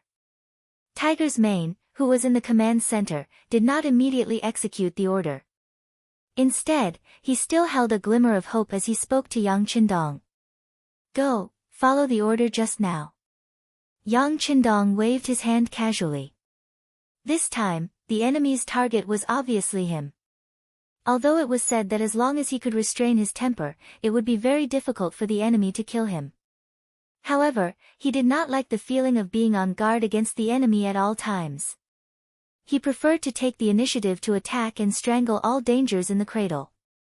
Since the other party was determined to kill him, he would fulfill the other party's wish and send everyone out to lure them out. Sigh. With a sigh, Tiger's mane knew that the result could not be changed. He could only reluctantly walk out of the command center. At this moment, Yang Qindong's voice came from behind him. Don't play tricks. Otherwise, even if you can fool the young master, you won't be able to fool the enemy. You understand? You're tuning in to the Blissful Bookshelf YouTube channel. We're so grateful for your support, and don't forget to subscribe to join us on this incredible journey through captivating stories. Your generosity through donations truly makes a world of difference, as it's the primary source of revenue that allows me to expand and enhance this channel for you. Thank you from the bottom of my heart for being a part of this adventure.